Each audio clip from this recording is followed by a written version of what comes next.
Early days of our country, decisions concerning government, trade, education, religion, and personal wealth were made by what many would call the elite of this nation. To put it in plain terms, white men with wealth made these decisions. The workforce of this country, however, consisted of thousands captured from their homeland and forced to endure an arduous journey across an ocean. As this country grew, opportunities for others to advance socially, politically, and economically remained confined to those of a certain class. Even as Supreme Court rulings overturn laws and statutes that eliminate the possibility of all American citizens pursuing the American dream of life, liberty, and happiness, many Americans remain in the left-out status. On May 25th, 2020, millions around the world watched the horrific video of George Floyd taking his last breath under the knee of a rogue police officer in Minneapolis, Minnesota. What followed was a cry for justice as millions took to the streets, angered and outraged over the continued displays of public lynchings. People of all colors, religions, and backgrounds came together to say enough is enough.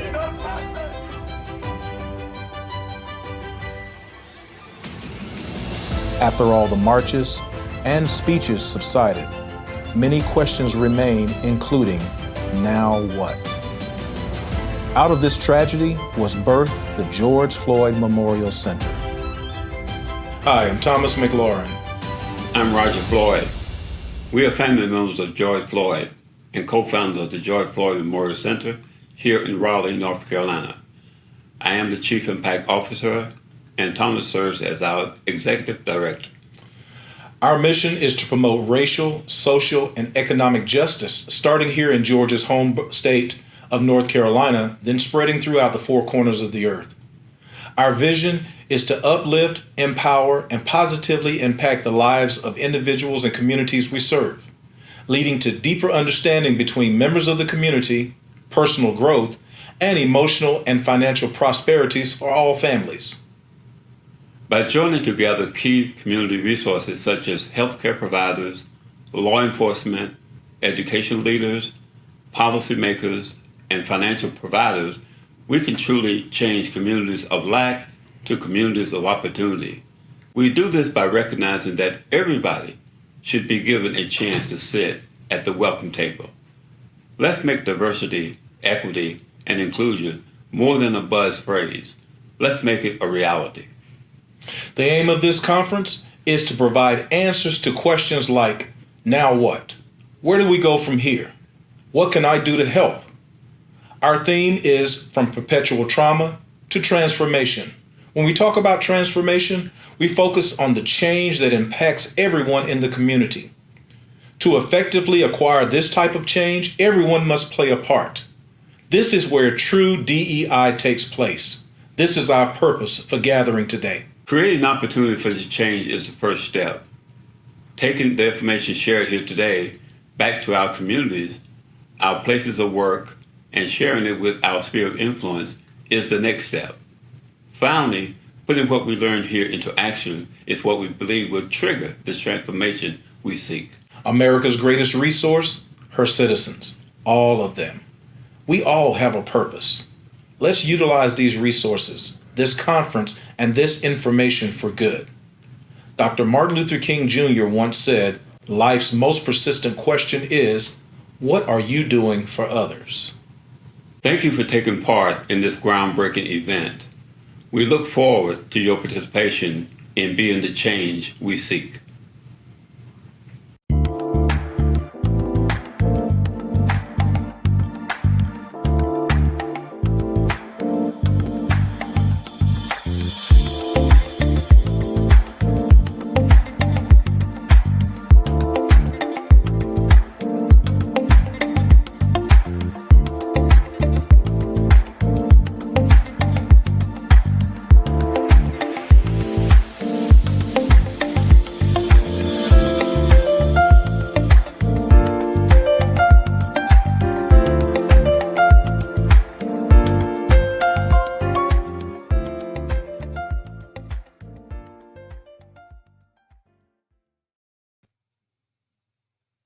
Good morning, everyone. As you can tell from the video that you just watched, you are in for an amazing day, a powerful day of transformation, enlightenment, and knowledge.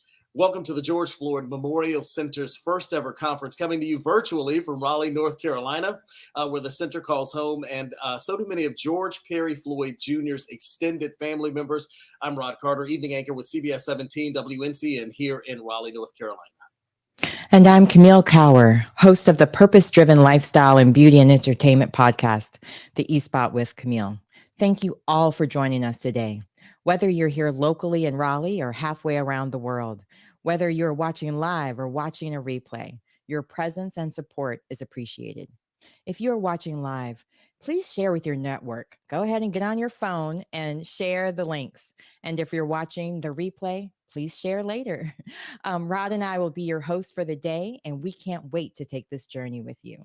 As the center is designed, this conference with the mission in the mind to move from perpetual trauma to transformation, moving from pain to purpose, and changing hate to hope. Rod, I know you were impacted significantly 2 years ago on May 25th, 2020. Can you briefly share how and why you decided to get involved with supporting the George Floyd Memorial Center? First of all, let me just start by saying, Camille, and to everyone who is watching, I'm absolutely honored to be a part of this. When I moved to Raleigh, I would never have imagined that I would be able to be a part of such an amazing event. But I was in Florida at the time, and I think all of us, especially men of color, who watched what happened on that day in 2020, May 25th, really something resonated within.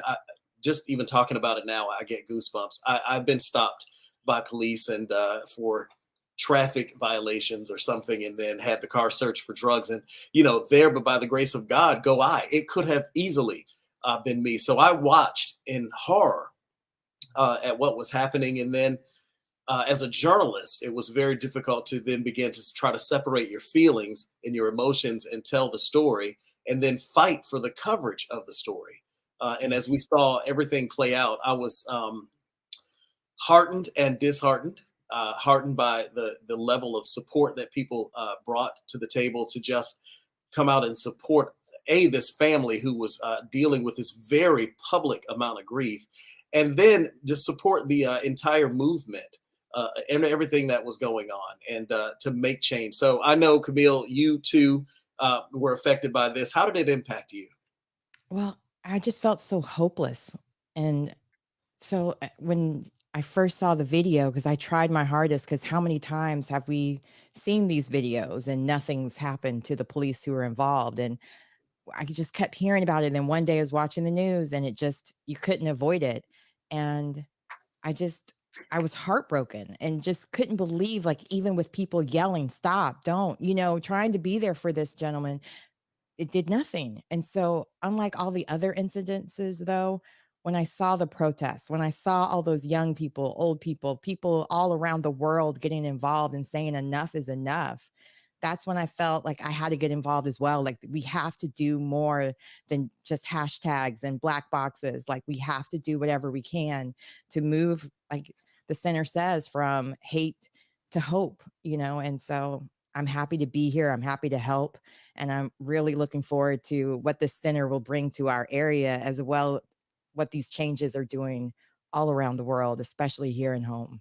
And those changes, Camille and everyone, that's what is so important here, because we have to keep the momentum of that change going as we move forward together. And that to me really is the key word in all of this. I once heard someone say, it's nice to have an ally in the fight, but it's also nice to have an accomplice in the fight, because an accomplice is somebody who's going to go to jail with you. They're going to fight with you, but we have to have everyone together to make this world a much better place to live. And that's why the George Floyd Memorial Center has expanded what was the 525 Day of Enlightenment to creating the first ever weekend of enlightenment to positively honor the life and the legacy of George Floyd. Of course, it's been a busy few days for the center too. It started with a virtual town hall that was on Wednesday for the 525 Day of Enlightenment as a remembrance event that featured a candid panel discussion, really, with law enforcement, bridging the gap between the folks, their relationship, and the relationship they have with the community. And I don't know if you got the chance to watch it, but it was so moving just to hear from all the different police, what they're doing. But even today, we're having so many amazing speakers, and I am super excited by our next speaker.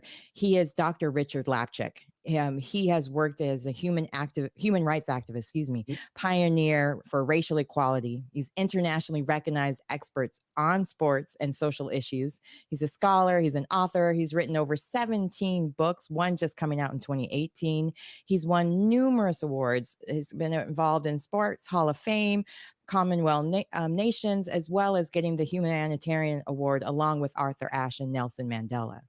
Speaking of Nelson Mandela, he was actually one of the 200 guests to personally be invited when Nelson Mandela had his inauguration in South Africa. And speaking of South Africa, he was one of the Americans that led the boycott of having sports go to South Africa from 1975 until the apartheid ended. Even tonight, Dr. Lapchick is in Vegas, where he's getting ready to receive the ABIS Tommy Smith and Johnny Carlos Social Justice Activist Award. We are so honored to have him here with us. Please welcome Dr. Richard Lapchick. Yeah, and as we prepare to have him step onto camera, I wanted to point out there were a couple of other things that happened this week too. Aside from the event on Wednesday, we had yesterday's golf tournament, the first ever George Floyd Memorial Center golf tournament at the golf club in Cary, North Carolina. The interesting thing is we had terrible weather, and so they were kind of sidelined for a little bit, but that does not actually hurt anything. That was just the first one. So all the rest of them is going to be clear skies and smooth sailing. And I think we're so excited, as you mentioned, Camille, to have Dr. Lapchick here with us today. And he is going to give us some great information. So let's welcome him as he comes. Thank you so much for welcoming me in such a warm way. I am so humbled and honored that Roger and Thomas asked me to speak here this morning. George Floyd, obviously, we all know, changed America and changed the world. There were mammoth shifts in racial justice and racial attitudes in that period of time. And after the nightmare of 4 years of Donald Trump being the president, President Biden actually called George's daughter, Gianna, after the conviction of George Chapin, and said, "Your daddy did change the world." But now many people are wondering, will we be able to sustain that? And I hope we will use this weekend and these times to make sure we reinforce what we started 2 years ago with the death of George Floyd. We were promised on the first anniversary of his death that we would have the George Floyd Justice and Policing Act in 2021. That didn't happen. It didn't happen on the second anniversary. We see so many places in America retrenching and going backward. 21 states have banned some form of protest in their states. Many states have prohibited the teaching of real racial history.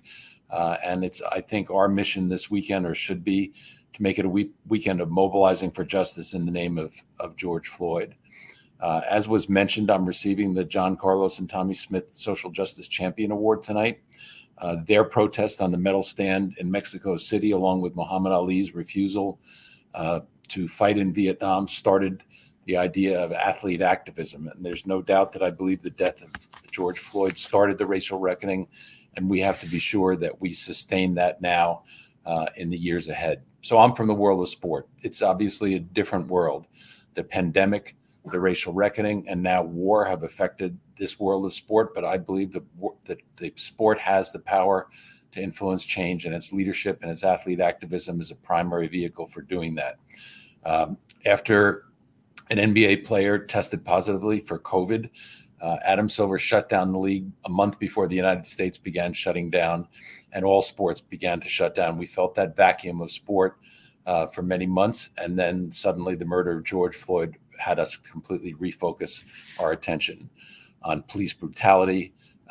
Should we have been surprised with the horrific death of George Floyd?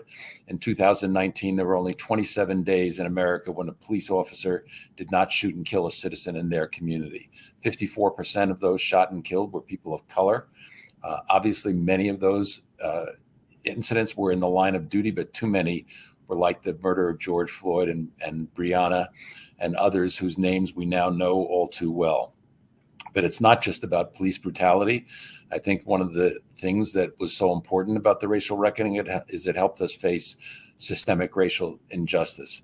We've talked about injustice in housing, in healthcare, in education, in the criminal justice system, in the way financial institutions disperse money in our country. George himself faced systemic racism at so many turns in his life. A new book has just come out this past week that I hope everybody has a chance to read, and it talks about his second grade teacher saying how intelligent he was and that he was one of the smartest students in the class. But in the next couple of years, as his athletic skills became obvious, as he grew into the physical stature that he eventually had, coaches and physical education teachers in his elementary school, junior high school, and later college recognized these physical gifts he had and started de-emphasizing the studies. He did get a college scholarship, and many young Black athletes who think they're going to go on and do great things in sports don't, but George did. But as his talent kind of met the barrier of going any further, suddenly teachers started asking him to turn in assignments in class to take exams, and George wasn't able to complete his education. So he had no degree and no professional career in his future. But being a responsible son, he knew his mother was ill and he moved back to help support her. And then he ran head on into the whole war on drugs and mass incarceration in the United States and faced time in prison. He dealt with it and was rebuilding his life, as we all know, in Minneapolis. In the course of his life, 6 police officers, not just the 4 in this particular case that everybody knows about, have been prosecuted for improper police behavior. And we know how hard that is, but 6 people in the lives just of George Floyd had that happen. He was the personalization of systemic racism. We live in a violent country. We know that. We saw it in this horrible shooting in Texas this week, in the shooting in the supermarket in Buffalo just a week before. Every single day in America, 12 children under the age of 16 are killed by a handgun. These are not isolated incidents. So I want to spend a little bit more time explaining a little bit about my own background. So many of you may be wondering, why is this 76-year-old white guy here talking on a day that we're talking about Black lives in America? So in 1950, I was 5 years old, and I looked outside my bedroom window in Yonkers, New York, where I was raised, and I saw my father's image swinging from a tree with people under the tree picketing. And for a couple of years after that, I'd pick up the extension phone in the house, my dad not knowing I was listening, and it was racial epithet after racial epithet being hurled at my father. I didn't know what it meant, except I could tell that a lot of people hated this man who was my best friend. I would only later, when I was old enough to understand it, find out that as the coach of the New York Knicks, he had signed the first Black player in the history of the NBA, a league that's now 80% Black. But in 1950, there were a lot of people in America who didn't want that to happen. And that was the reaction to my father's decision to bring up Nat Sweetwater Clifton was his name. So my dad was a double inductee into the Basketball Hall of Fame as a player with the original Celtics and as a coach of both the Knicks and St. John's University. And everybody assumed that I was going to follow in his footsteps. Not that anybody saw any particular talent, but they knew my last name was Lapchick. So I was heavily recruited coming out of elementary school into high school, including a school called Power Memorial High School, which was a top basketball program in the country. I was one of the tallest players in New York City at the time. And I chose not to go there, but I became friends with the coach who invited me to his summer camp the next summer. At that camp, there were 5 of his white players there and his only Black player. And one of the white players who's been a D1 basketball coach for 35 years was hurling the N-word at the Black kid from dawn till dusk for the first 3 days until I finally challenged him. That white guy literally knocked me out cold. The name of that person, the Black kid, was then Lou Alcindor, became Kareem Abdul-Jabbar, and Kareem and I have been lifelong friends ever since. My wife and I went to his 75th birthday party last year. He was asked to speak when his statue was unveiled at the Staples Center. He invited me to be one of his 2 guests, along with Henry Louis Gates, when he got the Presidential Medal of Freedom from Barack Obama several years ago. But the important thing as a 15-year-old white kid from an almost all-white community was that I suddenly had a young, urban African-American lens to see what racism was doing to his community and other communities of color. And I decided at that moment that I was going to spend the rest of my life working on civil rights. I didn't know what that meant as a 15-year-old, but I knew that's what I had to do. So I ended up getting a PhD in international race relations I did my doctoral dissertation on how South Africa used sport as part of its foreign policy and the international response to it during the apartheid era, and compared it to how the Nazis had done that in the 1930s. It eventually got published as a book. I started speaking about apartheid and formed the sports boycott of South Africa in the mid-1970s. The first South African team to come to the United States was a Davis Cup team. It was 1978. And my role as the leader of the coalition was to go there and try to get the matches canceled. They were taking place in Nashville, Tennessee. And when I went there, I had been asked by the African governments to announce that they would boycott the 1984 Olympic Games if this team was allowed to come. So all three networks were there covering. And after I made the press conference, before I spoke to the student body at Vanderbilt, Dick Schaap, who was an NBC commentator at the time, came up to me and said that the financial backers of the Davis Cup had pulled out. It looked like the matches were going to be canceled. I announced that to the crowd. It was an anti-apartheid crowd. They went crazy at that moment. And when I flew home to Virginia that night, I thought maybe for the first time in my life, I had done something worthwhile. The next night I was working late in my college office, which was in the school's library. The library building closed at 10:30. And when I worked late previously, the campus security would always check if they saw a light on. And sure enough, 15 minutes after the building closed, I heard a knock on the door and assumed it was the campus security. So I didn't hesitate to open the door. But on the other side, instead, there were two men wearing stocking masks who proceeded to cause liver damage, kidney damage, a hernia, concussion, and carve the N-word in my stomach with a pair of my office scissors. Lying there that night in the hospital, I knew that if people had gone to the length they did to try to stop my father 28 years before, and to the length they went to try to stop me that particular night, that they must have thought that we were having a bigger impact on race in America that they did not want to see to continue. So I decided that night I was going to spend the rest of my life using the sports platform to address racism and other forms of social injustice. And that's what I've done for the next 50 years. There have been women in my life who have had a tremendous impact. My sister Barbara so I'm 76, she's 88. She was a civil rights activist in the 50s before it even became known as the civil rights movement. And she had a tremendous impact on me. She moved to Africa in 1961. I began to read about Africa and fell in love with the continent.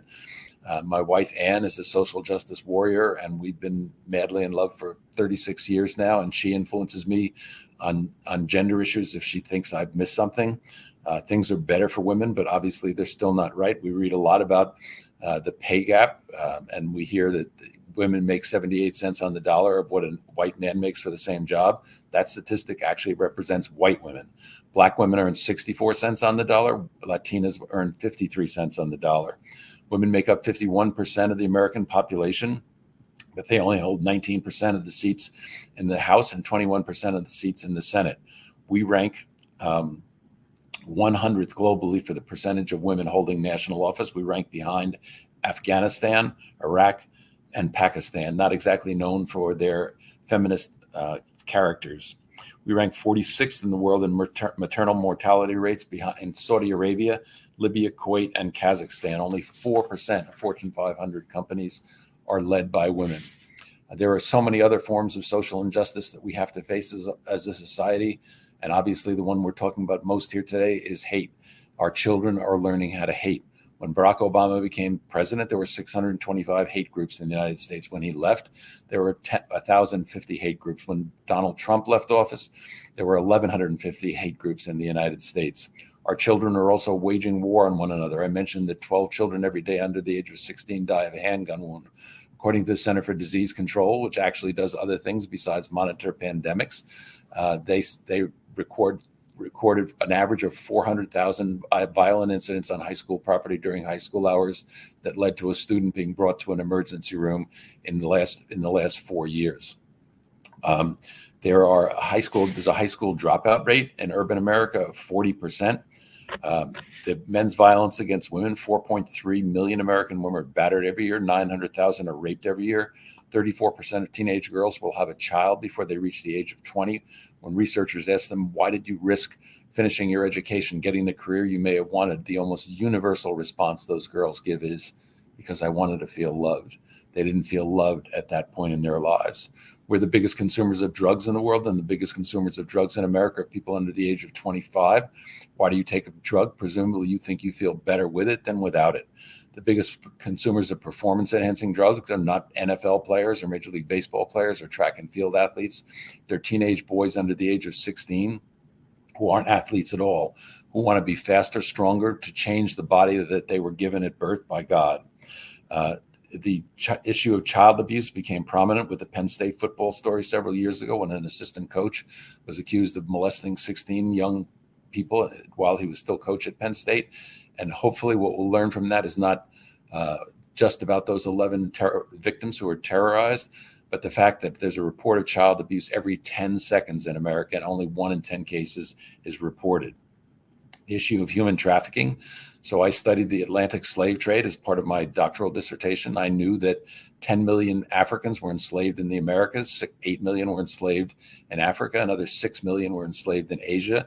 10 million died in the trafficking itself, but there were a total of 24 million Africans enslaved over a 240-year period in one of the most horrific periods of human history. Today, as we sit here, wherever we're sitting, memorializing George Floyd and trying to plot a strategy, it's estimated that there are between 28 and 32 million human slaves globally, including 1 million in America, most prominently in the sex trade, where young girls are brought into sex trafficking at the age of 16 when they're captured by the people who are taking them off the streets or putting them on the streets, more literally.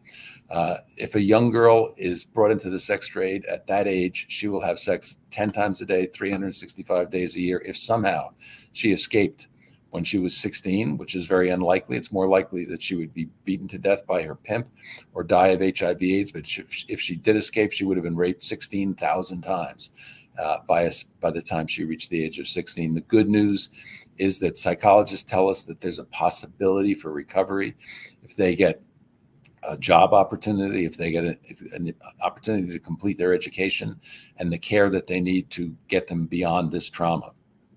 But I want to focus most on the wealth gap in America because it's the story that paints the picture of everything else I've just talked about. The Forbes list of the 400 wealthiest Americans has 400 people on it. They have an aggregate wealth greater than all 42 million African Americans combined. Try to get your arms around that if you can. I've said that statistic so many times and I still am astonished by it.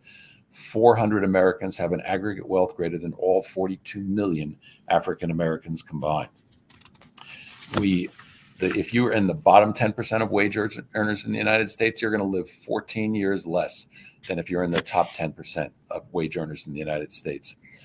Black infants die at a rate that's twice that of white infants. We've read during this COVID period how Black and Brown and Native Americans die at a rate of 5, have contracted COVID 5 times at the rate of white people and die at a similar rate. The U.S. has 5% of the world's prison population, but we have we have 5% of the world's population and 25% of the world's prison population, mostly brown and Black, mostly have been convicted of crimes that will no longer be on the books, minor drug offenses. Sometimes when I talk about criminal justice, people say to me, well, when he or she gets out of prison, they can resume a normal life. It's not like that at all. They don't have any assistance. They can't live in public housing. They can't get any kind of financial assistance from the government. And if they go to get a job and the employer says, have you ever been convicted of a felony? That's usually the end of the discussion. I'm going to have approximately 25 minutes with you, or 30 minutes this morning. If this was a typical period of time in America, this is what would have happened. 70 children dropped out of school. 23 high school students were victimized by violence. A child under the age of 16 was likely to be killed by a gun. 42 children were reported missing. 23 babies were born to a teenage mother. 258 women or girls were battered. 52 were raped and 57 were enslaved. During the period of time you're going to be listening to me this morning, I don't have any doubt that if there are more women and people of color holding office, leading our corporations, leading our educational institutions and our faith institutions, that those numbers would change dramatically. We have to help our children to believe in what they can't see, to build a floor on the despair that they have underneath them and a roof over the dreams that they have so that they can pursue them.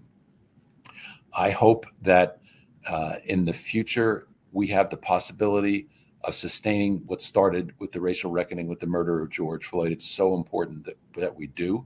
And I want to share a story with you that gives me that hope. So in 1977, I was in Lusaka in Zambia during the anti-apartheid era. I was with my mentor. His name was George Hauser. George Hauser was on the first freedom rides in 1944, founded the Congress of Racial Equality, spent 2 years in prison as a conscientious objector, founded the anti-colonial movements and anti-apartheid movements in the United States in the 1950s, and he was a white guy. So when I read about him growing up, I thought maybe I would have a chance to have a similar impact, and we later became great friends. And I asked George that day in 1977, now mind you, this is 12 years before Mandela is released. Apartheid is at its height in South Africa, Namibia, and what was then called Rhodesia, now Zimbabwe. And I said, George, do you think we'll ever live to see the day when Mandela will be free and apartheid will be ended? And George said, Rich, I feel it in my gut that we will live to see that day. And on May 10th of 1994, I stood on the steps of the Union buildings in Pretoria side by side with George Hauser as the guests of Nelson Mandela, watching him be inaugurated as president. This is a man who was the most hated person in the country by the white power structure for most of his life, who spent 27 years as a political prisoner, suddenly becoming the president of his country. If that can happen in South Africa, we can overcome all of the social justice issues that I have referred to here already. So sometimes I wonder, and people ask me, why do I stay in the world of sport with all these serious social justice issues that we're talking about here today and over the last 2 years? And I tell them that it's the miracle of sport that takes place in the huddle that keeps me in that world of sport. So I can't think of any other place where if you get in that huddle, it suddenly doesn't matter if you're African American or Latino or Arab American, Asian American, doesn't matter if you're gay or straight, rich or poor, come from a rich family or a poor family, doesn't matter what religion you believe in. If you don't pull together as a team, there's no way you can win. Imagine if we had that huddle everywhere else in our institutions, what a different world this would be. I'm going to leave you this morning before I take some questions, if there are any, with the following. So when I started out doing this in the late 1960s, I was in a training session and a facilitator said, I would like you to write down what you would like to see on your tombstone. And most people took it seriously. A couple of people took it humorously. I took it seriously, and I wrote down most of the things I'm about to share with you. You'll know that there are maybe 3 things that I've added since then, but this is what I wrote. You didn't have to be a person of color to want to fight against racism. You didn't have to be a woman to want to fight against sexism. You didn't have to be Jewish to want to fight against anti-Semitism. You didn't have to be gay or lesbian to want to fight against homophobia. He didn't have to be Muslim to want to fight against Islamophobia. He didn't have to be poor to want to fight against poverty. He didn't have to have a physical or mental disability to fight for people who do. He didn't have to be an immigrant or refugee to fight against xenophobia. He understood that we're all cut from the same human fabric. If we embrace the ideas that we're talking about here today, if we really listen to people and have diversity, equity, and inclusion, then if our children have learned how to hate, we can teach them how to love again. And if they're waging war on one another by emphasizing these things and working this way in the spirit of George Floyd, we have the tools to give them so they can make peace. Thank you so much for listening this morning. Wow. Dr. Lapkus, thank you very much. I feel like there's so much that we can unpack in just this discussion. I feel like we should hold you here for the next 6 hours and talk to you alone, and then just have everyone else have a whole day. But, I guess my first question, and by the way, everyone, if you have questions, go ahead and just type those in, and Camille and I will pose those for you. But I guess my first question is, in this era that we're in now, where it's anti-critical race theory and woke is being hurled as a weapon against anything that is anti what these folks who are hurling it believe, how do we keep the momentum of change that we saw following the death of George Floyd? How do we keep that momentum of change going? Well, this is a time that a lot of the people kind of moving the things that you just talked about are trying to intimidate people from stepping up and standing out for social justice. And I think I understand that everybody can't be on the front lines, but I think everybody has to get off the sidelines. I think everybody has to find something that means something to them about social justice. It could be any of the things I talked about. It could be something I didn't talk about. And read more about it, learn more about it, listen to people who are involved in it, join an organization that's working toward bringing about change in that particular area. If you have the resources, donate money to it. As somebody who's worked in the area of racism for 50 years, I know one of the hardest things I've had to do is raise money. And I encourage people who are listening to support the George Floyd Memorial Center, because they can't do the work that they want to do and fulfill the promises they want to if they don't have the resources to do it. So please support the center with your resources if you're able to. But get involved in some way. Obviously the vote is so important, and we can mobilize around that.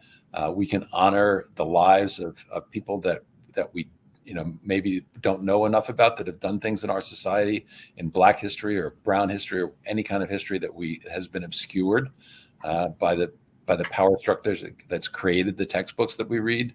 I read a book called From Slavery to Freedom by John Hope Franklin back in the 1960s, and it literally changed my life. It was the first book about African-American history, and to read about the contributions that Black people had made, that I was shocked that I never knew 90% of what was in the book. And I began teaching Black history at a church in Bedford-Stuyvesant in the 1960s, and I just watched the faces of the people who were there, who were all kind of older Black people, change when they had felt that pride in what their people and their ancestors have been doing for literally centuries.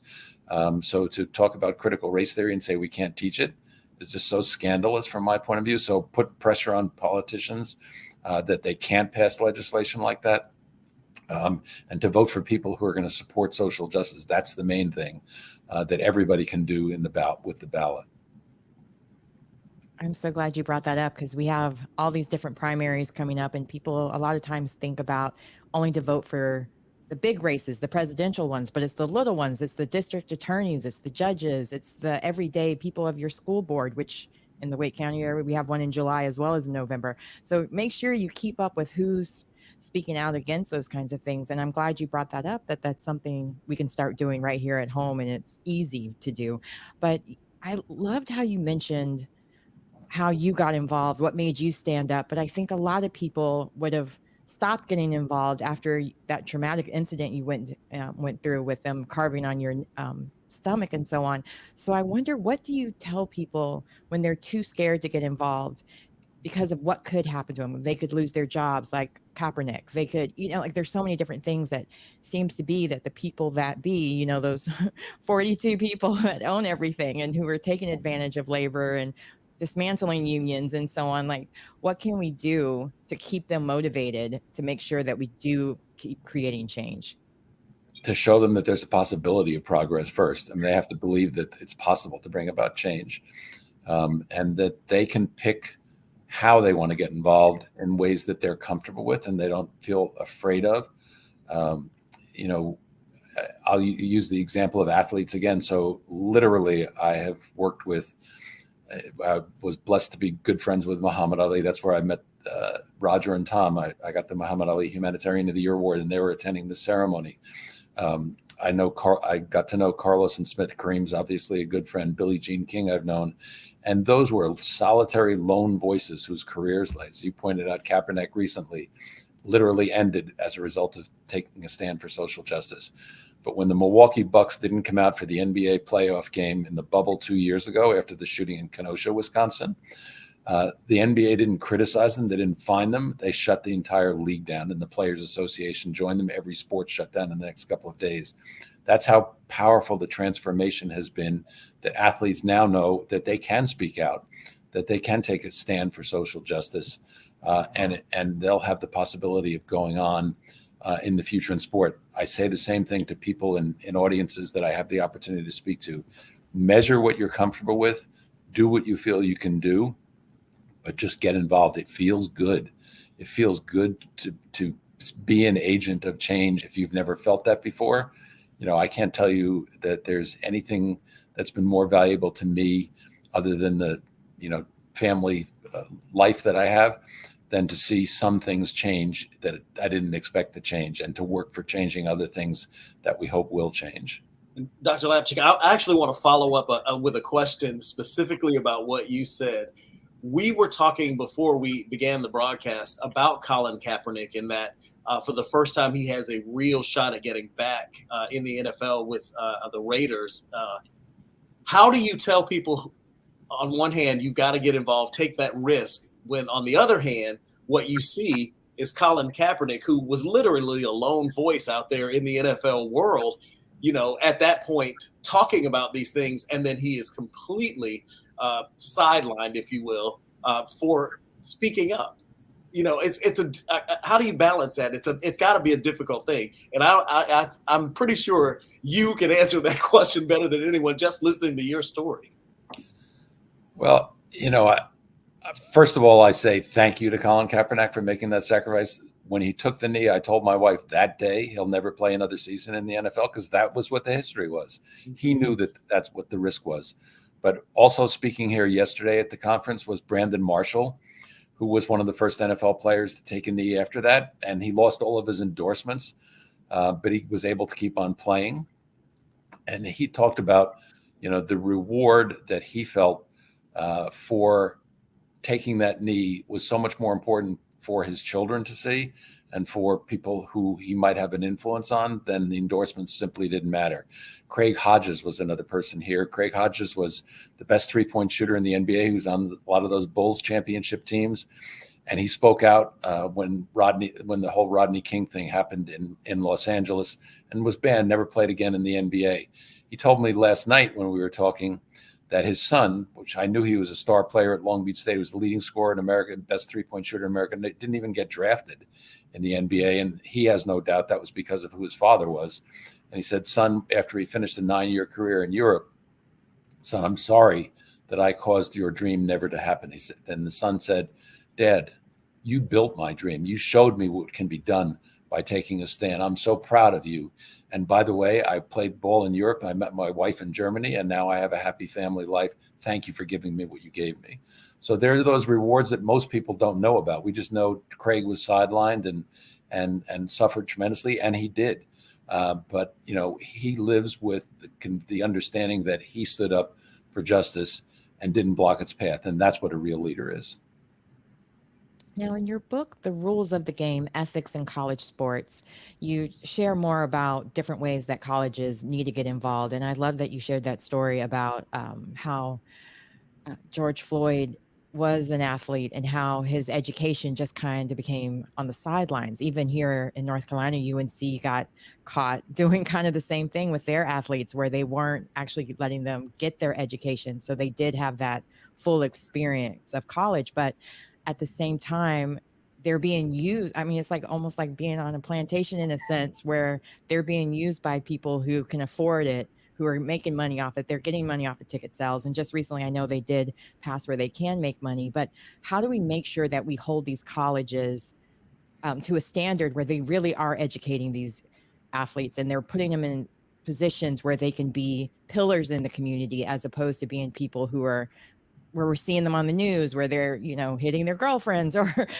doing different things that it's hard to make them people that you want your kids to idolize. Because I remember growing up, we did idolize the athletes. I was a big Magic fan. I was a Lakers girl. So share with us what advice you give as far as protecting those college students or even high school students, because it starts so young, where they're treated like heroes and that can do no wrong. So can you share a little bit more about that? Well, it's going to be my same or similar response. I think athlete activism is a powerful force now. We've seen the influence that they can have. I think that it needs to turn to who we hire. We do something called the Racial and Gender Report Cards, where I work at the Institute for Diversity and Ethics in Sport at the University of Central Florida. And it literally documents every single position in professional and college sport by race and gender. And I do it because we want to influence those sports to hire more women and people of color in senior decision-making positions, so that they will have those opportunities. When athletes turn their attention to that and say, we want more Black coaches, we have when George Floyd was murdered, we had fewer Black head college coaches than we had in 2006, if you can possibly believe that. We had fewer head football coaches who were Black than we had ever had in 2007, when Eddie Robinson, the great coach at Grambling State, passed away. The numbers still aren't good, but when athletes turn their attention to those issues, I think that's what's going to change it. When they say, I'm not going to play for you, unless this happens or that happens. Not that they have to hire a black head coach, but at least make sure they know that they've opened up the process and brought in a diverse pool of candidates. It might end up hiring a white guy, but make sure that the best people are in the room. And that goes for, we see more women in coaching positions now, even in men's sport. There was a first base coach for the San Francisco Giants who's a woman this year. There is change happening. And my encouragement would be to be part of it, and instead of being somebody on the sidelines watching it. Well, thank you again so much for joining us today and sharing your wisdom and also your fire for making sure that we do keep this momentum going, and that even at 76, you can still get involved and be a part of the conversation. Because I'm looking at your energy and I'm like, wow, what is your diet? What is your, when do you sleep? You've accomplished so much, and appreciate you being here with us today. We are definitely grateful to have you part of the Weekend of Enlightenment. I'm so thrilled to have been here, and hope everybody has a great rest of the day and gets great meaning from the day. And again, in the memory of George, that we commit ourselves to making sure that the racial reckoning is sustained. Dr. Lapchick, thank you. And by the way, if you get an email from me with about 1,000 questions, because I have so much I want to talk to you about, don't be surprised. Don't be surprised. Yeah. I mean, maybe even share how they can reach out, because I saw in the comments that people want to have you as their commencement speaker. So Absolutely. you might be getting a lot of emails coming at you. Well, my email is pretty simple. It's rlapchick, Lapchick, all lowercase, at UCF, as in the University of Central Florida.edu. Dr. Lapchick, thank you very much. We really appreciate it. I mean, I've just been heartened by everything I've heard from you. Thank you so much. Thank you so much. Bye-bye. Take care. And congratulations. I don't know if you heard me, but congratulations on your award tonight. All right, next we're going to have Lee Chapman share a spoken word performance. I want to give you a little bit of background about him. His name is Johnny Lee Chapman III. That's the official government name. And he's an interdisciplinary artist from Fuquay-Varina here in North Carolina. He started writing as a Tumblr poet in 2010. I actually love that. A Tumblr poet. That's pretty awesome. That was during his first year at the University of North Carolina, Chapel Hill, when he was a student in the dental hygiene program.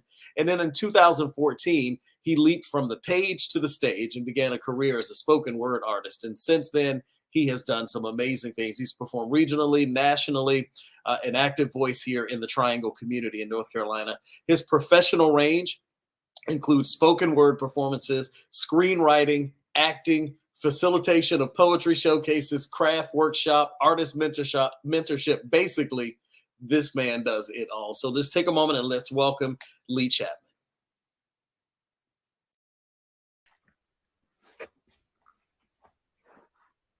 All right. Thank you for having me. I really appreciate y'all giving me the time today. This poem is titled Daytime Lantern. To be a daytime lantern is to be overlooked in the light, to be a second thought when the sun is shining. When life is good, the lantern is often left alone. However, when life changes and darkness falls, I ask you, where is the light? Is it concealed behind chaos, locked under the sealed vault, or embedded in the chest of humans we consider treasures? I'm asking because we need to locate sources of light before this blackout. It's past time for enlightenment, to illuminate issues and introduce change. And we all know the qualities associated with sun and shine, but we fail to realize, like the stars in the sky, that daytime lanterns are always shining too. George Floyd was a good man before he was buried. He upheld his beliefs and virtues that led countless along the path of compassion, exhibited behaviors consistent with men of character, and set examples for those to follow. He did these things in the sunlight, on the good days when only a few may have noticed.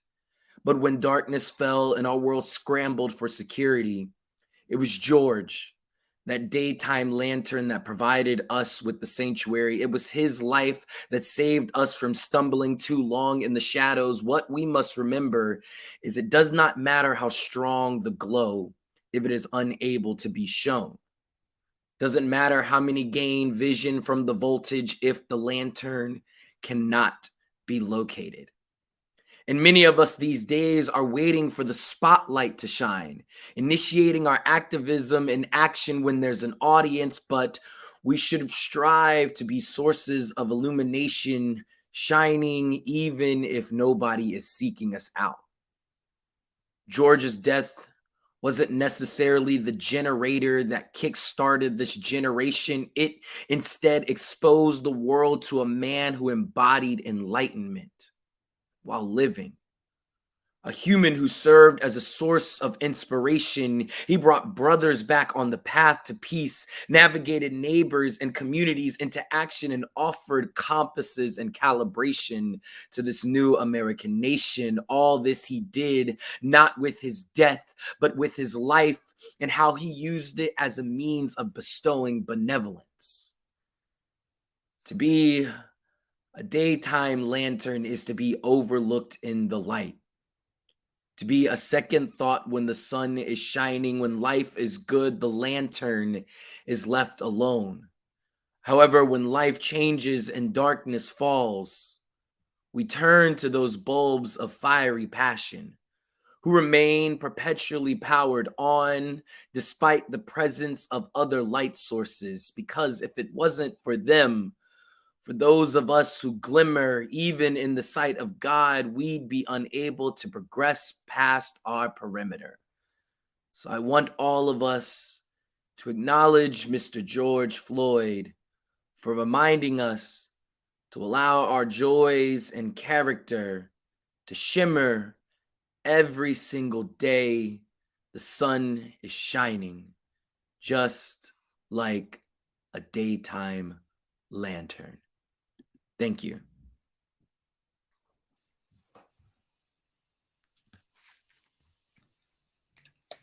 Thank you, sir. Okay. Oh, am I doing it wrong?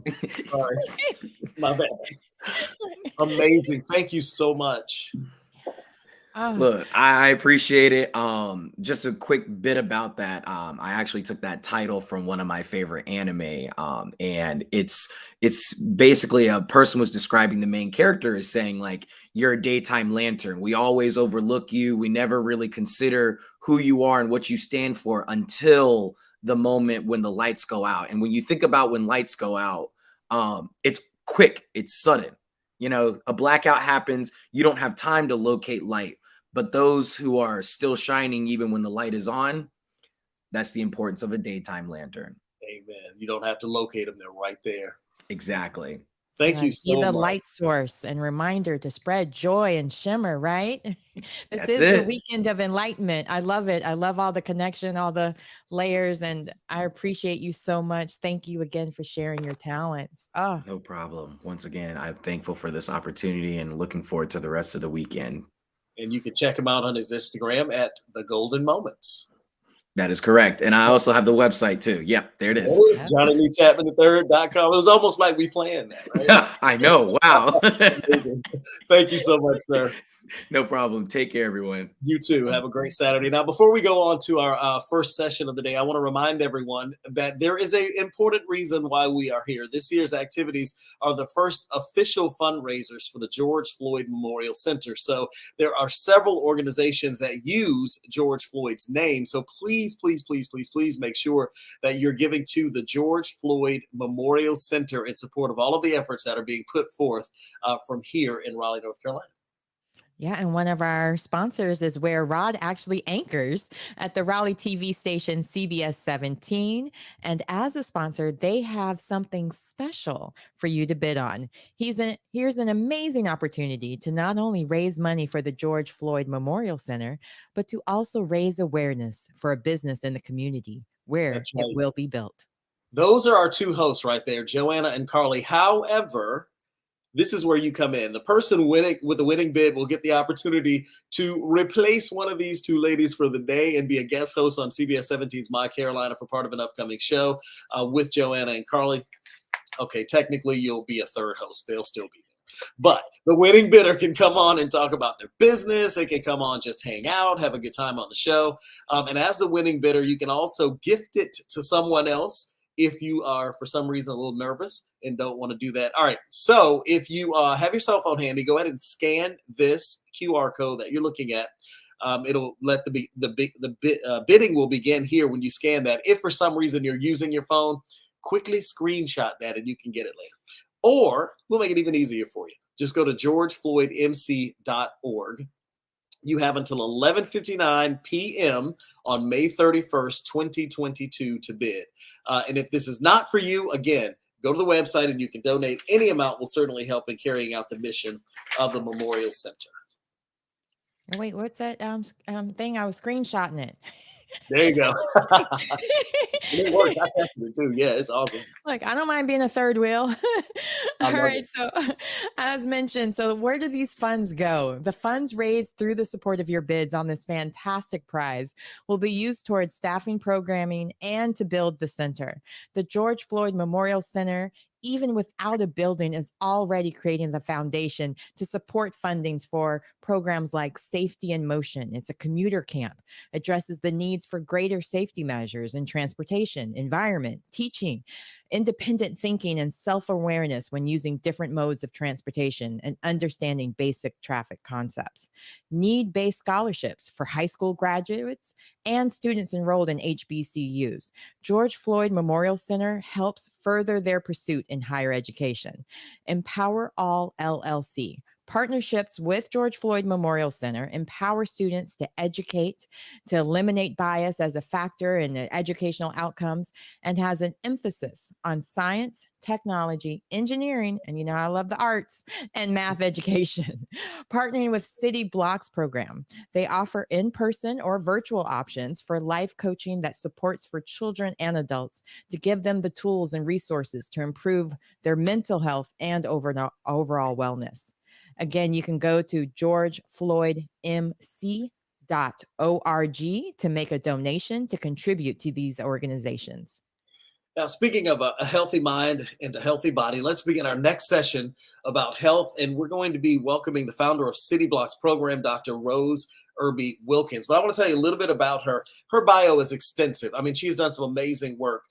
Dr. Rose Irby Wilkins focuses on helping others and has been in the ongoing passion for her for more than 30 years as an educational leader, specializing in speech and language therapeutic services, curriculum development, and school administration. She has earned a PhD in organizational leadership, advanced degree in educational administration and leadership, and holds certifications in forensic pathology, K through 12's educational leadership, learning disabilities, as well as social and emotional disorders. Her work is extensive. She has extensive knowledge base and experience as a prolific leader, a social entrepreneur, highlighting many areas of expertise, which led to the development of several innovative, highly effective solutions in change, facilitation, leadership development, and executive coaching. Dr. Irby Wilkins has developed a number of seminar courses and publications on the topics of thought leadership, personal development, clarity coaching, change facilitation, enhancing organizational culture as well. And she actively guides IWG staff and clients in achieving the goals and sustaining outcomes with 3 published curriculum models: School Scrimmage, Thought Leadership Academy, and of course, as we mentioned, City Blocks. So let's welcome Dr. Rose Irby Wilkins to this great conversation.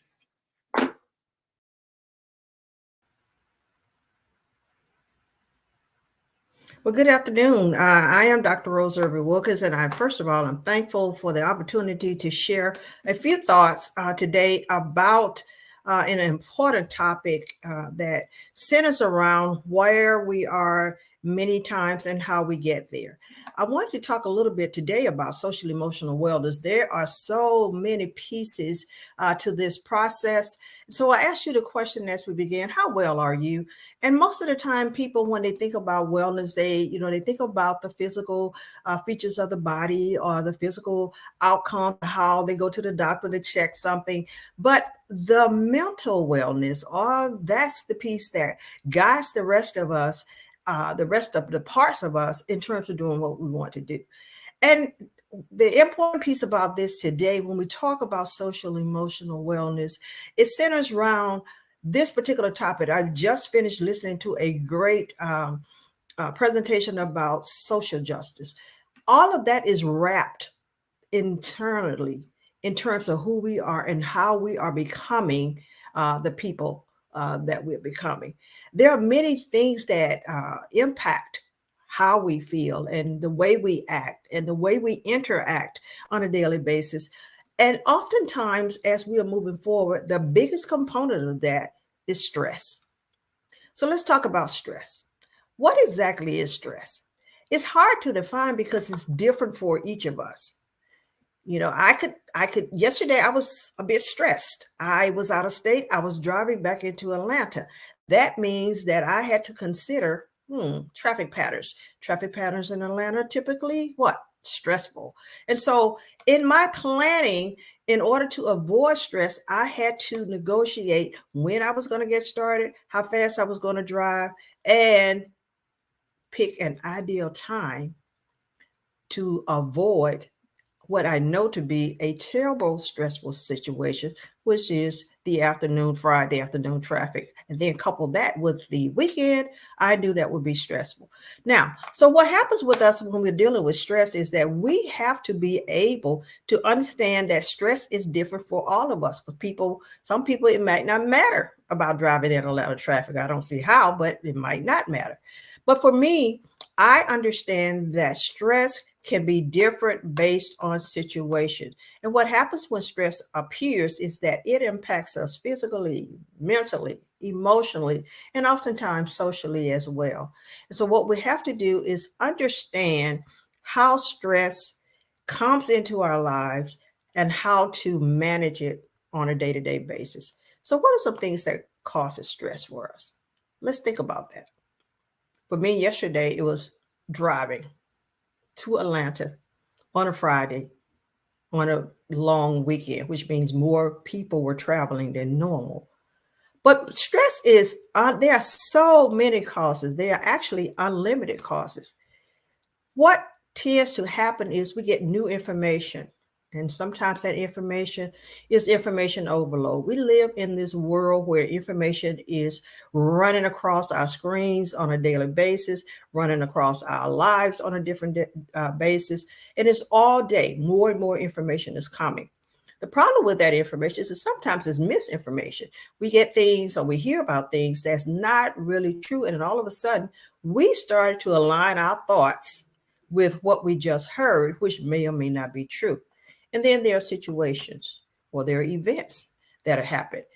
When we think about death in a family, when we think about having to take a test, or when we think about having to do a presentation, all of those are things that can cause us to start to have stress. And I deal mostly with teenagers, which can be a stressful situation just dealing with teenagers if you're not familiar with how teenagers operate. And the interesting things about teenagers and how they operate is it's always changing. You are never going to be bored if you're living in the lives of teenagers because there are always situations. There are always these unhealthy pressures that students and our kids are upon. And over the years, what has happened with our kids is that many of them cannot regulate. They just don't have the skills to regulate what's happening on a basis. They might have all of these mixed, especially in the adolescent period. You have all of these emotional processes that are running through the brain, and you have to figure out how do you manage all of this stuff. And then interpersonal skills. I was having a conversation with some students last week, and I said to them, you know what's different about when you grew up, when you're growing up as compared to when I grew up? I could come to school, I could go home, and whatever happened in that day, I didn't have to worry about it because there was no social outlets for other than the telephone for me to communicate. So if I lived in a home with several kids, and I did several siblings, you didn't sit on the phone for hours and hours and hours at a time. But now when someone says something to you at school, it can travel right home with you because social media exists. You can text. So the issues that you have now are more intense in the fact that it's informational coming. Things are happening all day that can follow you home, that can follow you during your sleeping hours. And when you wake up in the morning, it's sitting right there in your face, as opposed to what happened before. So how do we deal with this? How do we help our kids? And I am passionate about kids. I know that there are many lanes that we travel professionally, but I have just chosen and followed the lane that deals with kids. And people talk about all the time, well, it takes a village. And say, yeah, it takes a village, but the village must be trained. We cannot continue to use the same type of systems that we used before.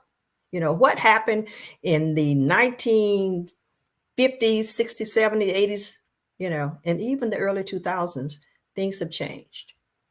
So now we've come up with an idea. We felt like, how can we talk to kids? And that's what we spend a lot of our time doing with City Blocks. And the reason we do that is because 98% of the issues that happen with kids starts in the community and in the home. Let me give you a few stats in terms of what happens or has changed with our kids. When we look at suicide as an example, 26% over the last decade as compared to 8.9% earlier. That's a big shift. We also know that females are twice likely to commit suicide than young males. Why is that? That's because the emotional pressures are so strong that they have to try and manipulate that. And many times they just give up. So when we talk about things as such as social emotional wellness, have you checked to see how the teens or how the children in your lives are feeling?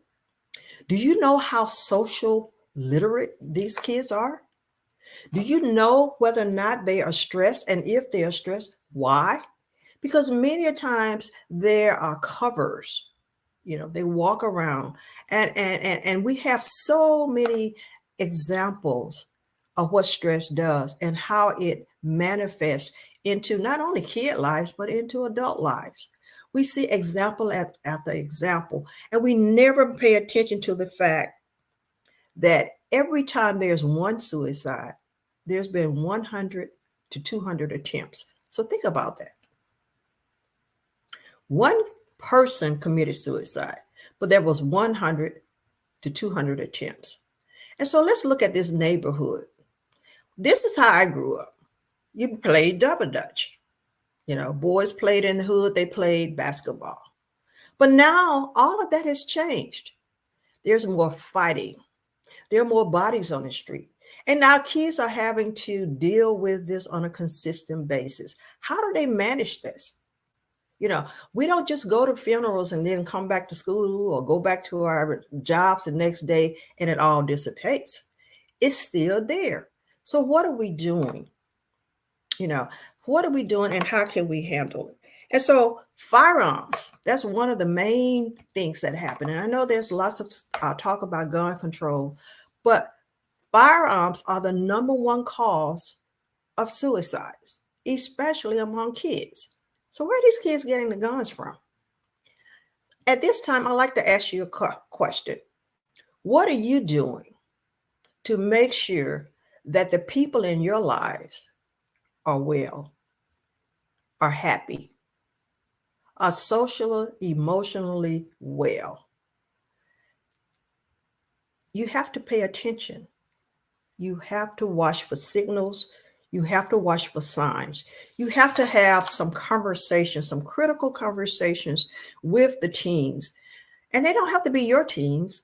They could be teens in your neighborhoods. We have to open up the avenues of discussions with our children and with our young adults, especially to find out what's on their mind. And oftentimes, once you provide that listening ear, then we're able to move forward. Stress management is an intense process. However, we can manage it. We can learn how to help others manage it. And that's what this weekend should be all about. It should be about helping you to feel that you have something to offer. It might just be a listening ear. You don't have to have a degree or, in psychology to have a listening ear. You don't have to be, the principal or, the superintendent to start a small group within your community. You can act. You can make a difference. You can cause a change, because that's what this is all about. We have to enlighten each other. We have to make sure that we're making a difference in the lives of our young people and our young adults so that they can stop shooting at each other and killing each other or killing themselves. All of the stress and all of the anxiety that's permeating around us, we can help to work with others. And that's what I invite you to do. That's what City Blocks is all about. It's about going out into those neighborhoods and making a difference. So this time, I'd like to answer any questions that you might have about stress or how you can start simple processes within your neighborhood, within those city blocks around you, to make a difference.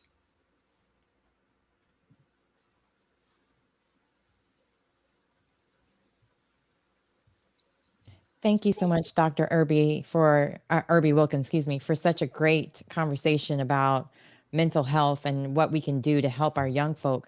I was thinking, I've been looking at some things, and there's a lot of talk about how race-based discrimination on an individual can have detrimental psychological impacts. Even seeing such incidences like what happened to George Floyd or the Buffalo shootings, and these incidents keep happening far more than they should.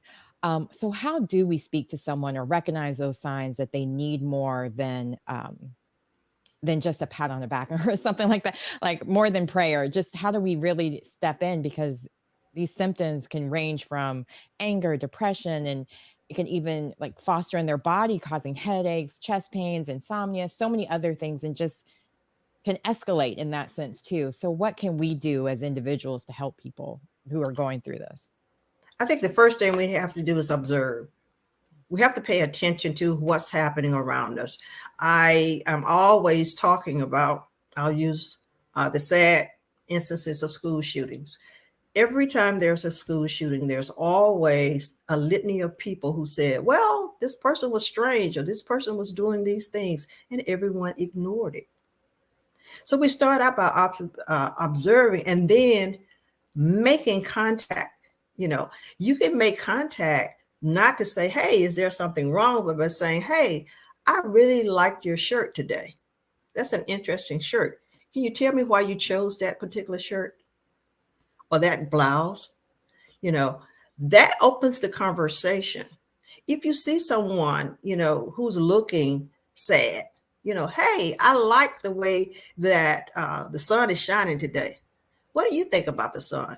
You're opening up. You have to always intervene. You have to get into people's lives.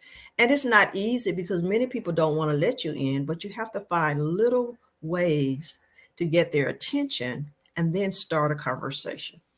Because once you start the conversation, I can promise you things will start to emerge to help you really feel why you asked that question in the first place. Dr. Irby Wilkins, I want to kind of stay on that topic for a moment, because one of the things I think that is very difficult for a lot of people right now is when you watch the news, and I do news, so I totally understand it. And I almost have to, we were having a discussion about this the other day. I will read the news, but I don't always watch it because I have to, kind of set a boundary for myself too in taking all this. But how do you talk to young people about the things that we have seen? We've seen people targeting folks in a grocery store because they are Black. We have seen this man, an 18-year-old, go into this school and kill 19 children and 2 teenagers. And there is a proliferation of all of these images and discussions and talk on television about these very violent acts. How do we help our children deal with the stress that, just hearing of these things alone causes? I think the first thing we want to do is find out how they are feeling. Whenever something happens, we as adults, most of us as adults, figure out how we're going to handle that. We figure out what I'm only going to go on social media today because I know it's going to be a lot about that incident, or I'm not going to watch the news. But most of the time, when it comes to young people, no one asks them how they feel and how they plan to handle that. How is this affecting you?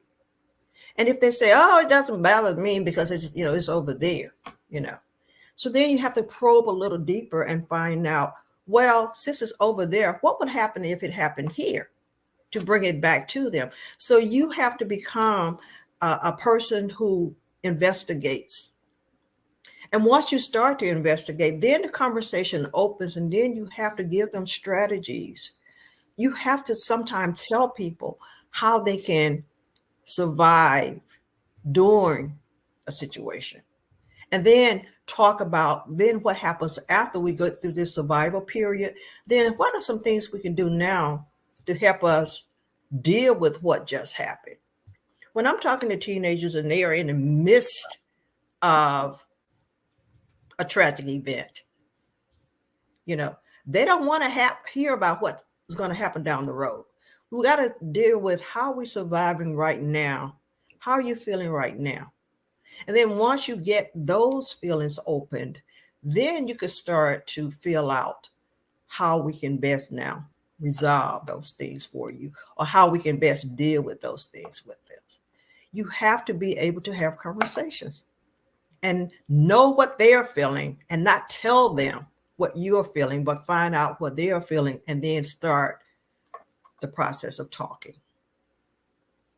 And I want to remind people, if you have questions or comments, to go ahead and type those in. And I want to kind of follow up on that question, if I can, Camille. I'm sorry. Look, I'm a journalist. Typing away over here. I have all these questions going around in my head that I have to ask. And it's almost second nature to just ask a bunch of questions.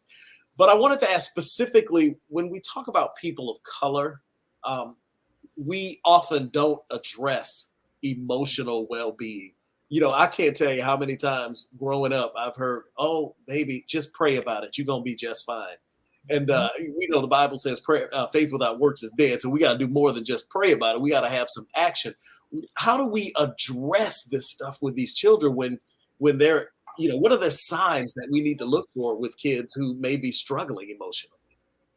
I think one of the things we have to understand is that there are so many misconceptions about stress and feeling it and anxiety. And here's a quick example.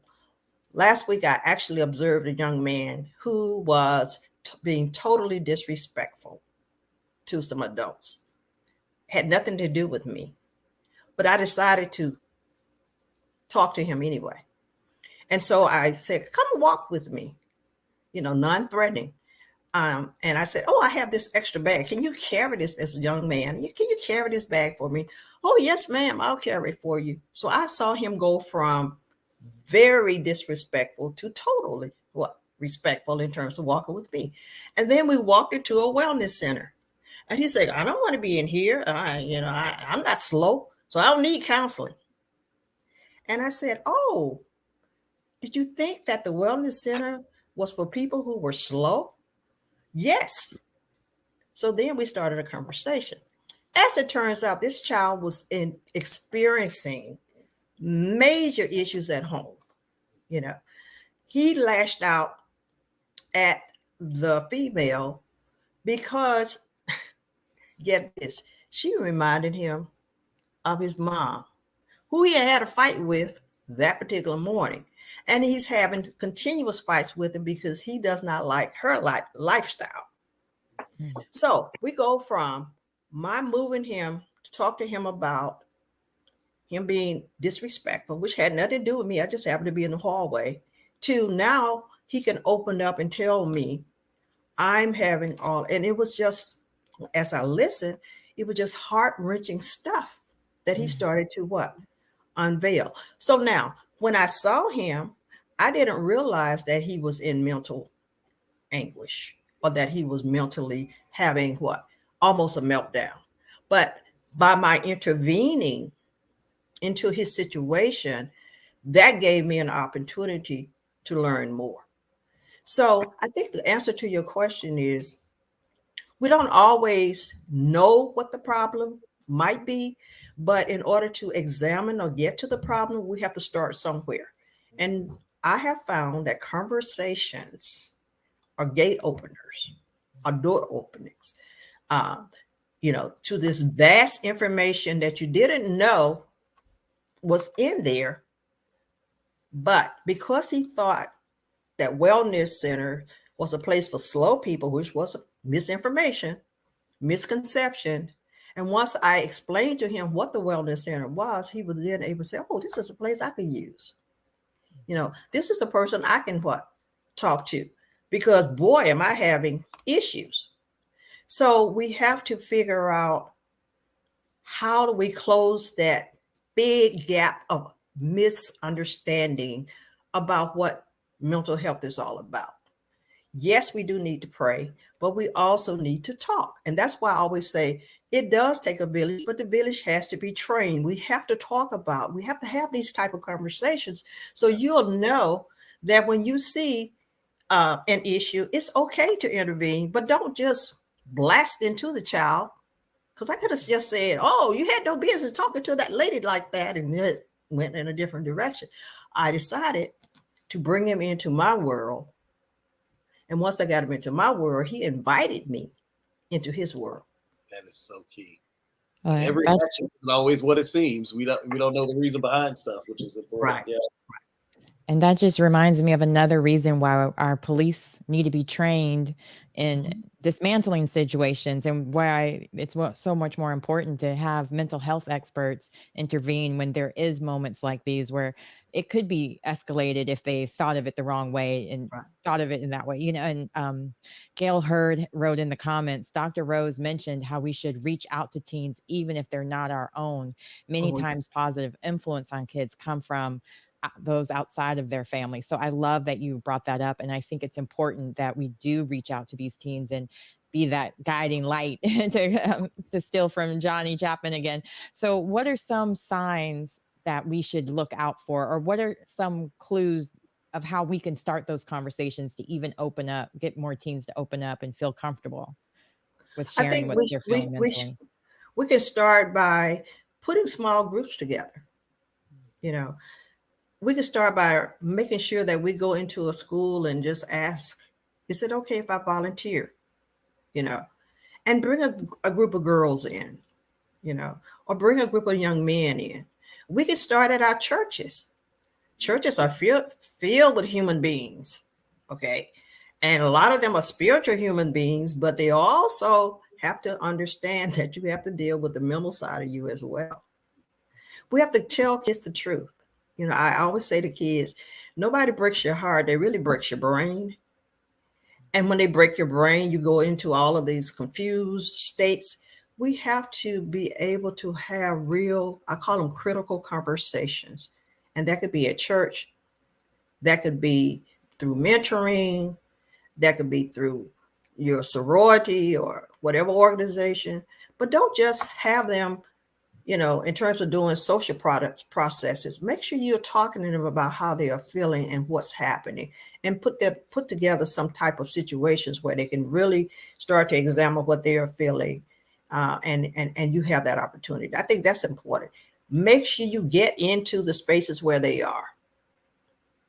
And schools and churches are those places. I know we're talking a lot about teenagers, which is extremely important, in young people, but a lot of this, all of it really can be applied to everyone, I would imagine. Yes. Everyone. Yes.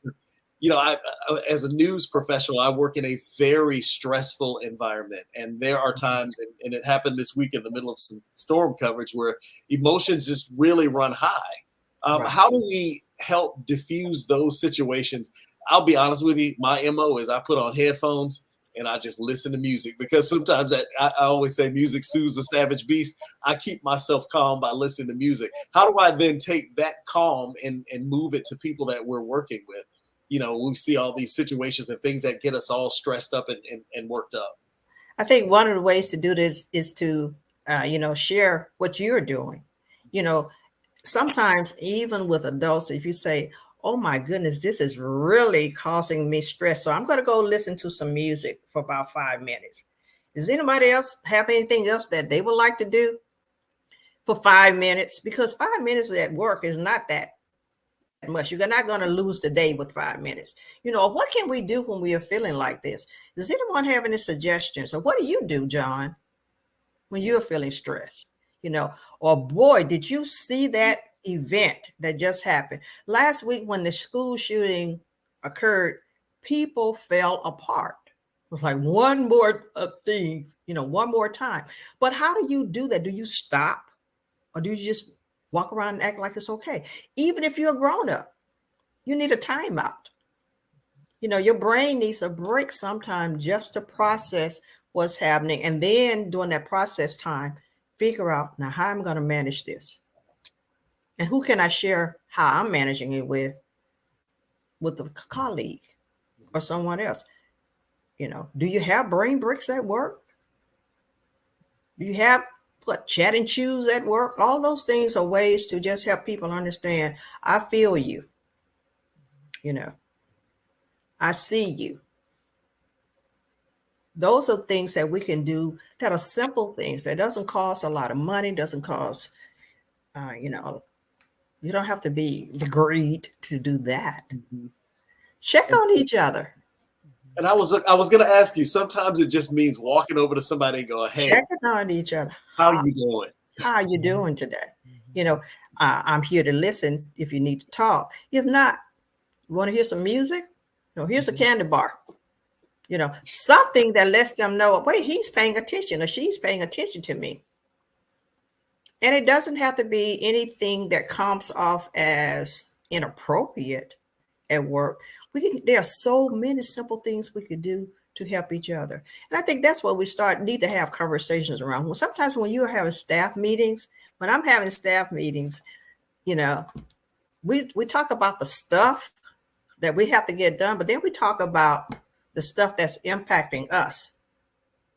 Does anyone have anything they want to share? Good news, any kind of news? Does anyone need help with a question? Those are things that we could do to help each other, because mental health is a process that continuously operates all of the time. Our minds, I read in stats, they talk about, your brain has about 50,000 thoughts a day, but you don't deal with them all. It could be up to 70,000. They just running. So when someone interrupts that flow of thoughts by asking you how you're doing, or are you doing well, or how well are you, that helps you then to trigger whether or not you're feeling a certain way. Because you might say, well, I must have given them a signal that I wasn't feeling well. So if you're sitting in your office with your headphones on, and maybe someone say, whoa, Rod is taking a brain break, or, Rod needs a moment. Because we have to pay attention to the visible things that we put out there in the world that lets other people know how we are. Trust me, people are paying attention to you, whether you wanted them to be or not. So you might as well take advantage of it. That is very true. They know I'm always taking it because I sing along way too loud. Dr. Irby Wilkins, thank you so much. This has been so wonderful and so helpful, and for all of us, and how we deal with the young people and then each other. I think that is very important. So thank you so much for sharing all of this great information. And you can find more about her, and there's her website right there on the screen for you, IrbyWilkinsGroup.com. Thank you so much. Have a fantastic Saturday.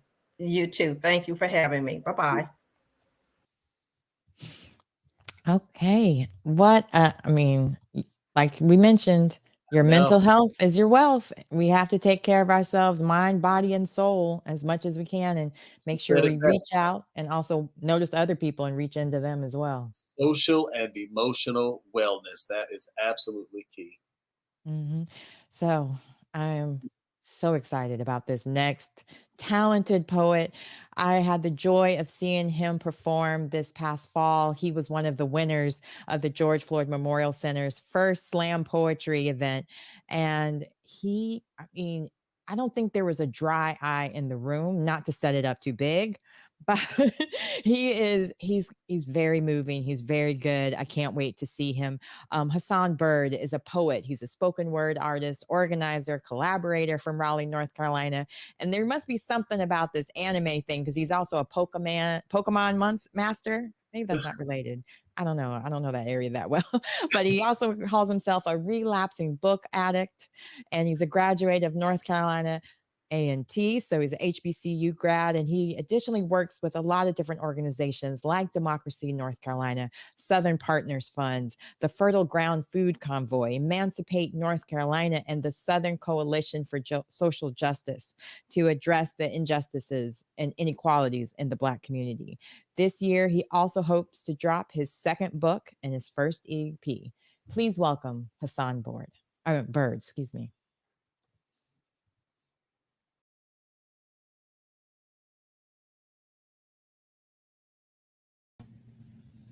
This poem is tired. Tired of the hashtags and the comments. Tired of arguing on the internet. Tired of hearing poems just like it. Tired of writing down your wrongs or wanting to write and running out of words. This poem is tired of not being heard. It's tired of yelling. It's losing its voice and it's losing its hope. This poem is tired asking for permission to breathe or walk down the street or stand on its feet. It's tired of crying and having more reasons to cry than tears in its eyes. This poem remembers a time when it was elder or pharaoh or griot or sometimes God, or at least God made not to be enslaved. This poem remembers the freedom before the beating, the village before the chain, the rite of passage before the middle passage, the family before the pain of seeing it ripped apart. This poem is numb. It doesn't even feel the bruises anymore. It doesn't even feel the loss or the choking. This poem suffocates while breathing. This poem is tired of having to explain its screams or its worth. It doesn't think you'll understand. It wanted to make you understand. Now it doesn't care. It never wanted sympathy or thoughts or prayers. This poem no longer wants equality. It wants revenge, wants to eat the rich, French style. That means heads in baskets. This poem woke up angry, spitting fire, but not morning breath. More so scrolled through Twitter like morning paper and was forced to digest Black Death as its first meal. This poem will go to sleep angry if it goes to sleep at all. It hates that you get to go to sleep so peacefully. This poem wants you to know what war on your doorstep feels like. Wants to bring it to you personally. Not just drop it off on the front porch, send it through the living room window and hope your daughter is sitting on the couch. This poem hopes all your worst nightmares come true.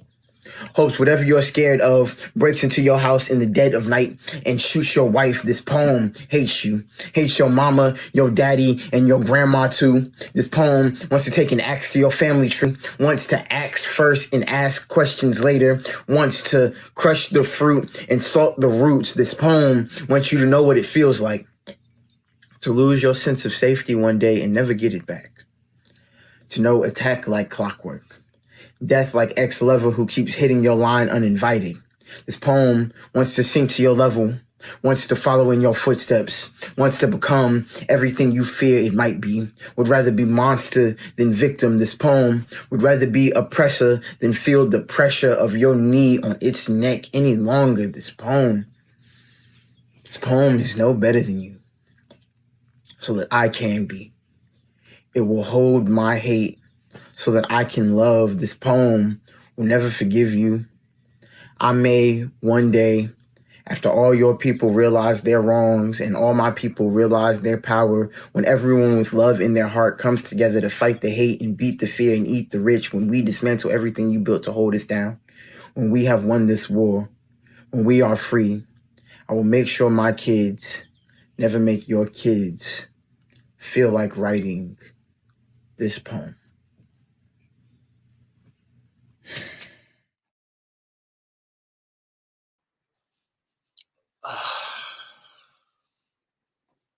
I see what you mean.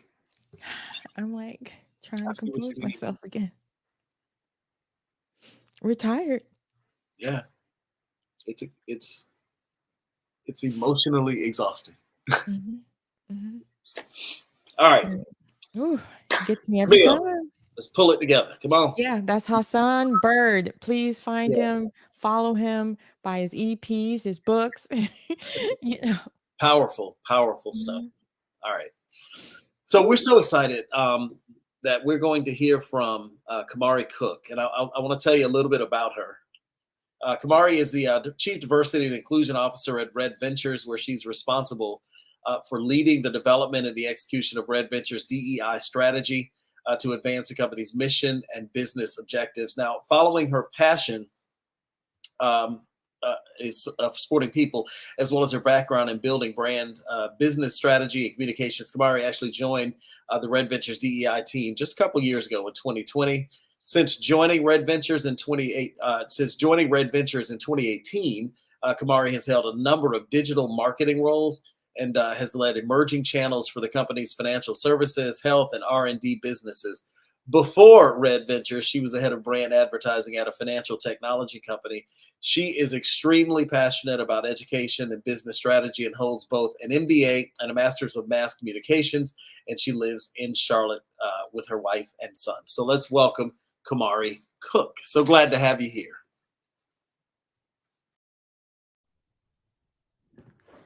Thank you for that wonderful introduction. I'm so honored to be here today.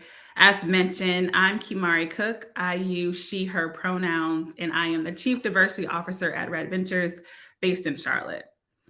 Today, we've come together to transform our trauma into healing and to honor the life and legacy of George Floyd. But what is a legacy? In early 2020, as I became a new mother, knowing nothing else, the one thing I understood was it's my responsibility to leave something of value to my son. And I didn't know what that would be. As a person who loves to learn, I spent time researching the concept of a legacy. In the early morning hours of 3 a.m., 4 a.m., 5 a.m., with my son staring bright-eyed and hopeful at me, I focused on what I would build for him. Merriam-Webster defines a legacy in 3 ways. The first, a gift by will, especially of money or other personal property.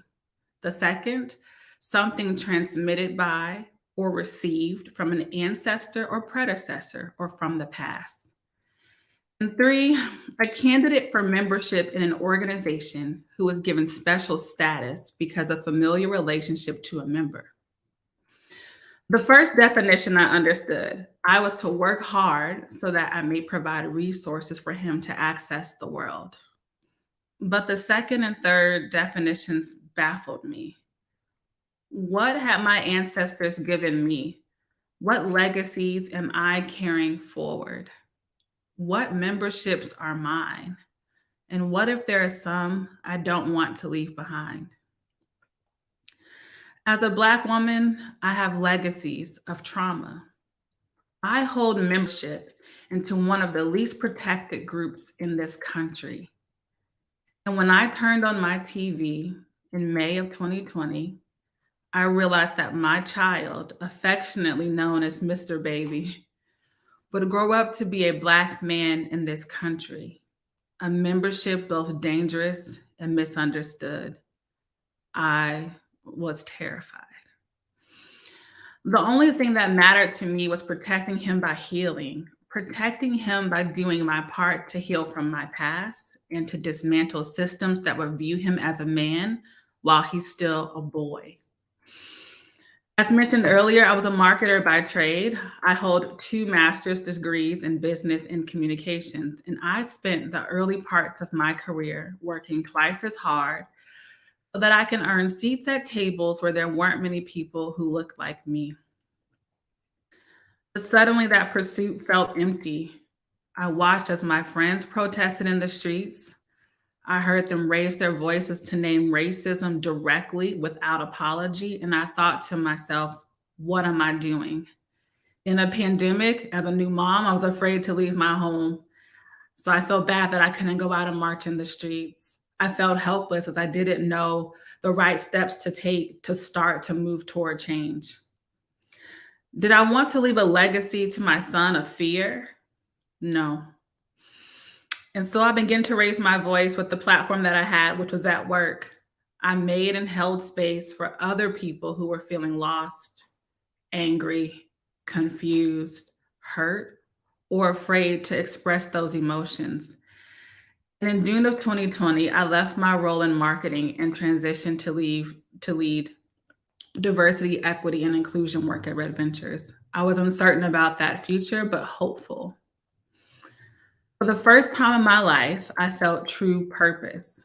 And in that purpose, I found healing and hope. I no longer had to practice an unsustainable duality. I didn't need to leave parts of myself at the door when I walked into work. I could name that seeing perpetual violence on Black and Brown people was traumatic and impacted my ability and the ability of so many to go on as business as usual. I found my voice. I'll admit, being a DEI practitioner is extremely difficult. In the last few weeks alone, as we've heard previously, we witnessed unspeakable acts of hate and brutality in Buffalo against the African American community, Laguna Woods against the AAPI community, and most recently at Robb Elementary School. To process that trauma and to be of service to others is hard. But like many of you watching, I am deeply committed to leaving a legacy of healing. So how do we heal? How do we transform our trauma into emotional currency that buys our children's future without pains we've known?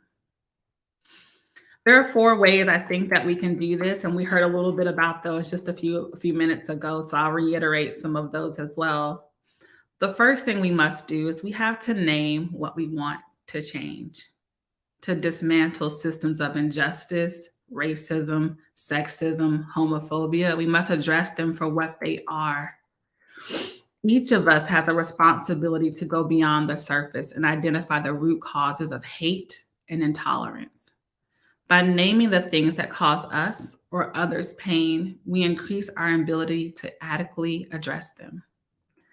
Just as a doctor makes a diagnosis before treatment, we must do the same. When we don't call things by their name, we give them disguises. We allow them to replicate with different faces, making them difficult to eradicate. This is why we say their names. Second, we must commit to healing. We must commit to seeking care. In many communities of color, seeking therapy or other mental health support is something we don't do. But our mental wellness is just as important as our physical wellness. Often we may feel that we have to choose between pastoral care or therapy, but we don't. They can coexist and serve the spirit and mind equally. I've been in therapy for the last 4 years, either on a weekly or bi-weekly basis. I manage anxiety, depression, and PTSD. And in sharing that, sometimes I do feel shame. I feel that parts of me are broken and that there may be things wrong with me that I can't fix. But I focus here so that I can be the best version of myself. My focus is on filling up my own cup so that I may pour out for others, whether that be family, friends, colleagues, or strangers, or reaching out to a person I've never met before. The third thing we must do is remember our humanity and the humanity of others. To be human is to be imperfect. It is to make mistakes. It is having the consciousness to evolve and grow. Everyone is dealing with something, whether said, unsaid, seen, or unseen. When we think about what is inclusion, it's little acts of recalling the humanity in others. The more we practice patience and care with ourselves, we make space to extend grace and understanding to others. And the fourth thing that you can do, and if you remember nothing that I say today, I ask that you remember this, and you heard it a little bit a while ago, but boundaries are the highest form of self-care. The most important thing you can do to heal yourself is by setting and upholding boundaries. Boundaries in what you consume. Stop scrolling. Turn off the news. Give yourself the space to process what you've seen and heard, and don't re-traumatize yourself by consuming everything available to you. Boundaries in who has access to you. You cannot be everything to everyone. Although we like to believe sometimes that we're superheroes, we're merely humans. And although we do extraordinary things, we experience extraordinary things, and we challenge things that seem unsurmountable. You have to remember that. You have to put yourself first. Boundaries in that you commit to showing up as a full human being and leaving spaces in which you cannot, even when it's unpleasant. We get mad, we cry, we laugh, we love. All emotions are valid. When we name things, we can address them. When we address them in a way that is both humane and with grace, we are more likely to get to a place of healing. And healing is not a destination, it's a journey. There will be no shortage of inequality or injustice that we'll see tomorrow or in the days to come. And so healing is a practice, and how you get there is by focusing on things that fill you up and keeping those boundaries in place. And ultimately, as good stewards of our own mental health and wellness, we must implement boundaries on what we accept from ourselves and others. I started this conversation on understanding what a legacy was. What will I leave behind? And for me, it's my hope to leave a legacy of humanity, of courage, of facing the things that scare me, the things that hide under our bed, the things that knock on our door, the things that meet us even when we weren't looking. It is to create a world where my son can be his full, authentic self without hesitation or fear. To do that, I have to focus on healing and tackling trauma head on, while also remembering the joys of life. Sometimes joy in itself can be a protest, that in the wake of destruction, trauma, and when it feels hopeless, to find joy can be its own form of protest. George Floyd's legacy is that he galvanized us all to move, all generations, every walk of life. He reinvigorated our fight for justice and equality. My ask of you here today is that as we all go forth to make good trouble, we do so with care. Care for yourselves, care for others, care for people you haven't even met yet. Before I close and open it up to questions and discussion, we've been having some heavy conversation. And so if you're like me, I tend to shrink into myself. So let's all take stock of how we're feeling. Relax your shoulders if you can. Take a deep breath.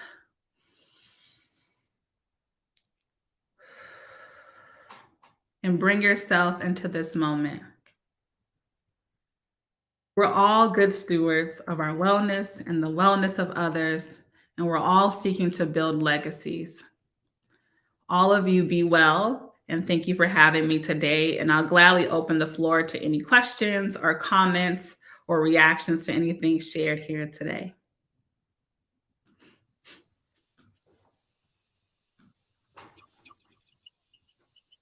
Wow. Thank you so much for sharing all of that.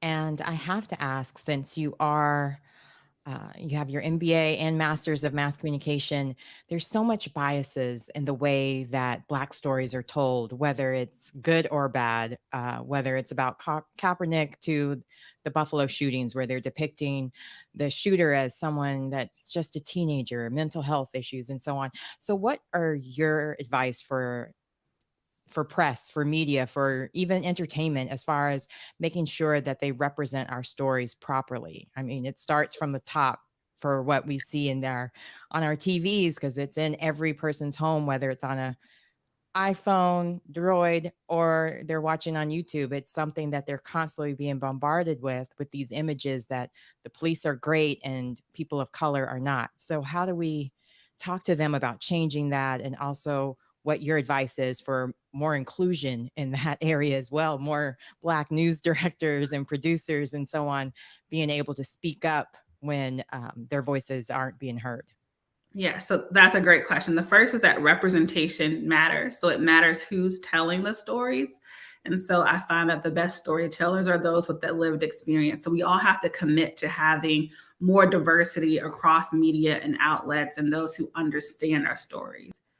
The other piece is to get representation requires culture shifts. People have to have the safety to be able to speak out, to be able to share their stories without being villainized, and understanding that two realities can be true. My experience with the police can be different than someone else's, neither be inaccurate and neither be untrue, but both stories deserve space. So we have to kind of get that psychological safety in place to know that I can share my story and you can share yours, and they don't have to be at odds with one another. And the other piece is that I think sometimes in the media, we're seeking agreement that we're all going to share the same perspective. And that's not the goal. The goal is understanding. Do we all have the information we need to process and understand what has happened to people around us or happening to people that we know? So I would say really continue to focus on representation, but create the psychological safety for people to feel safe to share their stories just as they experience them without watering them down. Kamari, as a journalist, I have one question, but it has 17 parts. Okay. So, I want to talk for a moment specifically about diversity and inclusion offices, because I think following the death of George Floyd, we saw this huge surge in companies now coming to the table to talk about diversity and equity and inclusion. My previous station, and I'd been there 20 years. And after George Floyd died, they started a DEI committee. And I was like, what just happened? I think we needed this a long time ago. And I checked because I wanted to find out if they're still operating. And I just texted the person and who's over it. And she said, yes, we're still there. And I'm determined to keep it going. But what we saw was this surge. And then maybe some of them just kind of, filtered out. First, the first part of the question, what does your office do for your company, and what do these DEI offices do for their companies? And B, how do we sustain that, keep it going, so it's not just one of those things where we're like, oh, this was great, everyone loves diversity, and then it goes away? Yeah, so I'll start by answering this. My question was also with 17 answers, so we'll share that in common. But the first thing is that Red Ventures DEI team or office or function is only 2 years old. So if you think about that, we implemented this in 2020. Although we've done things in the community that would align with this work, the formal role of Chief Diversity Officer didn't come into play until 2020. And in fact, I sat down with my predecessor when she said, hey, we're starting this team. And I said, well, if you're going to do it for 6 months, I'm going to stay doing marketing because I don't want to get excited or start pouring into this emotional labor. And then 6 months, we don't have this. Mm-hmm. And she said, I can commit to you that this is a commitment from the company. And it has been. What we do at Red Ventures is we really commit to culture shifts. So a lot of other DEI office focuses on representation. Representation is a product of building an inclusive and equitable culture, meaning I can bring my full authentic self, braids, bun, makeup, no makeup to work, and that be accepted, not tolerated, but fully accepted. And that when I come into work, I have access to opportunities that anyone else would have. And so at Red Ventures, we focus on making sure that all groups have access, all groups feel included. I think we've increased our sense of belonging over 20% the last 2 years. We just released an annual report on redventures.com where you can actually see our progress. So we're committed to transparency. So the employees can hold us accountable.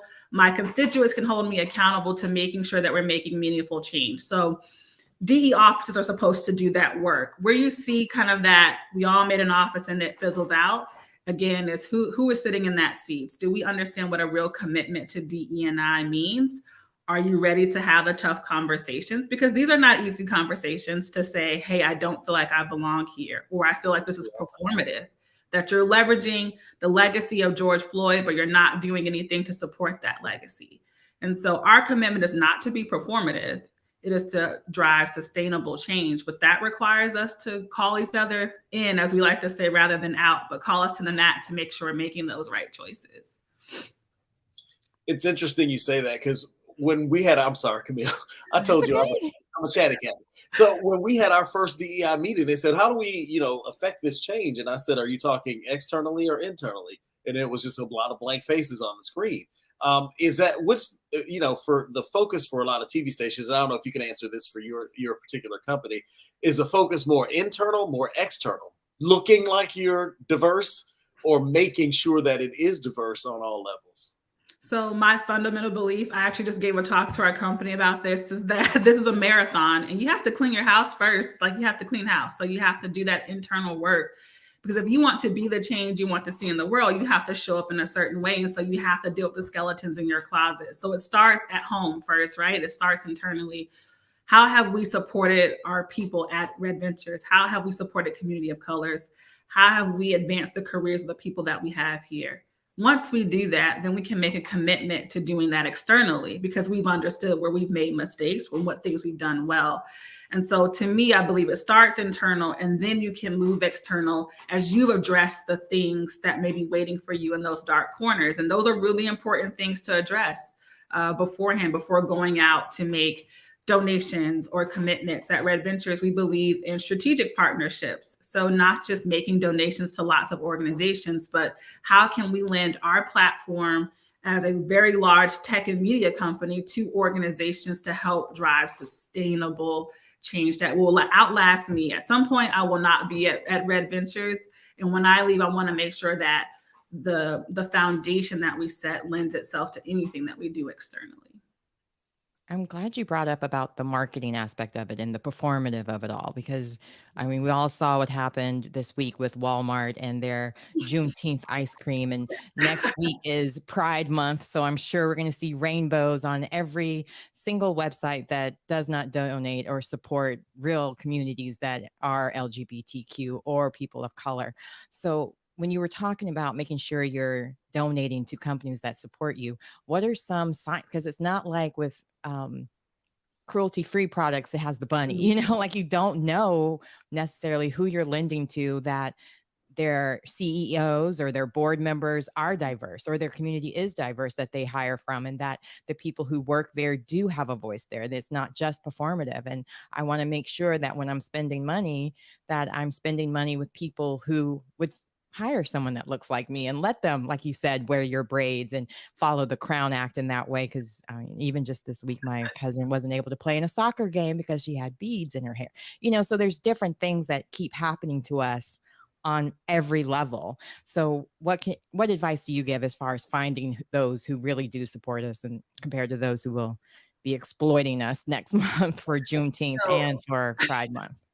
Yeah, so those are really great examples of saying, hey, I'm trying to get to this community, and I'm going to pander, right? So what you want to do is kind of look into the makeup of the company. So you can go and see their representation if you visit their website. Look for their DEI reports or lack thereof. So if they're not publicly sharing that information, think about why.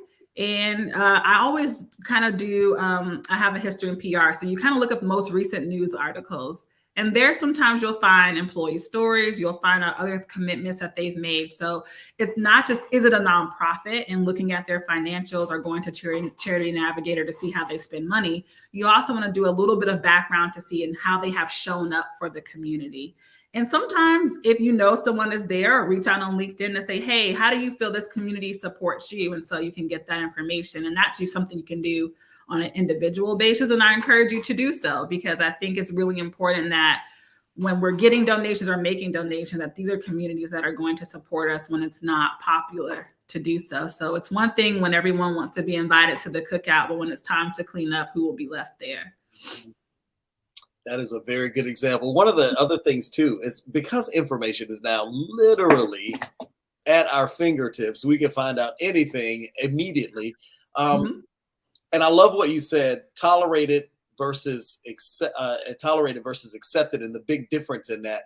One thing we can also do is just go look at a company's board of directors. I mean, if you're walking the walk and talking the talk, then they should all not look the exact same, correct? Correct. And I mean, some groups will be homogenous. So I tell people that representation is a marathon, not a sprint, right? So we're trying to roll back decisions made over the last 2 to 3 decades. And so you're going to have perhaps old white men sitting in seats that they've held for the last 20 years. But there is an up and coming Black woman who's making her way to that seat. And that's going to take some time before she gets there. And so we'll see over the next few years, if done appropriately, meaning, are we investing in talent? Are we developing people that Black woman will sit in that seat at some point in time. So I think you look at what they have as a makeup, but also what are their commitments to making sure that someone can grow into that roles, because what you don't want to do is artificial representation, which is going to the market and I'm like, I need a Black woman. I found 5 and I put you in a seat you're not ready to sit in, and then you're not successful. So to me, it's about making sure that person in the seat has all the tools, support, qualifications to be there. And that takes time to make sure that we've done that work and done that due diligence. And so I'll say representation is a marathon, and we all have to contribute to how it goes.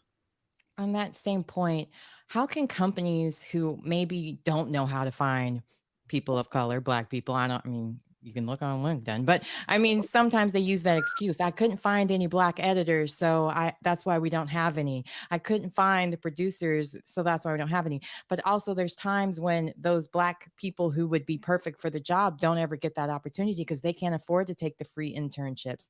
Their parents didn't go to the Ivy League schools to make those connections where they don't ever have to do interviews. I mean, you know, they just, hey, my son is looking to work in the XYZ, and oh, well, because we play at the same golf place, I'll help you out. Like, we don't always have those connections. So how can you suggest for companies who are looking to make genuine change, who want to have that pipeline of bringing in fresh new talent or even older talent that are out there that's possibly still trying to break that glass ceiling or cement ceiling, it seems like, what advice would you give for them to go out and find that talent? Yes. So I will talk a little bit how we approach this at Red Ventures. So we invest in relationship with HBCU students in their junior year of college. So understanding what roles we hire for in about a year or two, what skills and development can we offer to make sure that you're prepared for those interviews. So we do case prep, we do interview prep, we go to those schools. So we make that investment early, and they may not get jobs with Red Ventures. That's not necessarily the point. The point is to make sure that we pour it back into that community. We also partner with organizations like Out in Tech, or Blacks in Tech, or Women Who Code, where they are actually reaching the population that we want to serve. So how can we pour into that organization? And so we make sure that we go to where we think people are, and we pour into those communities in a meaningful way. And again, even if you don't come to Red Ventures, we want to make sure that we invest in those communities.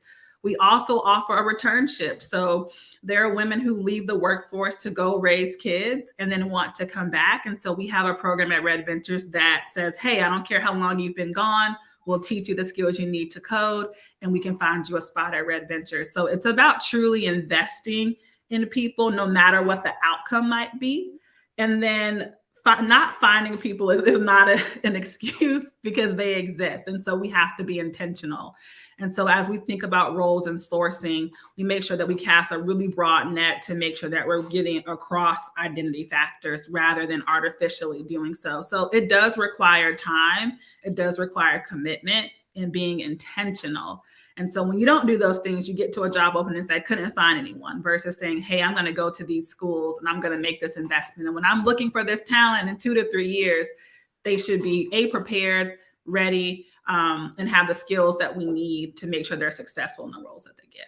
You know, I heard you say it. I've heard other people say it before, and it bears repeating. Diversity has to be intentional. Yes. There's no osmosis of people just popping up. You got to actually go out and make sure that you are filling your, I almost said newsrooms, because that's what I talk about all the time. Yeah. Newsroom companies, businesses with a diverse voice. One last quick question before we wrap up. And it just left me. Brr. I hate it when that happens. It was there a second ago, and then it just went away. You know what? Kamari, maybe share how everybody can connect with you. So when that question does pop back into Rod's head, he knows how to email it out to you to get those answers. Yes. And for anyone else that might also want to find out more about you and Red Ventures. Yeah, you can visit redventures.com and you can click diversity and see our 2022 annual report. So you can actually see the results of what I'm saying and not just take my word for it. You can email me at khcook@redventures.com or connect with me on LinkedIn. I am there if you're looking. It just came back to me. Did you see it? Did you see me go like, oh, I got it? Sorry, y'all. That's the light bulb on your head. That's the nature of being an old man. Sometimes those things just happen. Are you heartened by what we have seen in the last 2 years? I know it's easy to kind of look at the gloom and doom and nitpick it to to death, but are you heartened by what you have seen in terms of people at least making what appears to be the best effort to be diverse now? Yeah, yeah. So there's a balance. Sometimes I'm exhausted, right? Because I feel like I'm having the same conversation over again, just with different people. But if I think about 2 years ago having some of the conversations at work that I have, so we talked about the Robb Elementary School shooting, we talk about George Floyd often, we talk about history of violence in the AAPI community without hesitation, without agreement. In fact, we get into some steamy debates in very large forums. And so when I think about that evolution from having to shut down and say, I'm not affected. I remember when Trayvon Martin happened, I had to go to work and I was like very disturbed. And everyone else was having a great day. And I'm like, this day is hard for me. I don't have to do that anymore. I walk in and say, I saw people gunned down in a grocery store doing the things that I would do on a Saturday myself, and I cannot be present. And everyone was like, that makes sense. And matter of fact, let's make space for everyone else who can't be present. So knowing that we've made those transitions, I feel heartened. I am saddened that the world, as soon as I think that we're making 2 steps forward, everything happens at once. And it feels like you can't quite come out of it. But I do believe that now we have the platforms, we have the people, we have the voices. Gen Z is no joke. They won't take anything. And so I'm glad that they're coming behind me. And I'm excited to see how they take the baton and lead the work in the future. Thank Absolutely you so much, agree. Kamari. Oh, sorry. Go ahead, Rod. I'm saying amen. Don't mind back No. in the congregation. Okay, we're going to church today. So thank you so much, Kamari Cook, for being part of the Weekend of Enlightenment conference. We appreciate all the knowledge that you've shared with us today and all the hard work that you're doing. Because, woof, I can't imagine having those conversations every day with people who don't get it and don't want to get it. Yep, that is Thank you absolutely for true. having me. Thank you so much, and I love what you said about having all those steamy debates with people. And I'm reminded of Shirley Chisholm, who once said, "We have to learn to disagree without being disagreeable. It Yes. is okay to argue, but we don't have to. We don't have to end up hating each other. We just got to be able to have those good conversations about that." Kamari, thank you so much. I really really appreciate it. Thank you. All right. So before we go to the next session, I do want to remind everybody that you have an opportunity out there to be a star. This year's activities are the first official fundraisers for the George Floyd Memorial Center. That's right. One of our sponsors is Raleigh's local TV station, CBS 17. And as a sponsor, they have something special for you to bid on. Here's an amazing opportunity to not only raise money for the George Floyd Memorial Center, but to raise awareness for a business in our community. So again, the person with the winning bid will get an opportunity to be a guest host on CBS 17's My Carolina. That's where I work. Well, not for My Carolina, but CBS 17, for a part of an upcoming show with my colleagues here, Joanna and Carly. The winning bidder can come talk about their business, just come out and hang out if they want to, have a good time on the show. And as that winning bidder, you can also gift it to someone else or a business you might want to have a little bit more exposure. You see the QR code there on your screen. If you scan that, that'll take you to our website. That'll take you to an opportunity to go ahead and bid, or you can go to our website, georgefloydmc.org.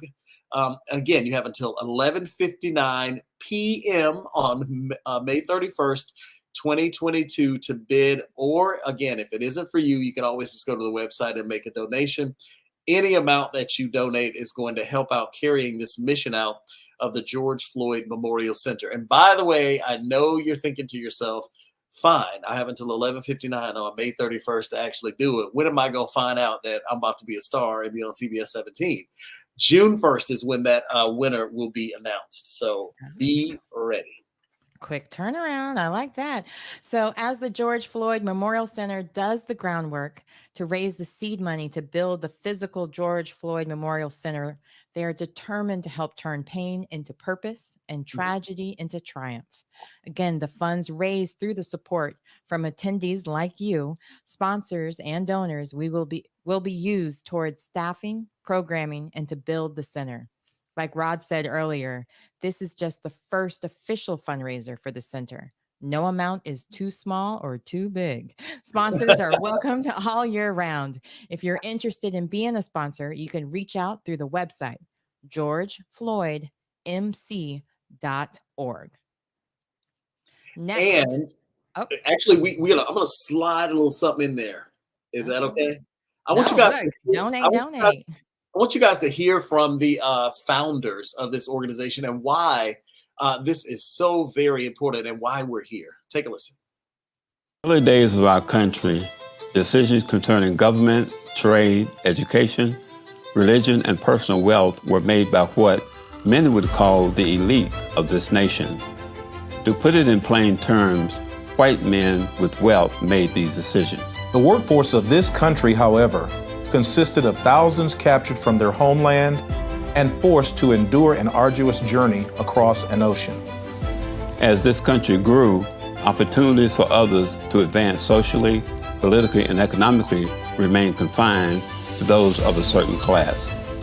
Even as Supreme Court rulings overturned laws and statutes that eliminate the possibility of all American citizens pursuing the American dream of life, liberty, and happiness, many Americans remain in the left-out status. On May 25th, 2020, millions around the world watched the horrific video of George Floyd taking his last breath under the knee of a rogue police officer in Minneapolis, Minnesota. What followed was a cry for justice as millions took to the streets, angered and outraged over the continued displays of public lynchings. People of all colors, religions, and backgrounds came together to say enough is enough.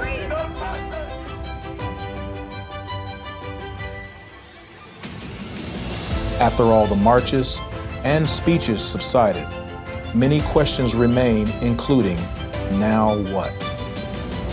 Out of this tragedy was birthed the George Floyd Memorial Center. Hi, I'm Thomas McLaurin. I'm Roger Floyd. We are family members of George Floyd and co-founders of the George Floyd Memorial Center here in Raleigh, North Carolina. I am the Chief Impact Officer, and Thomas serves as our Executive Director. Our mission is to promote racial, social, and economic justice, starting here in George's home state of North Carolina, then spreading throughout the four corners of the earth. Our vision is to uplift, empower, and positively impact the lives of individuals and communities we serve, leading to deeper understanding between members of the community, personal growth, and emotional and financial prosperities for all families. By joining together key community resources such as healthcare providers, law enforcement, education leaders, policymakers, and financial providers, we can truly change communities of lack to communities of opportunity. We do this by recognizing that everybody should be given a chance to sit at the welcome table. Let's make diversity, equity, and inclusion more than a buzz phrase. Let's make it a reality. The aim of this conference is to provide answers to questions like, now what? Where do we go from here? What can I do to help? Our theme is from perpetual trauma to transformation. When we talk about transformation, we focus on the change that impacts everyone in the community. To effectively acquire this type of change, everyone must play a part. This is where true DEI takes place. This is our purpose for gathering today. Creating an opportunity for the change is the first step. Taking the information shared here today back to our communities, our places of work, and sharing it with our sphere of influence is the next step. Finally, putting what we learned here into action is what we believe will trigger this transformation we seek. America's greatest resource, her citizens, all of them. We all have a purpose. Let's utilize these resources, this conference, and this information for good. Dr. Martin Luther King Jr. once said, life's most persistent question is, what are you doing for others? Thank you for taking part in this groundbreaking event. We look forward to your participation in being the change we seek.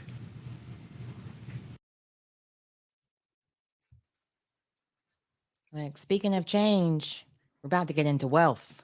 Okay, the other kind of change, because economic inclusion and justice is also needed. If they're talking about, what was it, 42 of the wealthiest is more Yeah, than all Black people in all 400. of America Yeah, the make. 400 wealthiest people are wealthier than Or 42 million people of color, African Americans. Which is, I mean, first of all, when he said that, it just floored me because I would never have imagined that to be the case. I mean, I knew there was an enormous amount of wealth, but I would not think that it would be more than 42 million people of color.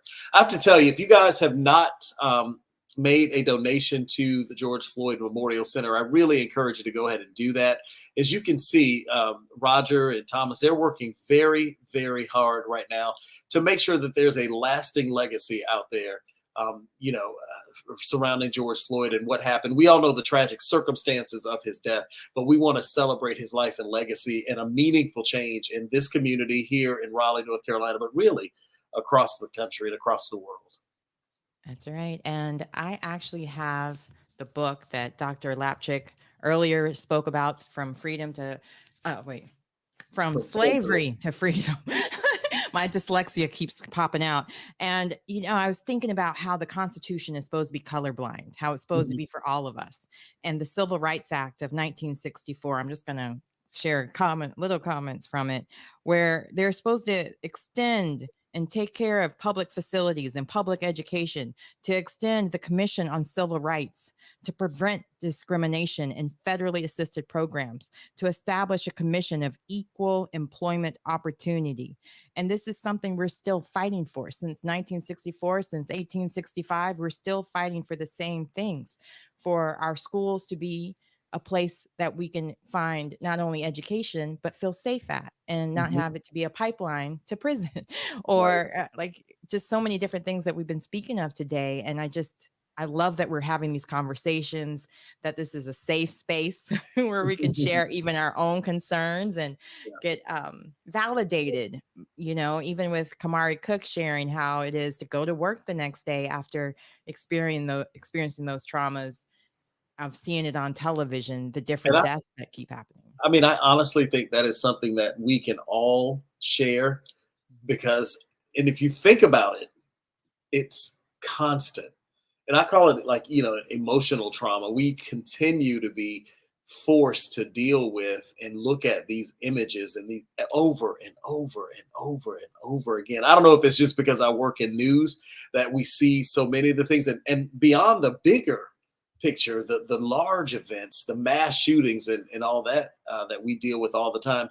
Just think about the shootings that happen daily in cities across this country, smaller communities, that trauma that we're always being presented with. So the George Floyd Memorial Center is an opportunity to try to be change agents. And that is why we are here. That is why we're taking this bulk of your afternoon, and why you're here, because you want to be one of those change agents as well. So we're talking about health, wealth, and that's where we're going next, to wealth. And Yes, that's we a big, are.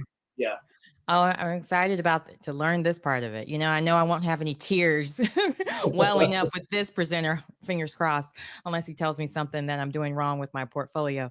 But next, it is the wealth focus segment. We'll have presentation from Mr. Conley Perry.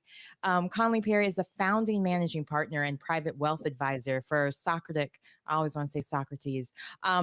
Socratic Better Wealth in Raleigh, North Carolina. Over the last 24 years, he has helped clients pursue their financial goals.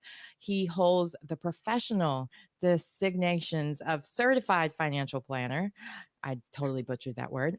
Chartered financial, accredited portfolio management advisor, and securities. He has his Series 7, Series 63, and 65. So he can help you make that trust fund. So maybe you can have your kid run for office next year. Bo Hines. Conley also partners with M&F Bank as the wealth management advisor, a graduate for the prestigious Cameron School of Business at the University of North Carolina in Wilmington. And Conley received his bachelor's of science degree in finance. Please welcome Conley Perry.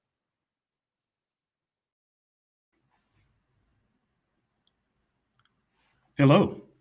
Good afternoon, and thank you all for being here for our Investing in Your Future workshop. I'm so honored to be part of this special event, an important event, and spending some time with you today. I'm looking forward to helping you learn more about the investing options and strategies that will help you build wealth. Whether you're a beginner in your journey to building wealth or an experienced investor, I hope that I can share some information that will be relevant to your situation. I've learned over the years that one of the best things an investor can do is to continually educate themselves. And so I commend you for taking this important step and hope that you find it worthwhile. Since we're not in a normal workshop environment, I will refer to some notes just to make sure that I'm able to get everything, share some important information with you in a clear and concise manner, and to make the best use of our time today. We should have a few minutes left over to answer some questions, but if I can't get to them, please give me a call. You will have my information at the end of the session, and I'll look forward to hearing from some of you if you guys have any questions at all. So let's get started. So the topics for today, I just want to show you how you can potentially build wealth through investing. And the topics that we'll be exploring are reasons to accumulate wealth, best practices for making investment decisions, tools for making investment decisions, and managing risk. Next slide, please. So when you're striving to build wealth, it's important to make sure that you have your bases covered for your financial journey. It's really, really important. For example, I like to give the analogy of driving a car. If you're driving your car to a destination that you want to make sure that you have all four wheels, and it'll be very difficult to drive on one wheel or two wheels or three wheels. It doesn't matter if you have an economy car or if you have a luxury, high-end luxury car, it doesn't matter. You need all four wheels to get to your destination. Striving for your financial goals work the same way. It doesn't matter if you're a beginner or a high net worth individual. Those four areas are very important to have that foundation, and that's your cash and liabilities, protection, investment, and taxes, to help with maintaining that base to allow you to continue building wealth and also preserving wealth. Let's look at these in more detail here. The cash and liabilities basically represents your financial position. It's important to have an adequate deposit accounts or cash reserves in the bank for an emergency. The general rule is 3 to 6 months of income that you hear sometimes. I like to use 3 to 6 months of expenses, because if your income is not sufficient already to pay your bills, then you're still not going to have enough. As far as liabilities go, you want to make sure that you have good debt, not bad debt. And good debt would be a mortgage or a home equity line of credit or business loan. Bad debt would be your credit cards, personal loans. It's okay to take advantage and leverage banks right now because of the low interest rate environment, but you don't want to carry balances if possible. Protection deals with insurance coverages. Most individuals and families are covered through their employers for life insurance and disability. If not, it's generally pretty inexpensive, especially for life insurance to cover it on a private policy. Long-term care insurance has gotten very popular over the last 15 years or so. Long-term care insurance actually provides protection against your retirement income once you stop working, just like disability insurance protects your income while you're working. Of course, home and auto insurance is required if you have those things. Health insurance is another area that you will probably get through work, or for older Americans, Medicare for older Americans. Tax management is making sure that you have diversification within your investments and taking advantage of tax-favored investment vehicles. Tax-free vehicles would include things like Roth IRAs, you probably heard of, a 529 college plan for kids. Tax-deferred is your typical 401k plan, your 403b, your SEP IRA, and a tax-favored non-qualified plans are certain insurance products or exchange-traded funds, which we'll talk about later. Investments, we will deal more about on the whole investment side as we go through the slide, but you want to accumulate shares and units of an investment. You want to provide income through your investment through dividends and capital gains, and you want to allocate your portfolio based on your investment goals. And again, we're going to focus more on the investment part in this presentation today. All right, as you can see, we can't predict the future, but we can prepare for it. And chances are good that everyone here wants to be able to retire at some point, right? And I know you're not in front of me, you can't raise your hand, but I'm sure that a lot of people, that's for most investors, that's their number one goal, is to plan for retirement. You may also want to provide for healthcare for you and your family. The U.S. spent 6.9% of its GDP on healthcare in 1970, and that figure rose to 17.7 by 2008, according to the National Health Expenditure data. In 2020, healthcare spending rose another 9.7%, or about $12,350 a person. So people are living longer, which also increases the cost of healthcare. You may also want to invest to pay for the increasing cost of higher education. If you have or plan to have children or grandchildren or thinking about going back to school yourself, one of the top priorities should be to put money aside to cover those rising costs of education, even though some places are starting to come down a little bit to make it more affordable. In my home state of North Carolina, a four-year university will cost somewhere around $28,000 today. Some of you might want to save money to buy your first or second home or start a business.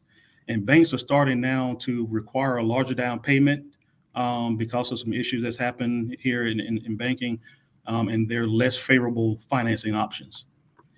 I've already mentioned retirement as the most common reason why people invest. People are retiring early and they want to make sure they don't run out of money in retirement. And we'll cover that more in the next slide, income for retirement. And don't forget about inflationary cost. We have nearly doubled since 1990. Inflation impacts the purchasing power of the dollar. And according to the U.S. Labor Department, just over the last 12 months, inflation is at 8.3%, which is really, really high. The Fed has been increasing interest rate to help curb inflation, and they have more interest rate hikes to come for the remainder of the year. Last, it's also a good idea to set money aside for unexpected circumstances or emergencies like home repairs or car repairs and medical expenses. We all have different reasons for investing, and it's important to keep your eye on the end objective because that's what's going to guide your investment strategy and the type of investments that you choose, okay? Today's healthier, more active lifestyle, coupled with the advances in medicine, are helping people to live longer, and that's great news. And you should be prepared for it because retirement is getting longer and more expensive. Consider this: the average 65-year-old has a life expectancy of 19.5 more years, and many will live 25 to 30 more years in retirement. So you could actually live more or longer in retirement than you actually worked. Retirees today are leading more active lives. They're taking more time to travel. They're focusing on their hobbies and other activities where the cost can really add up quickly. We generally project in our financial planning software that the living expenses for retirees will be the same or even higher as it was before they retired. And a lot of people think it goes down, but generally it really doesn't. Meanwhile, changes in the workplace makes it more likely that retirees will be responsible for the bulk of their own retirement income. Our parents and grandparents, they used to rely, on Social Security and their pensions, which is not really there anymore. As this chart shows here, Social Security makes up less than 35% of the aggregate income of retirees. And with the Social Security system under stress, most people aren't very confident that Social Security will be around for them. Even though there's systems in place, there's still that fear that it may not be there. And most companies have just completely done away with pensions. I actually met with someone here recently that works for the federal government that still have a pension, but you hardly ever see those anymore. As a result, future retirees will be responsible for providing more of their own retirement assets. As I shared earlier, another thing all long-term investors need to be aware of is inflation. This table shows you why you should consider inflation when you're investing for the medium and long term. As you can see, while the various asset classes may be boasting average annual returns over the long term, the reality is that those same returns may not be as good as you think when you add in inflation. Just look at the stock market here. For the past 30 years, it has produced a 9.97% return on an annualized basis ending in 2018. But when you account for inflation, that rate dropped to 7.49%. If you consider right now what banks are paying you in interest in deposit accounts, and you add the high inflation that we're currently experiencing, if you were to do what's called the real return calculation, you're technically down about 6%. So you're actually losing money, having money sitting in accounts. You need them, but the real rate of return is about a negative 6% right now. That's why you may need to include stocks among your investments even after you retire, so that a portion of your portfolio has the potential to grow and stay ahead of inflation. Next slide, please. So fortunately, there are ways to address the challenges posed by inflation and the rising cost of retirement and education and healthcare and other major expenses. You don't have to come from a wealthy family. You don't have to win the lottery. You don't have to be a business tycoon to accumulate growth or accumulate wealth for a comfortable retirement and other goals that you have. You have a wide selection of investment tools available and literally just thousands of investments to choose from. There are also different investment strategies you can use to address your specific goals. And this should include setting your investment goal, determining the type of investments, weighing your options, and risk strategies. So those are the points that we're going to take a look at now. So as I just mentioned, defining your investment goals is a critical step you need to take before preparing your investment plan and strategy. Ask yourself, why are you investing? When will you need the money? How much money will you need? And how much risk are you comfortable with taking? These questions can be answered by engaging in comprehensive financial planning. It's kind of like going to the dentist when you have a toothache. You walk into the dentist, they do an x-ray, they determine what the issue is going on, and then they set a next plan of action. Well, the financial planning process works the same way, where an analysis is done on your whole financial picture, and then to determine what the next steps you are to take to reach your goals. If you were in front of me right now, I could see a show of hands, but how many of you have heard of or have an investment policy statement? An investment policy statement is one of the absolute most important documents you can have for building wealth. The investment policy statement, or IPS as we like to call it, allows you to clearly define your investment objectives, assumptions, expectations, and guidelines applicable to your investment portfolio. This helps you navigate through volatility and down markets like we're experiencing today. It also helps you determine your risk tolerance and the expected return based on that risk. You also need to consider, you should always keep an emergency fund, like I said, and it should be at least 3 to 6 months of your living expenses. But this money should be kept in an account like a bank account so you can get to it easily. This will allow you to stay invested, like when the market is going down now, and you don't have to sell positions, especially when the market is low, to take care of emergencies. Next slide, please. Okay, thank you. Now let's review the types of investments that are available today. As an individual investor, you're likely to choose from these basic investment categories. Many of you are already familiar, I'm sure, with a lot of these, but I'll just take a moment and explain each one of them briefly. In the simplest of terms, a stock represents ownership in a company. Many investors choose to invest in a pool of stocks so they can spread the risk out. And that's what is done by investing in a mutual fund. A bond is essentially an IOU that a borrower, such as a government organization or corporation, gives to an investor, promising interest payments and future return of repayment of the loan. Cash securities and deposit accounts are short-term investments that can be converted easily into cash. That's why they're sometimes called cash equivalents. These can be deposit accounts, bank accounts, CDs, things of that nature. Life cycle funds are relatively new. They're allocation funds that are generally found inside of a company retirement plan, like a 401k, like those lifestyle 2020 type funds and stuff like that with numbers on them. They're designed to gradually move its allocation from more aggressive to more conservative as you get closer to that date of your goal. Exchange traded funds, or ETFs, are securities that follow a particular index, like the S&P 500. They're like a hybrid investment, and they trade like a stock. So if you trade it at 10 o'clock in the morning, it trades on that at that time, but it's diversified like a mutual fund. ETFs have lower internal expenses and they're more tax efficient. U.S. Treasuries are issued by the government and are generally considered to be safe investments. An example would be Series EE bonds or I bonds, which have gained a lot of recognition here recently because of their higher rates. And alternative investments would be like private capital, natural resources, real estate funds, and things of that nature. They're considered to be a little bit more speculative and it may add more risk to your portfolio. Now I'd like to shift gears for a moment and focus on some basic but important investment strategies. Asset allocation, diversification, dollar cost averaging investing, and buy and hold investing. First, I'll discuss asset allocation and diversification because they kind of work together. Remember the old saying, don't put all your eggs in one basket.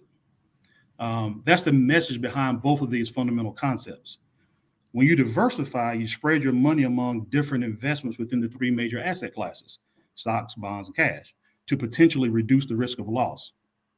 The theory states that if one investment declines in value, then gains from the other investment might potentially offset that loss. This is also called having negative correlation in your portfolio. I always tell clients that when you look at your statement or your account online, you want to see a bunch of red and green numbers. Greens mean the positions are up. Red means that they're down. If you have all your positions at green at the same time, then you could also have all those same positions down at the same time and not have that negative correlation. So having both of them, red and greens, more greens hopefully than reds, then that's a good indication that you have diversity within your portfolio. Asset allocation, on the other hand, is a process of strategically dividing your money among the three asset classes to pursue a specific goal.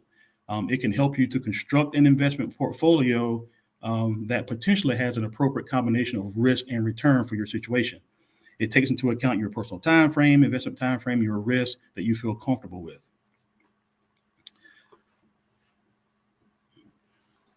Okay.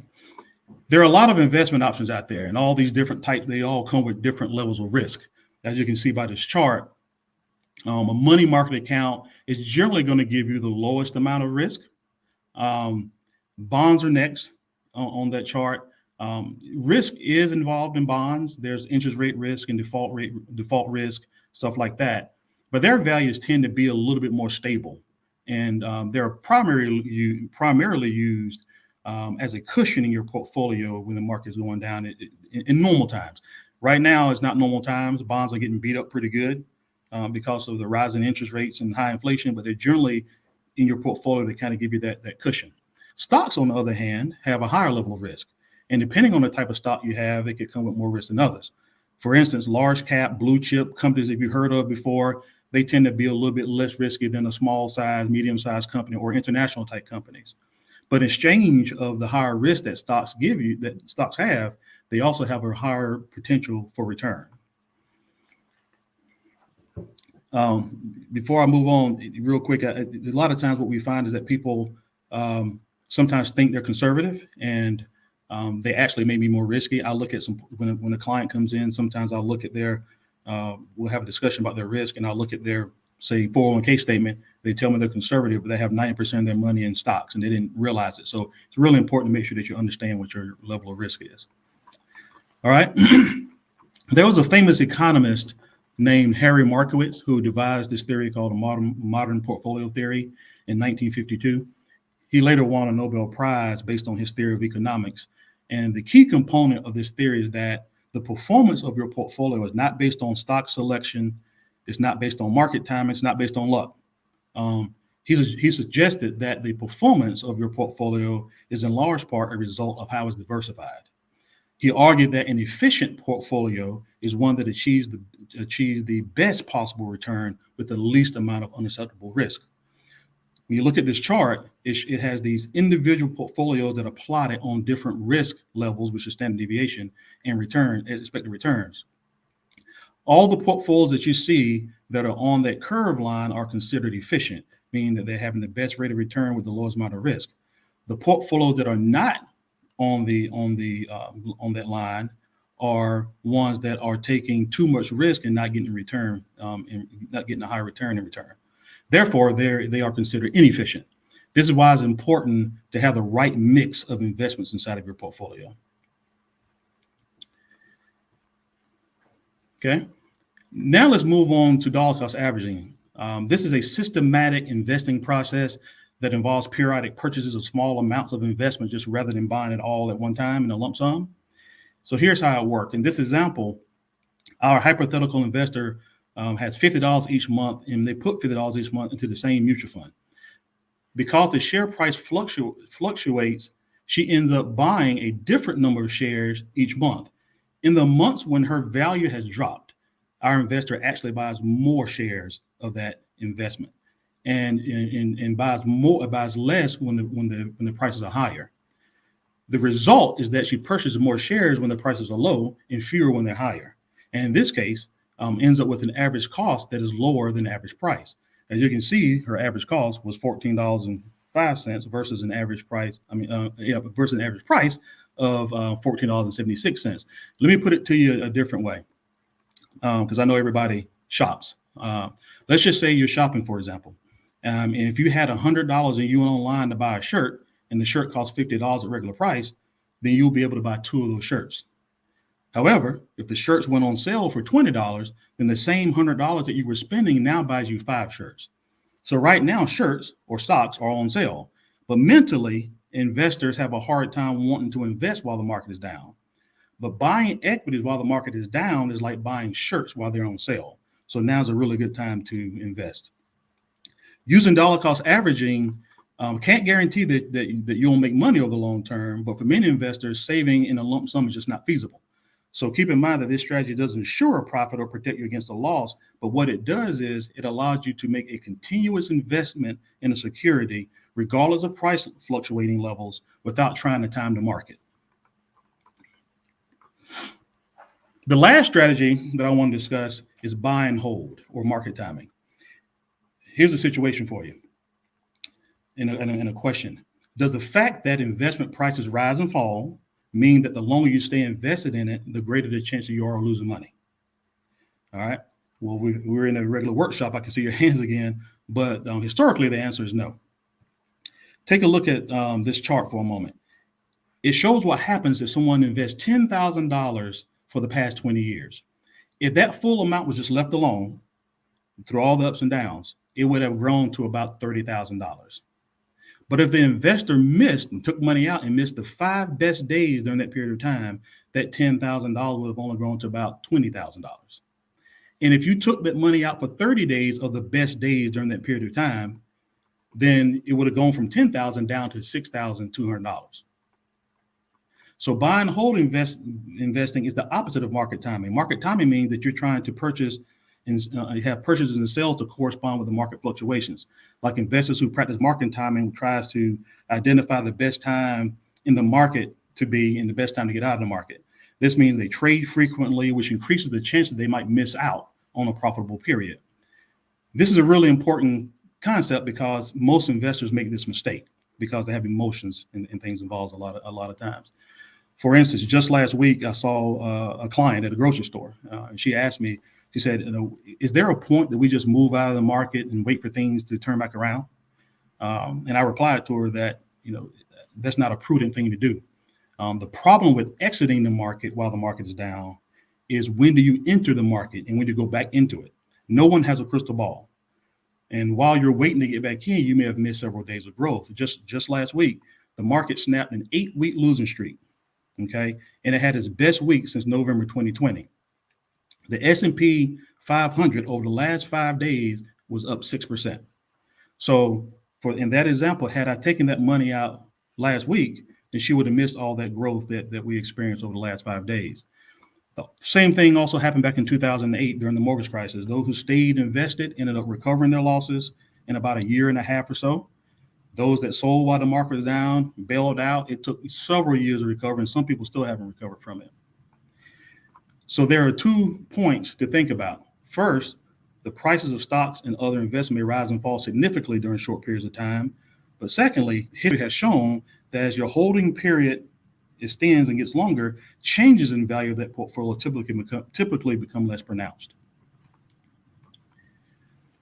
Before we wrap things up, I'd like to leave you with several key points that I think every person that's a beginning investor or someone who's an experienced investor should keep in mind. The first thing you want to do is get invested. Get off the sideline, get in the market, get invested. Like I said before, right now is a really good time to get into the market because things are down. The second thing you want to do is stay invested over the long haul. Third, you want to align your asset allocation in specific investments with these goals and rebalance it as necessary.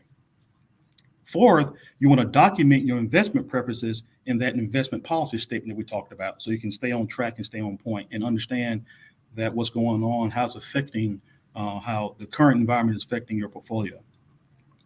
Fifth, you should work with a tax professional to make sure that your investments are meeting all your tax needs. And last and most importantly, just remember that you don't have to go at this alone. Some people feel comfortable doing it on their own, and that's fine. But financial planners and investment professionals can help provide some valuable guidance to you if needed. That brings us to our conclusion of today's workshop. I want to thank all of you for joining me today. I don't know about our time here, but we may have a few minutes to answer to go over some questions if you have them. I'll try to answer them if I can. You can also reach out to me if you would like to discuss your particular situation. But I'll kind of turn it back over here. Are there any questions that anyone may have? Or we have maybe a couple of minutes here. First of all, thank you so much for this wonderful presentation. I have to tell you, I'm not the smartest man when it comes to money. That old phrase, we learn our money habits from our parents. Right. My mama was a rob Peter to pay Paul kind of person. Right. So learn it. So Right. In the spirit of good financial health, I'm about to barrage you with 3 questions while I got the first one is, for a lot of people, we're looking at inflation and everything is going up. I mean, the cost of a gallon of gas is like a mortgage payment, it feels like. Where's the best place for people to start to just get in the market to start investing? I know a lot of people, and I'm one of them, who do Robinhood because it's real easy. You just put it out there and let it happen. What's the best place for people to kind of navigate financially with limited resources? Yeah, that's a good question. When I started 24 years ago, it wasn't a whole lot of places to go. You would have to, a lot of people didn't have that place to start out with a smaller amount. And you saw those types of folks would invest in assets that were available to them through banks that may not have provided the investment returns they were looking for. Over the last couple of years, you've seen a lot of these online brokerage services, whether it's Robinhood or whether it's Fidelity or whether it's Ameritrade or whatever. A lot of times those places, and even some banks will have investment brokerage accounts that you can open. So it's just a typical brokerage account that you can open up online, and it allows you to invest a smaller amount. But also, what I would tell a person that would come in and ask me that question, though, if you don't do that, I think the best place to start is in your retirement plans, because that's a way to invest already, and it's kind of built in. You don't really miss the money. It's pre-tax. You get tax benefits for it. That's actually the very first place that you should start. As soon as you start working, go ahead and put money away. And I can tell you, people that know me, I have stories for everything, so I won't waste your time here telling all the stories. But I've seen situations where people just started with just $25. It may not sound like a lot, but that on my slide, it said, get invested. That's the way to get invested. So I would say, to answer that question, really is to start there. And then if you want to do outside investing, you can do one of those online accounts that that's a little bit cheaper entry level. So you mentioned how companies are giving less and less pensions and 401ks and all of that, making sure you protect your retirement fund. But for those who are just entering the workforce, who just finished spending maybe 26K, like you mentioned, for college, and now have the wonderful debt that college can provide, how do they go about saving money when the average job that they'll get getting out of college is not what they're sold to go to college? Because a lot of times they're misled that you'll make 100,000K or 90K your first year out of college, when it's more like 30K or 40K. So how do you suggest not only saving up for retirement, but they're trying to save up for a home, for starting families? I mean, that's why so many people are putting off starting families. I was one of those that waited, because luckily I did graduate with college without any college debt, because I was paying the entire time, because my parents were one of those never have credit type. Right. Yeah. I had the opposite. So I was scared to even own a credit card until I was like 28, I believe. So anyway, can you share more about how these young people could even start saving when, like you mentioned, gas is a mortgage payment, getting groceries is another mortgage payment? So. Oh yeah. It's a lot of stuff out there, and different people, start saving at different levels. So if you're young, like you're mentioning, just starting out of college, it's okay to wait a little while till you get everything together. But I will tell you, though, someone who's just starting out, they will have $25 to spend. They might not be able to put money in their they may not put they may not put money in their 401k, but if you just think like, so that all starts with your expenses. Whenever someone has trouble finding what we call free cash flow, what we have them do is go back and do an inventory of all your expenses and try to find ways, what we call found money. Like try to find ways to free up some money. So if you don't have that $25, go down your list and your budget, and there's a lot of different software programs or resources for you to do this, but go down your list of expenses and try to find that one area that you can cut out. Because if you're really serious and really truly want to get ahead, you will make those sacrifices. So if you're going out to eat and you're spending $100 a week going out to eat, well, only spend $75 a week and start there. So you really have to be really creative when you're first starting out to try to find those things. But you're right. When you first start out, that's probably your lowest earning years you're going to have. And most people, when they start getting raises and start getting paid more, then they can have available cash to do other things. But it's just that simple. You just have to go down and try to find it somewhere until you're able to have more income coming in. If I had invested all the money into Starbucks stock that I've invested in the Starbucks company, I could be like a billionaire, right? I could be retired by now. Hindsight is 2020. You look at stuff like, when I was in college, Apple was a fledgling company and people were buying stock. And if I did $20, I'd probably be able to retire now. Mm-hmm. Am I going to have this same problem in a few years with stuff like Bitcoin and NFTs and cryptocurrencies? Should I be involved in this? Let me start at the beginning. I still can't wrap my head around what these cryptocurrencies are. Yeah, well, that I would say that's something we could probably talk about offline because it's very complicated. But okay. I will tell you that we don't know when you have those alternative type of investments. We don't know what's going to stick around. We don't know what's going to be the next Starbucks or what's going to be the next Tesla or whatever it may be. Generally, what I normally recommend people do, because it's really hard to be right. I think the stats show you right about 15% of the time on the stock.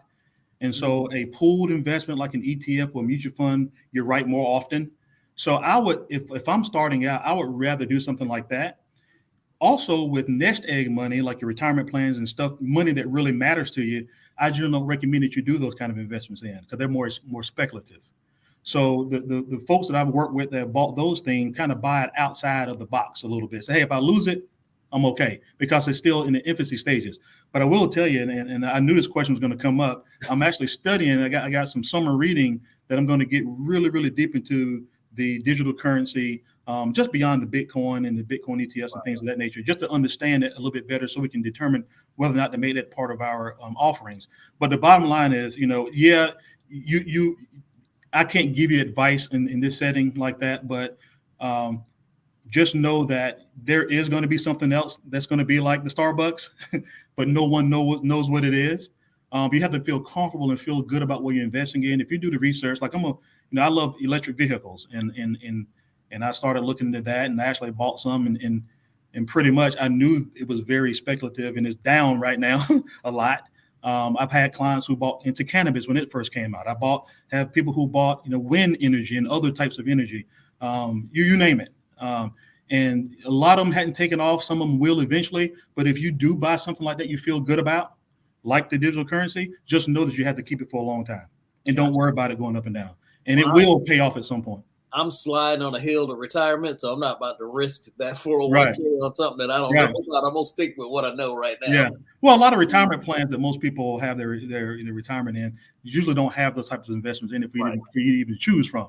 These would be things outside of it, just to kind of dibble and dabble. I always, clients ask me all the time, it's okay to dibble and dabble in some of those things because it's fun. But if you put your serious money into it, you might be disappointed if you see all that volatility that could happen in it. It goes back to what you said. You have to be knowledgeable about what you're trying to achieve. Right. Exactly. Mm-hmm. Now, with people of color, and especially women, being the ones who are most targeted with predatory loans or higher interest rates, given subprime loans, and even being guilty of using those same-day payday lenders that give high IPRs and all of that. Mm-hmm. What advice do you give for people? Like you were talking about found money and so on, but how do they avoid being prey? How do they know when these numbers aren't mathing, as I like to say, the math ain't mathing? How do you notice that? When do you're like, oh wait, 20% on this, or like I know every day I guess they change the APR rate and so on, but how do you make sure you're getting the most bang for your buck and not just getting depleted by predatory practices? Oh, wow. That's a good question. Unfortunately, you know, rates have just skyrocketed on credit cards and loans and stuff of that nature. Um, you just have to do your research. You know, a lot of these online, there's so many options available out there that, you know, people are always trying to trick you. Every day I get, you know, 4 or 5 spam calls, someone trying to sell you something. They ask you, you know, hey, we calling from the credit card company. We want you to move your balance over so we can, you know, reduce your rate. You know, it's just one of those things that some of what your question is depends on a person's credit score. Unfortunately, that whole credit score system came out where the lower your score, the higher the rate's going to be. So no matter how much you look around, you're still going to get that rate that's going to be pretty high. But you just have to be really, really careful and try to. I mean, you can do your research online, if you know, and look at their ratings and look at, you know, any complaints they might have had or things of that nature, just to see if that company is really legit. But avoiding high rates, unfortunately, in that arena, when you're dealing with credit cards and stuff like that, the rates are just historically high right now, and that's the opposite of mortgage rates, which have gone down. But you just got to be really careful, do your research, and even in doing that, sometimes you still can't, you know, weed them out. It's very, very difficult. But that's a good question. But I wish I could have a better answer for you. But I think research is the best way. Your Do you have information any has been advice on where very to research? Sorry, I just, you know, like there's so many like YouTube universities Mhm. who aren't qualified to really give advice in Well, that area. So is there any y- y- websites that you recommend or well, anything like that okay. other than And your own? on that, okay, that's I'm sorry. Yeah. On that front, yeah, you're right. I mean, I just avoid it. I don't go online looking for it. Okay. I would call someone. I would call a financial professional that Good. can help you with all that. I mean, that's really the best way to go. And you can look that person up through broker check and see if they have any Mhm. types of you know, fraud or complaints or compliance violations, and you can ask that person. And a lot of times, you know, financial advisors, some people specialize in that area. You know, sometimes they'll guide you to the right place where you can get, you know, reputable credit, and things of that nature. So I would say just talk with a professional to kind of help guide it. And then all these things you have, the internet is flooded with information, and it's hard to really decipher who's good and who's not. got to ask a bunch of questions. Really Yeah, do.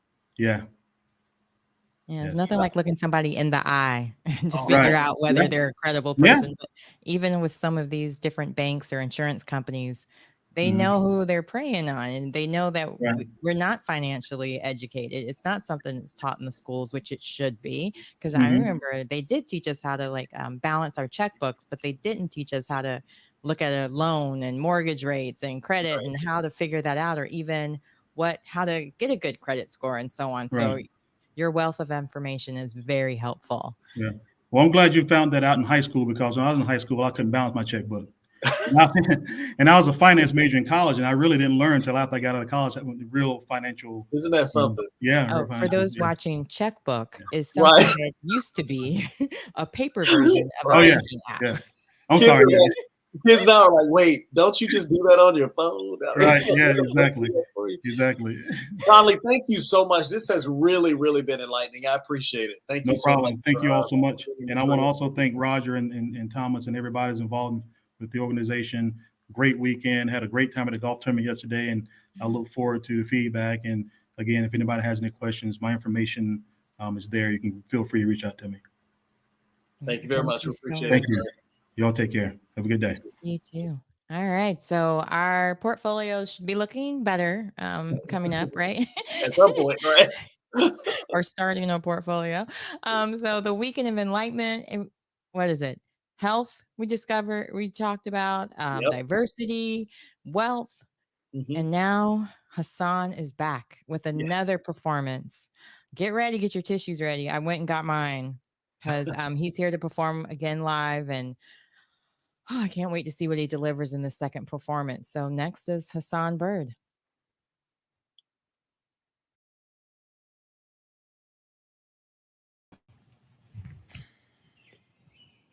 Egyptian script has over 1,000 distinct characters.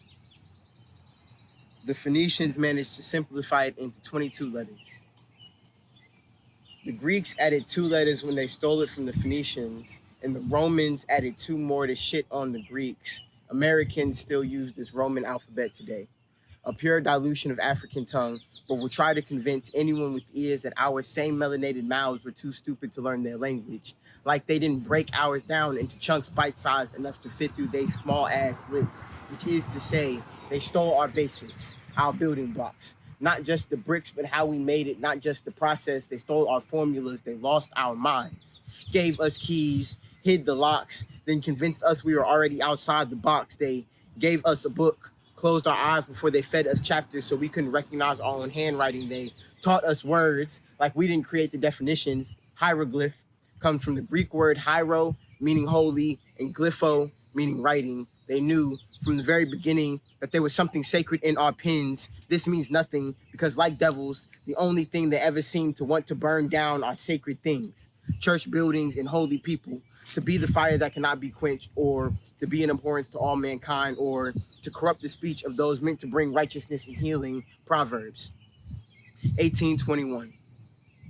For life and death is in the power of the tongue, and those who love it will eat its fruits. I guess that explains why they're always trying to cut ours out. How they used to kill niggas for reading books. Like, wasn't it knowledge that they got thrown out the garden for, but now everybody got an apple?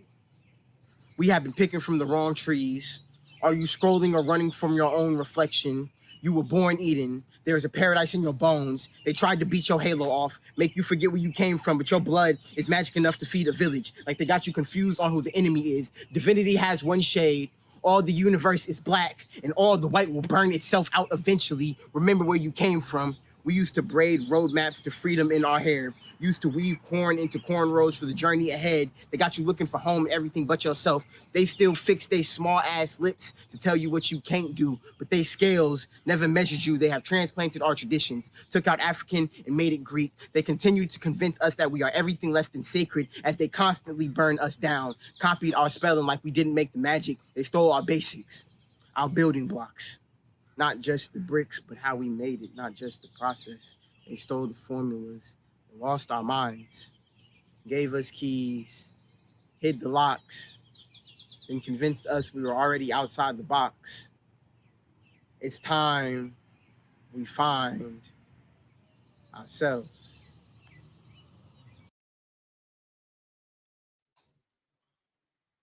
Absolutely powerful stuff there. Powerful, powerful words from Hassan. Thank you so much. We appreciate that as always. He is so talented, and the way he's such a wordsmith, you feel it so deeply. And even the visuals of it all this time with the smoke rising and so on, it's like, let's keep that fire burning, that momentum going, that we are descendants of greatness and need to keep that greatness going. Absolutely. We are so grateful to have him as be a part of this great celebration today, and a part of this conference. So we talked a lot, as you mentioned, about health and wealth, and education is a foundation for any community, and it really does have a major impact on both of those two things. So we're going to begin this next session about education, excuse me, with a presentation from NC First and Empower All. So let me tell you a little bit about our presenter from NC First. Marie Hopper is the president of First North Carolina, and it's a statewide nonprofit that inspires the next generation of engineers, computer scientists, and STEAM leaders. First is an international nonprofit with partners with state organizations to ensure that all students have access to participation in a highly qualified FIRST experience, no matter where they live, which is absolutely important. Marie has been involved with FIRST since 2001, when her son became interested in robotics. It's interesting. I said STEAM. I think I meant STEM because this is science, technology, engineering, and mathematics. And now STEAM has now added arts to that. But I think this one is specifically for for STEM. Let's welcome Marie Harper, and forgive me if I added one letter too many to STEM.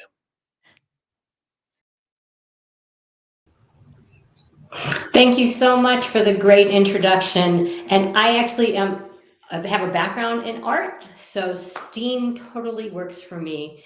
And I just want to say, wow, the poet before was just so powerful.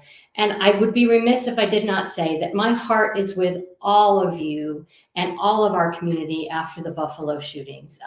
My heart breaks that we are not doing a better job of educating our youth to not live on hate. So I just wanted to say those words because I'm just in such pain over that, as I know you all are too. So first, for inspiration and recognition of science and technology, and we know that education is the key to, as he said so powerfully in those words, education is where it's at.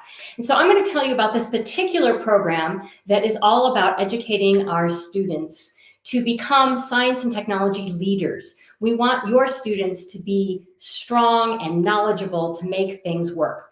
So next slide, please. So we are not using kids to build robots. We are using robots to build kids. This is my favorite quote by Dean Kamen, who is the founder of FIRST. Dean is the inventor of the Segway, the wearable insulin pump, the Luke Skywalker prosthetic arm. He is our modern day Thomas Edison. He holds over 440 patents and has some great ideas for how we can get students more engaged in science. Next, please. And you can see him sitting here in his wheelchair that elevates so that people who are wheelchair bound can talk to people eye to eye. Robots are just a vehicle to get kids excited about science and technology. Next, please. So we are a global robotics community, and it's our mission to inspire young people to be these science and technology leaders. And we do this with hands-on, mentor-based programs. This is not a program that is about opening a book and trying to read and learn that way. It's about doing. It's about getting your hands involved. It's about being engaged with the adults in the community who help show you the way to becoming a technology leader. Next, please. It's about preparing our students for college and careers, whether or not the students choose to go into a 2-year, a 4-year, or straight into an apprenticeship. FIRST has a way to make that happen. Next, please. We have a progression of programs. Very briefly, we have FIRST Lego League, which is for pre-K through 8th grade. FIRST Tech Challenge, which is 7th grade through 12th grade. And the FIRST Robotics Competition, which is high school only. Next, and we'll go into more detail on those in a minute. And everything that we do is centered around some core values. And these core values are about discovery, innovation, impact, inclusion, teamwork, and fun. If it's not fun, it's not worth doing. And so everything that we do, we try to make sure is very, very fun. And it all centers around this idea of gracious professionalism. So FIRST is a sport. It's a sport for the most important muscle in the human body, the brain. And it's based on an ethos of gracious professionalism. And the idea is that you compete like crazy, but you do it in a way that would make your grandmother proud. You do it in a way that has honor, respect, and integrity for yourself and your opposing teams. And we do this with a new concept called coopetition. The idea isn't that it's about beating your opponent, putting them down in order to win the game. You actually need to cooperate with your alliance partners and help lift everybody up in order to be successful. Next, please. So we do this with developing programming skills. Computer science is the next place for education to be centered. Anybody without some sort of background and understanding of computer science will be left behind in this next round of job creations. So we make sure that for all 3 levels of our program, we do develop their programming skills. Next. In FIRST Lego League, we have 3 different divisions. FIRST Lego League Discover, which is pre-K, kindergarten, and 1st grade. FIRST Lego League Explore, which is 2nd, 3rd, and 4th grade. And FIRST Lego League Challenge, which is 4th grade through 8th grade. In Explore and Challenge, they are actually doing drag and drop icon-based coding, and that helps give them a leg up into that computer science. Next, please. Once you get into First Tech Challenge and First Robotics Competition, the programming language becomes more intense. And more importantly, we start really introducing the technology pathways that students can do. They can start to earn their micro-credentials and industry certifications before they even finish high school. Next. And we're doing this with holistic 21st century skills. So lots of critical thinking and problem solving, collaboration, adaptability, et cetera, et cetera. And we know that these programs work because we've been doing longitudinal studies for several years now. And what's most exciting to me is the stickiness of this, that if a student experiences a FIRST program for even 1 year, they're still showing gains in their ability to work collaboratively and to communicate effectively. And really importantly, to handle conflict resolution, even 5 years after their first experience. Next. And they're developing workforce skills, the things that they need to get those good paying jobs right out of the gate. Next. And FIRST is beyond checking the STEM box. Everybody and their brother likes to say they're doing STEM. We like to say we're doing STEM that is human-centered, that we're making sure that we're taking care of our students. Next. We know that our students need to be prepared for jobs that have not yet been created. Think about it. The jobs that are hot right now today did not even exist 20 years ago. In fact, did you know that the little iPod thing is 20 years old and they don't even make it anymore? So that technology came, changed the music industry, and is already gone. So we have jobs that we haven't been invented yet, and we need to make sure that we're preparing our students to be ready for those jobs and to solve those problems that haven't even been anticipated. Next. So what are these programs? First, Lego League. Next. As I mentioned earlier, it has 3 divisions. And if you have a chance, please Google what is First Lego League and watch that video. We're not going to watch it now because I want to make sure we have time for Empower All, another amazing nonprofit. Next, please. It is a partnership with the Lego Education Company that has been going on for 20 years. And so it's first the nonprofit working with Lego Education, the product. Next, please. And First Lego League we're going to skip that slide. Go on. Next. Sorry. So let's look right at the divisions. Next. First Lego League Discover. Next. Oh, sorry. Go back. My bad. So First Lego League Discover is for pre-K, kindergarten, and first grade. They use the Lego Duplo bricks. And the idea is that this is a play-based program where students are beginning to develop their habits of learning. We're helping to empower students to know that they can be strong learners. In addition to the habits of learning, we're introducing the engineering mindset. Whether or not students go into engineering is actually very irrelevant. What's more important is that our students are developing that mindset that helps them think like an engineer, that they can look at a problem and be logical about it. They can understand what are facts versus what is fiction.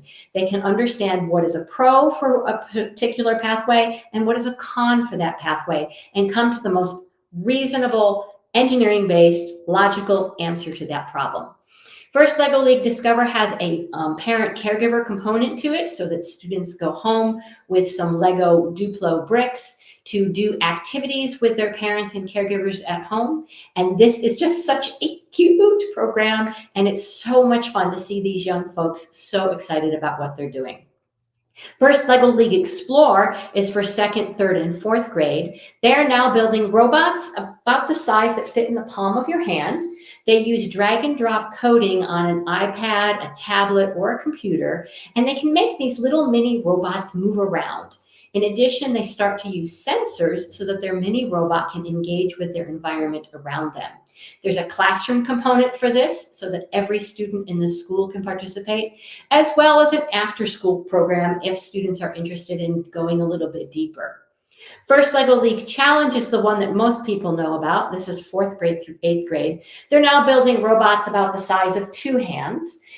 They also are programming, but now they're using more scratch-based code and a little bit more language-based coding. They play their game on a 4x8 sheet of plywood with a pre-printed mat and obstacles built out of Legos. And this is now more competitive. Teams of up to 10 students are programming their robot to be fully autonomous and to go out onto this mat and achieve missions based on those obstacles. So they're doing a race against the clock and a race against the score. In addition, for the competitive program, they do a research project, and the research project can really make changes. When I was coaching way back when, one of my teams, the challenge that year was to go out, do an audit of a building in your community and come up with creative, unique ways to save money and energy for that building. Well, most teams pick their school, their home, maybe the public library, but no, my team picked Belk Department Store. Don't know why, they picked Belk Department Store. I, as their coach, was like, oh my gosh, Belk Department Store isn't going to give you the data that you need to do the energy audit. And the one kid says, yeah, my uncle works there, we got this. So sure enough, Belk gave them what they needed. They did an audit of the Belk Department Store. They set up a meeting with management at that store and presented 10 ways that that store could save energy. We went off to our competition, did our little thing, and forgot all about it. 3 months later, these 10, 11, and 12-year-olds got a letter from the CEO of Belk nationally. And he said, thank you so much for your great ideas. We've implemented 3 of them nationwide at all of our stores. Thank you for helping us save energy. Of course, my first thought was, okay, can we have some of the savings? Could you make a donation? But these students learned at 10, 11, and 12 years old that they could make an impact. They could make a difference. They could change their world. Another team that we know in Durham, North Carolina, the topic was transportation, and they decided they didn't like the school bus route, that they thought they should be able to sleep in a little bit more in the morning. So they examined the school bus route. They presented an alternative plan to the Durham School Board, and the school board adopted 90% of their bus route plan that they're still using today. So again, students learning how to change their world now, in today, in real time. So back to our slides, please. The next program is First Tech Challenge. Next. This is now for 7th grade through 12th grade. They're now building robots about the size of a microwave oven. They are keeping an engineering notebook so that they can iterate on this robot multiple times over about a 4-month season. The competitive teams are up to 15 students on a team, and they will go through an engineering design process interview, as well as now use their robot to do more direct competition. Their playing field is 12 feet by 12 feet, and they will program their robot to work with a partner, and those 2 robots will work in opposition to 2 other robots to achieve game objectives to earn points and advance through the ranks. Next. For the competitive part, it is a maximum of 15 students and a minimum of 2 adult coaches and mentors. And it is really important that these teams have adult coaches and mentors. As smart as these students are, and as much as they can figure out on their own through Google, through the tutorials that come with the program, seeing someone who looks like them, who is working in these fields, is so key to them feeling empowered and ready and strong to go into the workforce. We do have remote mentors available to help if necessary, and events are 1 day, and it is a reusable robot kit. Next, please. Their timeline is that May through November, registration has just opened up for the program. In August, we here in North Carolina do a teacher boot camp so that teachers and coaches can understand what it is they're getting into. September is when the game is revealed, and everybody starts building their robots and programming and getting it ready for competition. January and February is competition season, and all of the teams will play 2 events. They then move on to a state championship, and then the World Championships in Houston, Texas in April. Next. There is a curriculum that comes with this for the teachers that might be interested in it, as well as for a coach. And there are 10 units that give you some guided lessons so that you can be someone like me, a music teacher originally, and still coach one of these programs, even if you know nothing about engineering, because the tutorials will step you right through this. Next.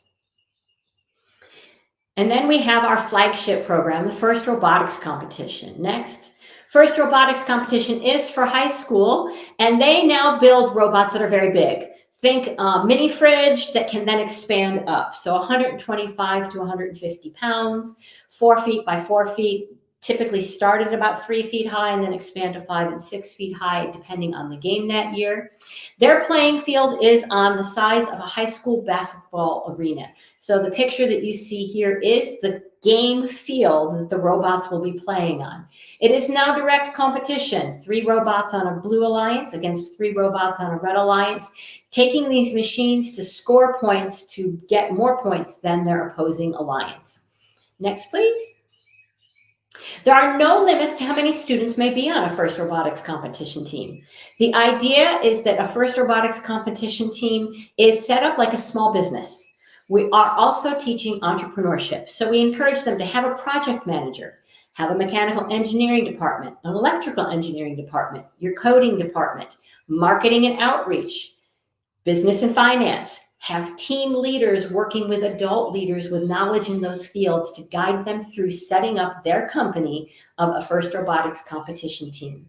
We recommend between 12 and 30 students on a team, but we do have teams of 50, 60, 70 students. When I coached, I had 58 on my team. It can be done, and it really needs to be set up like a small business. Next slide. The timeline for that is that registration is open now, but the big push for registration is October, November, once we know when the events are. Again, we like to hold teacher boot camps so that mentors know what they're doing. And the idea is to help get you as adults hands-on to these robots so that you feel comfortable and confident working with the students. We do off-season events in the fall and team workshops and skill building.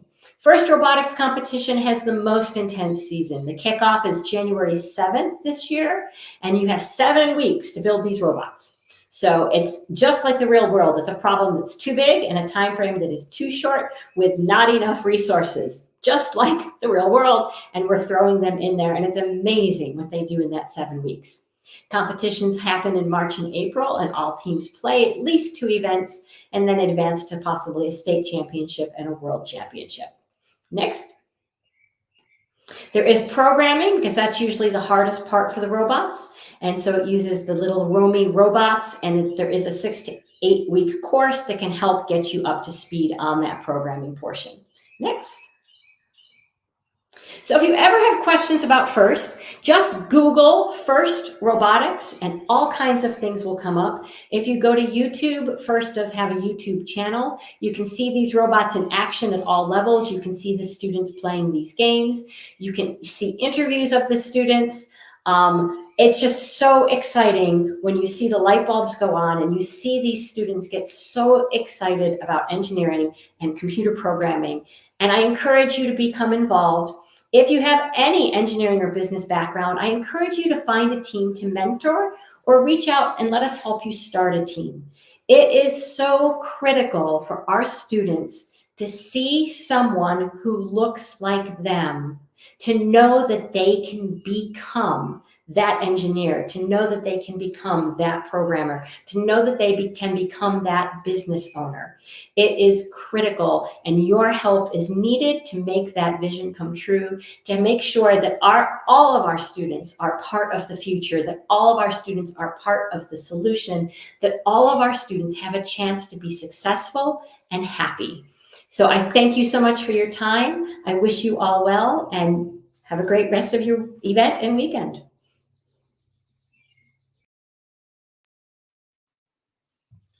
Marie, thank you very much. We appreciate it. Don't go anywhere, though, because we're going to take some question and answers from you in just a second.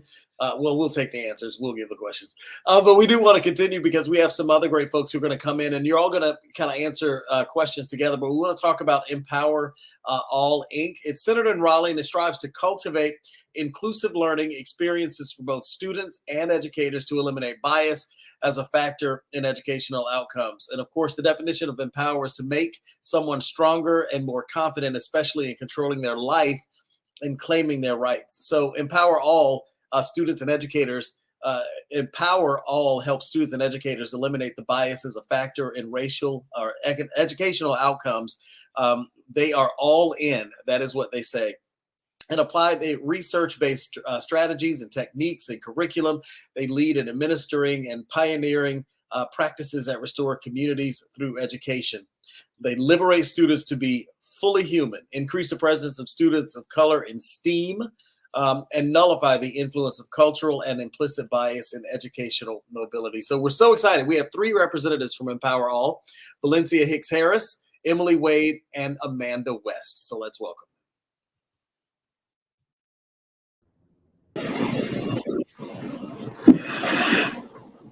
Whoop, whoop. I mean, what an introduction. As you were reading, I stopped and paused and said, whoa, is he talking about us? Yes, he is.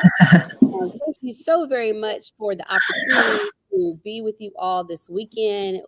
Truly, the Floyd family holds a special place in our heart as our first partnership, but really the conversation of coalition building and being surrounded by true participants. So if we just get started, we'll bring up our presentation. That would be great.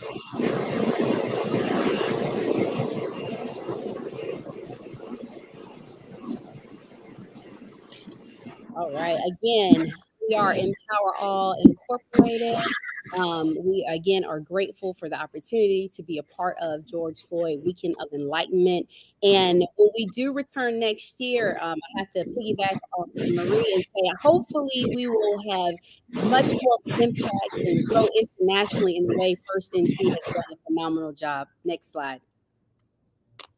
All right, so for the next few minutes, we will discuss who we are, our why, how we do what we do, our what, and then, of course, have time for questions and answers. Next slide, please. All right, who are we? Again, we are Empower All Incorporated. We are speaking on behalf of our entire team and family. It truly has been a year of support with our junior board, with our family and friends. My name is Valencia Hicks Harris. I am a doctoral student at North Carolina State University in educational equity. What is near and dear to my heart is elementary education. So I'm a formal elementary education teacher and STEAM teacher, and I will let Amanda and Emily introduce themselves. Hi, good afternoon. So excited to be here. My name is Amanda West. I have been an educator for 15 years. I have served as a mentor coordinator for Wake County Schools. I have for Wake County. So I'm very passionate about working with novice teachers, working with students, and all of the great things that we are now doing with Empower All. Hello, my name is Emily Wade. Also very grateful and honored to be here with y'all today. I too have been in the classroom in one capacity or another for the last 15 years, principally as a Spanish teacher, a Spanish enrichment teacher. My stars changed a year ago when Valencia reached out and pitched this idea to me. I am all in, as was said before, so excited to help our students and educators. Awesome. Next slide, please. Okay, our why. As shared previously, our goal is to empower all to be fully human through a liberated approach that focuses on, a holistic approach that focuses on cultural affirmation, belonging, and emphasis on STEAM. We do include the A, and social emotional learning and mental health wellness.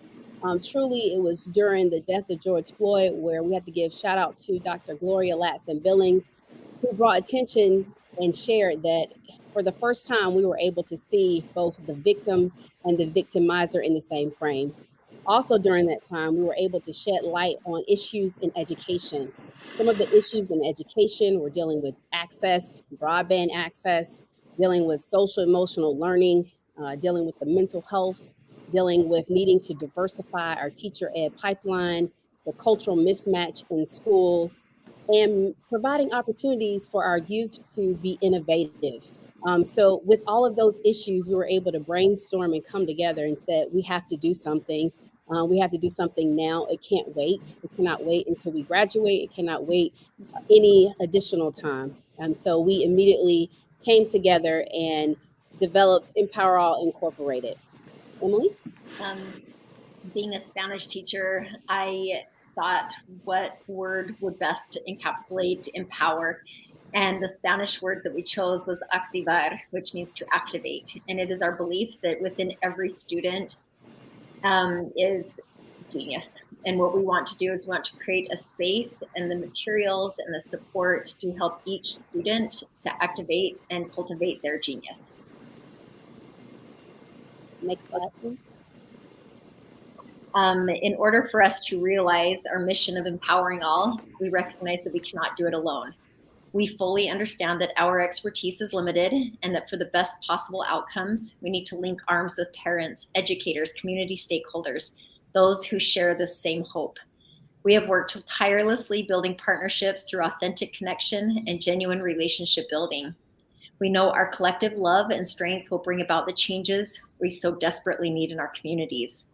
From distributing free STEM kits through community events to empowering students directly in the classroom, Empower All is committed to our partnerships and promise continued community outreach. On our slide, you will see a testimonial from one of the teachers who we have worked with, sharing her experience, the experience of the students with us. And on the other side is a picture of one of the community events that we held partnered with one of our partners, A Place at the Table. Next slide, please. Yeah. Sure, I'm unmuted. There we go. All right, so getting into the heart of our work and what we are actually doing with students, we are so much more than just coming in and doing a STEAM challenge with students, but what we do is we use STEAM to really marry the concept of that cultural affirmation and belonging into that social and emotional learning, mental health, and wellness piece. So we always begin our lesson with a circle, and that's really the heart of where we communicate a sense of belonging, making sure that every child feels safe within that learning environment. That's where we build trust. That's where we recognize and see each child. We bring to light their unique gifts from his or her or their identity or even their culture. So that's really, we build that into the classroom, into the work that we're going to take when we go back and collaboratively work on our STEAM project together. That's also a time where we talk about, we throw out the word resilient so much when we're talking about children, and we say, kids are resilient, and kids are resilient if they are taught how to recognize their feelings and feel those feelings and own their feelings. If they're coached and feel understood, then they're resilient. When we just ignore trauma, kids harden and they appear strong and they appear to be resilient, but we know ignored trauma really doesn't lead to that. That just hardens the child. So we really build and fold in that social emotional learning piece along with our STEAM challenge. And we know just the future that lies ahead of us, that this is where the job market is, this is where we're learning and growing globally is in STEAM. So we take all three of those pieces, and that's what we embed and what we bring to schools and into our community. All right, so of course, we would love to have the opportunity to have you all engage in an interactive STEAM challenge, but given the virtual world, we will share with you all a sample STEAM challenge that we typically may do in schools or in a classroom. Next slide. All right, so as educators, we recognize the importance that we don't want to add anything additional to a teacher's plate. Burnout is real, and we understand that it is important to have everything correlate or in direct alignment. So in dealing with our social justice standard, dealing with core instruction, whether that is supporting a math, science, ELA standard as well. And then again, as Amanda shared previously, in making sure that we include our restorative practices or our SEL as well. All right, so we definitely want kids to see STEAM can be built across the curriculum. And it's also an excellent time for us to model that for the teachers that we come into their classrooms at all, that like we don't just do STEAM when we're doing science. We don't just do STEAM when we're doing math, but we can embed STEAM in everything that we do.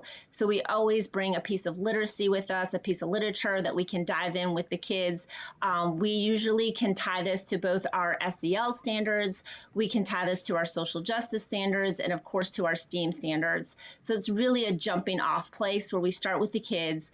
Again, we try to make sure that we are embracing every piece of the curriculum when we come in. So we always bring in a piece of text that definitely correlates with what we're going to be talking about that day.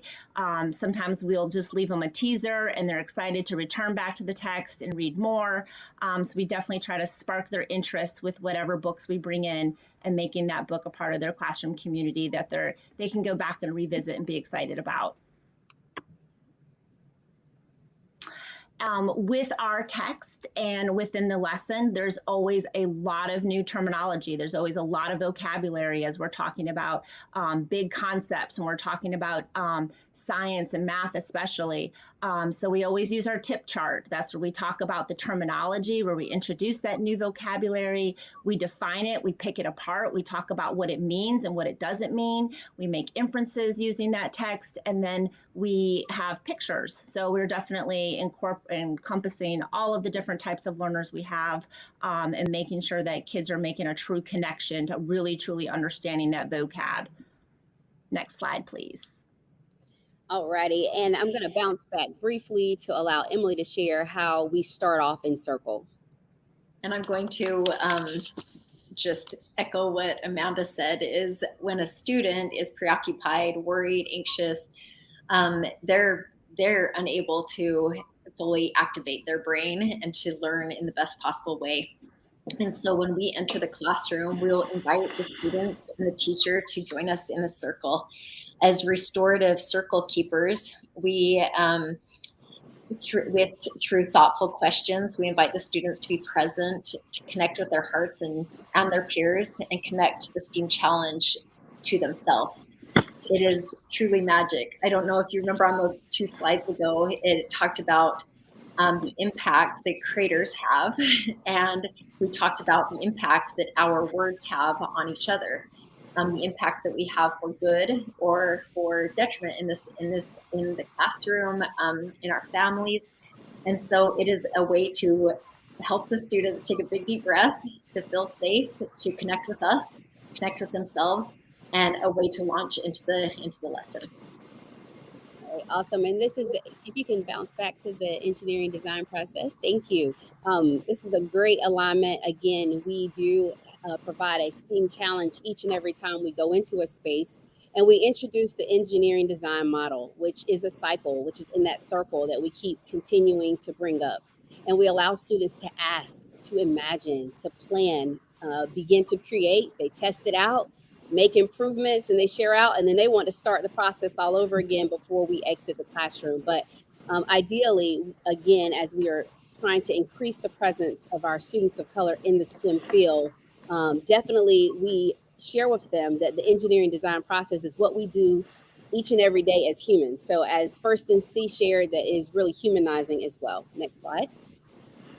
And then here is an additional activity that will be a follow-up lesson with the STEAM challenge that students can take home, share with family and friends about what they learned for the day, that again has the direct alignment to core instruction as well. Next slide. Excellent. And as we begin our lessons in circle, we end our lessons in circle. We reflect as a group what we've learned, what we felt, and then we share that with others. We connect the dots between the curriculum standard, the social justice standard, the identity affirmation piece, all this to the STEAM challenge.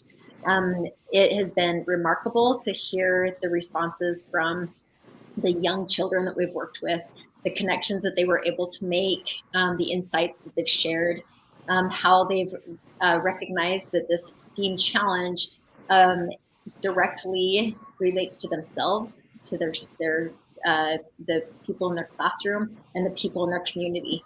And we've had an incredible experience sharing in those final reflective circles at the end of the STEAM challenges.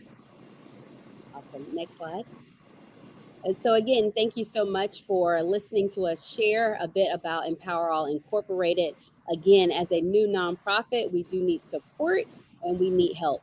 What makes us different from other organizations is that we are tackling racial equity, social justice work through the lens of STEAM. Questions?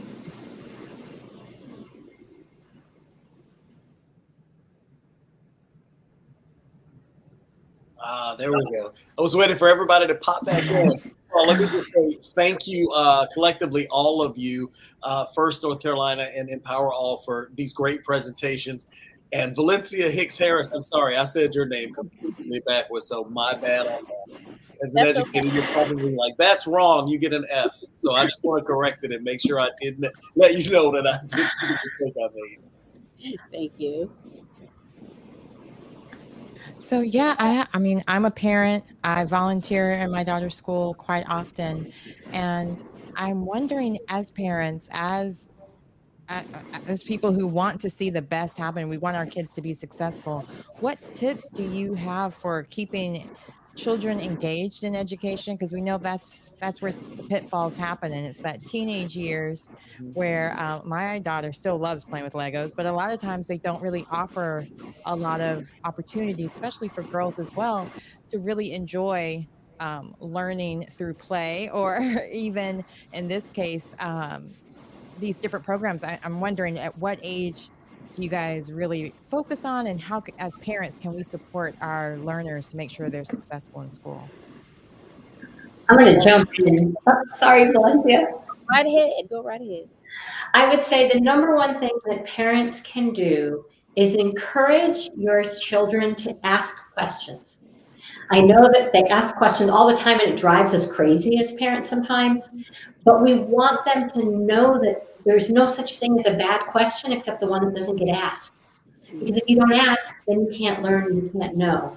So I would say the number one thing is to ask them questions and encourage them to ask questions, and create that family culture that asking questions is good, it's fun, and it's worth together then going to find the answers. And I to wanted use to other ask, than Google to find it. sorry. I wanted to ask about diversity, and I'll start with Empower All, and then First North Carolina, you can answer this. So Marie, you can answer. How important is it to seek out a diversity in students when it comes to STEAM and STEM? I know that there's always been disparities with young people of color who are interested in science, technology, and engineering, mathematics, and and the arts, I'm sure as well. So, what do you do to go ahead and kind of turn the corner on that and reach out to these students and really get them interested? And we'll start with Empower All, and then Marie, you can jump into it. I'll jump in if you guys don't mind.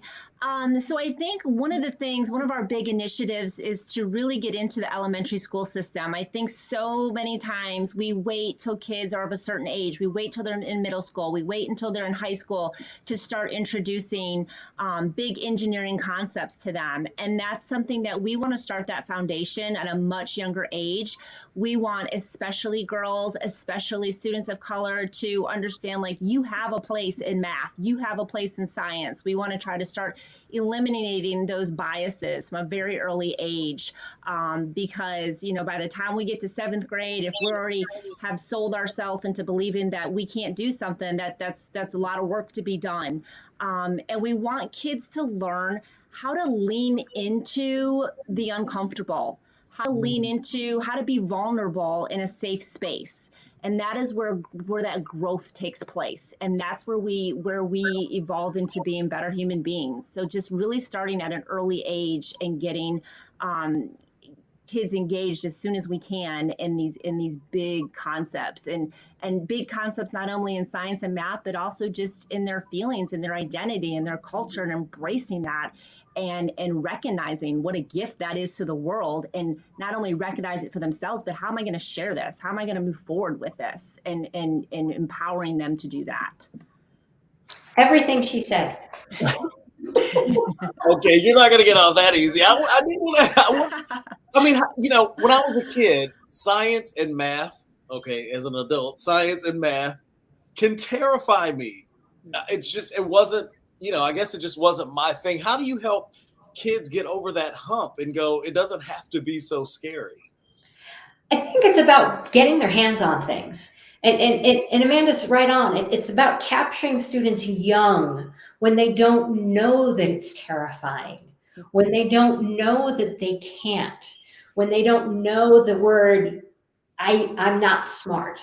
before they have self-identified that they aren't good at math, that they aren't good at science. We want to capture them while they're still young and enthusiastic and help them say that, yes, I can do this. I can be smart. I can do science. I can be good at math.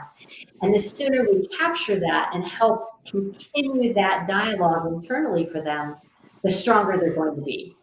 And you know what? It's not too late, Mr. Carter. You are good at math and science. If you're doing TV show stuff, that's math and science right there. You're already good at it. I had to figure it out. Hey, I got my checkbook together back in the day, so I think I can do this. Valencia, you were going to jump in there too and talk about that?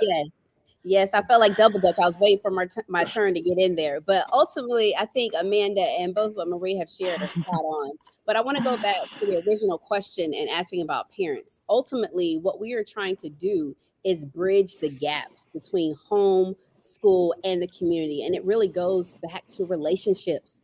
And so that is why it is imperative that we are able to train our educators, working with teachers, working with those adults who are in position that are working with our students to understand the value of getting to know your students first, building the relationship with them first, and then will come the relevancy and the rigor. And next thing you know, they will love math and science, because ultimately, if I'm quite honest with myself, when the principal asked me to begin the STEM program at an elementary school, I said, oh no, I don't have any. I too had that fear. So we want to be able to remove that barrier as well.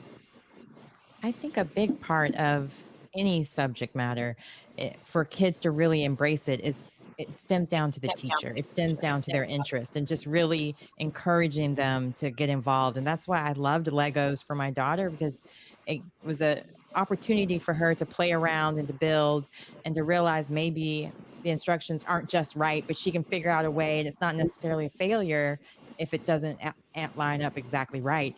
And I love what you were saying about the importance of that community as well, where you expose them to the different free museums, the free places they can go. Because I have to say, when you were talking about the Lego teams and so on, I'm like, do they offer scholarships? Because I remember looking up when my daughter was first interested in robotics, it's expensive. So a lot of parents are probably thinking the same thing. We'd love to get our kids more involved in STEM resources, but it's expensive. Even the arts, like, it's expensive. So do you have any suggestions on how these parents can find maybe grants or fundraising or any other ways they can get involved, scholarships, or does Legos involve, help with this as well? Because I'm sure teachers are already paying for their supplies, for their PPE, sanitizer, all the other stuff that they need.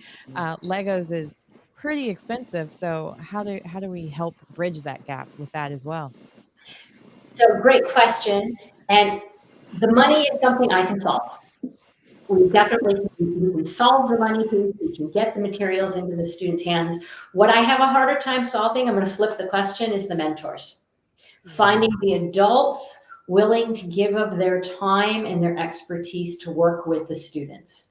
But if a parent wants to be engaged, they want to find a team, send them our way. We can help make that happen. We can make sure that we're solving the money. There's grant money out there. Money's the easy thing, believe it or not. I need adults. I need adults that are willing to spend their time 2-3 hours a week working with these students. Marie, do these, like, if someone is watching and they think, well, I don't really know anything about science, technology, engineering, arts, or mathematics, do they have to have that kind of background to still be able to volunteer, or does it just have to come from the heart and have a love for children? They just need to have a love for children and a willingness to be curious and to learn themselves. Very good. I started coaching robotics. I'm a music teacher. And yet I have coached robotics team. So if I can do it, I'm always like, if I can do this, I'm a preschool music teacher. Anybody can do this. It's just a matter of, are you willing to put in the time, and are you willing to be curious and learn alongside the students? Are you willing to model making a mistake, picking yourself up, and moving on? If you're willing to do that, we've got a space for you. And it can work. And I want to, go ahead. Well, I was just going to jump on that. I know my husband's company, UPS, they offer, whenever you volunteer, they double the amount of time that you spend. They send money in for it as well. So some of those companies like Lenovo, Cisco, all these different tech companies that are around here, I'm sure they would offer up some of those employees as volunteers and help pay into the program at the same time too. Hint, hint. Yeah, exactly. Yeah, this is a kind of a random question, and I really pulled it out of like, well, I almost said left field, even though I reached right out of left field. Camera How left. often? How often do you guys, and anyone can jump in, use historical figures and their lives as really technology like groundbreakers to motivate some of these kids who may be on the fence about whether this is for them? My immediate thought when you guys were talking, I started thinking about people like Benjamin Banneker, who made such great strides in the country. And I wonder if some of these young kids even realize that the things that they look at every day that they consider to be, passe, things that have just been around forever, were really groundbreaking at one point. Like they're like a red light, that wasn't always there. And how do you find it important to use those historical figures to try to reach those kids and kind of drive it home for them? I'll jump in and say representation matters. So, speaking on behalf of Empower All, we definitely try to ensure that we are bringing in those historical figures, bringing in those names that students may have not heard before as well. So, and then even using careers such as hairdressers. Well, you know that they have to calculate the precise chemicals, what chemical reaction. Otherwise, you end up with no hair or something on could go wrong. And I just really wanted to briefly jump back to the first comment or the first question prior to this, where you asked about the Legos and the kits and things. Well, funding for us has been a little difficult, but that's okay because what we focus on is unplugged coding. And so when we develop our STEAM kits, we focus on providing those materials that are hands-on, that when you're sitting out during carpool or sitting at a restaurant or sitting on the field waiting, that you are manipulating and creating a STEAM challenge based on paper clips, straws, and notebook paper. So anyways. Ladies, I thank love you. that. And Valencia, we so need to connect. Yes, we do. Making that bridge right here. This was the perfect connection to get those partnerships going, right? Right. Thank you all so very much. Again, you can reach First North Carolina at firstnorthcarolina.org. And we're going to bring up the address for Empower All, empower-all.inc.org as well. Thank you all for what you do to pour into our children and to show them that there's so many options out there for them and things that they can do. I mean, what you do is beyond vitally important. So we're so glad that you're here, sharing your story and working with those kids. Yeah, I'm with you. Let's do that, everybody. Yeah. Yeah, there you go. I also learned this today because I did not do that before. I'm all here clapping like somebody crazy. But thank you guys so much. We appreciate you being here. Thank you. Thank you. Enjoy the rest of your Saturday. All right. This has been so inspiring the whole day. Every part of it has just been great, right? I mean, just all the different information. I'm so glad I can watch the replay so I can take notes, because it's hard to listen and to know what questions we're going to ask next while we're also listening. So it's like so much wealth of information. And I definitely will have to rewatch the wealth part slowly. Go through every slide individually, right? So I can Google as he's saying things. Look up in a book. Yeah, there you go. Get the right information. The right info. We are so excited about the next part of our program. Ike Floyd, one of George Floyd's uncles, is going to perform a musical selection. I want to tell you a little bit about him, though.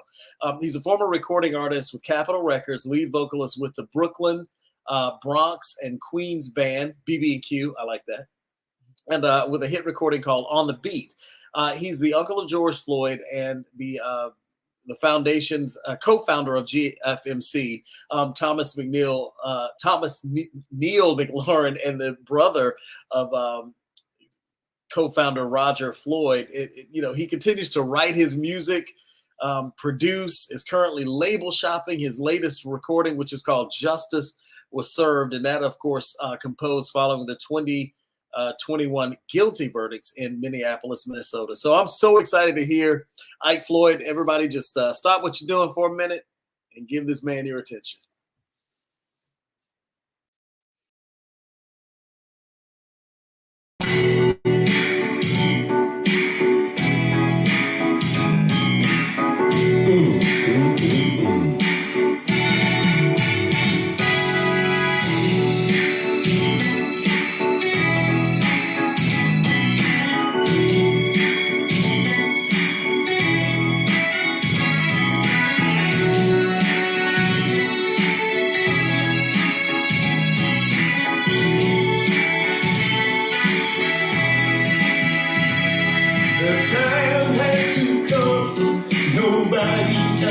able to get the job done. No, no, no. God chose a gentle giant to lead in this race. Oh, yes, he did. See, it was the right time and moment, and definitely the right place. Oh, yes, it was. How many people do you know that was able to take this stand? But there's one thing I know, she just can't concern. She went all over the world. Yes, we did. She just can't concern. She went all over the world. Yeah, yeah, yeah.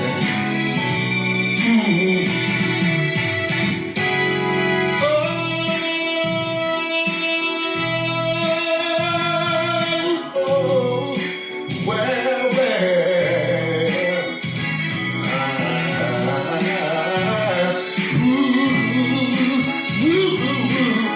yeah. Listen, God chose only one man, and his name was George Henry Floyd. He was the only man in one single day to reach the four corners of this God's beautiful world. And now we all know just what's going on. But listen to this, and people, if you're able to conceive the last word that George said, I can't wait. But there's one thing I know, she just can't concern. She went all over the world. Woo, woo, yes we did. Just can't concern. See it all over the world. Woo, woo, woo, yeah. Just can't concern. Everybody seen it all over the world. Yes we did. She just can't concern. We see it all over the world. Oh yeah. Check this out. This is Uncle Ike Floyd. With love and all of my family too. Forever. Rest in peace. Farewell. My nephew. Just get concerned. Oh yeah. Everybody seen it all over the world. Hey, oh yes we did. She just get concerned.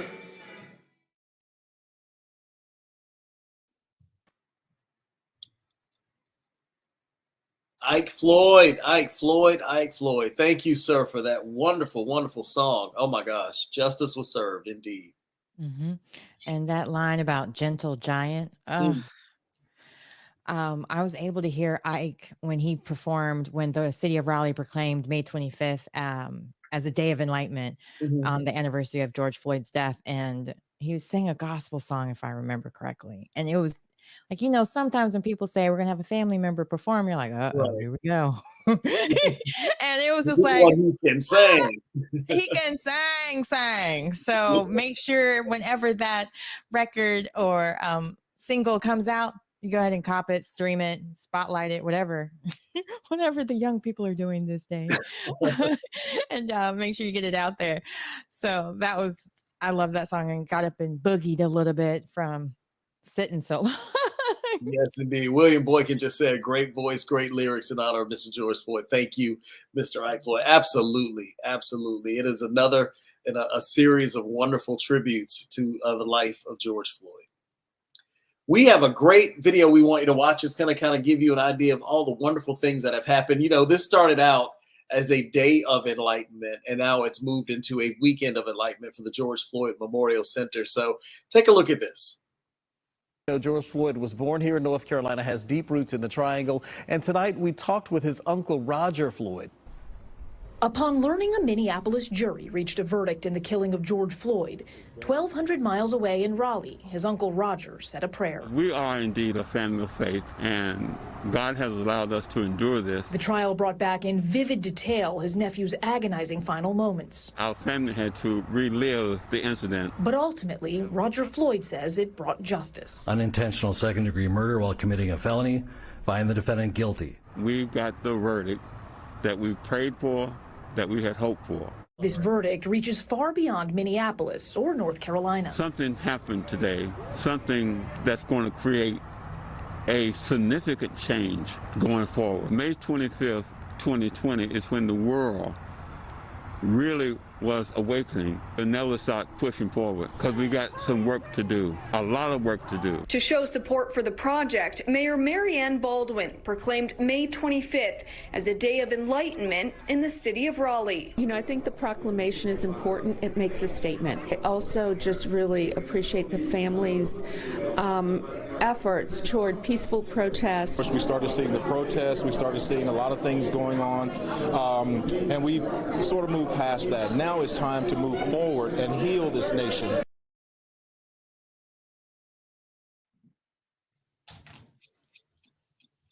That's right.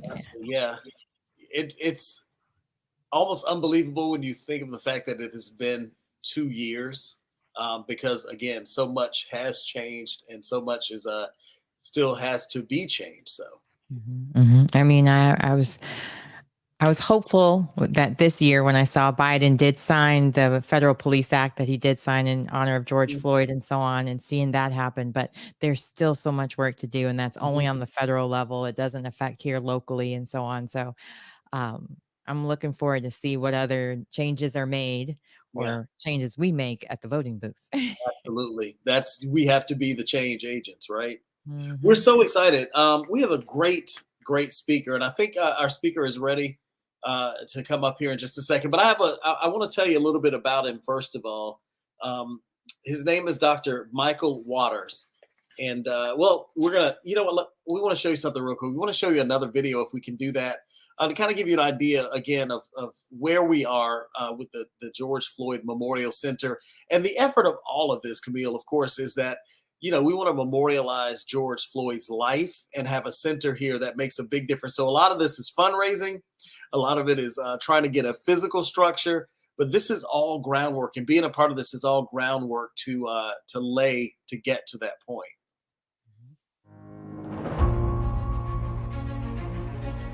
So losing him the way he departed this life, so inhumanely, by a rogue police officer, that was devastation. The situation here in Santa Monica, California is very fluid. You can see police here now firing tear gas into the crowd. They are trying to push these folks back.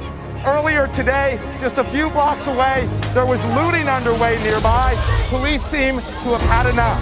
How do we get out of this mess? Revolution, nothing less. How do we get out of this mess?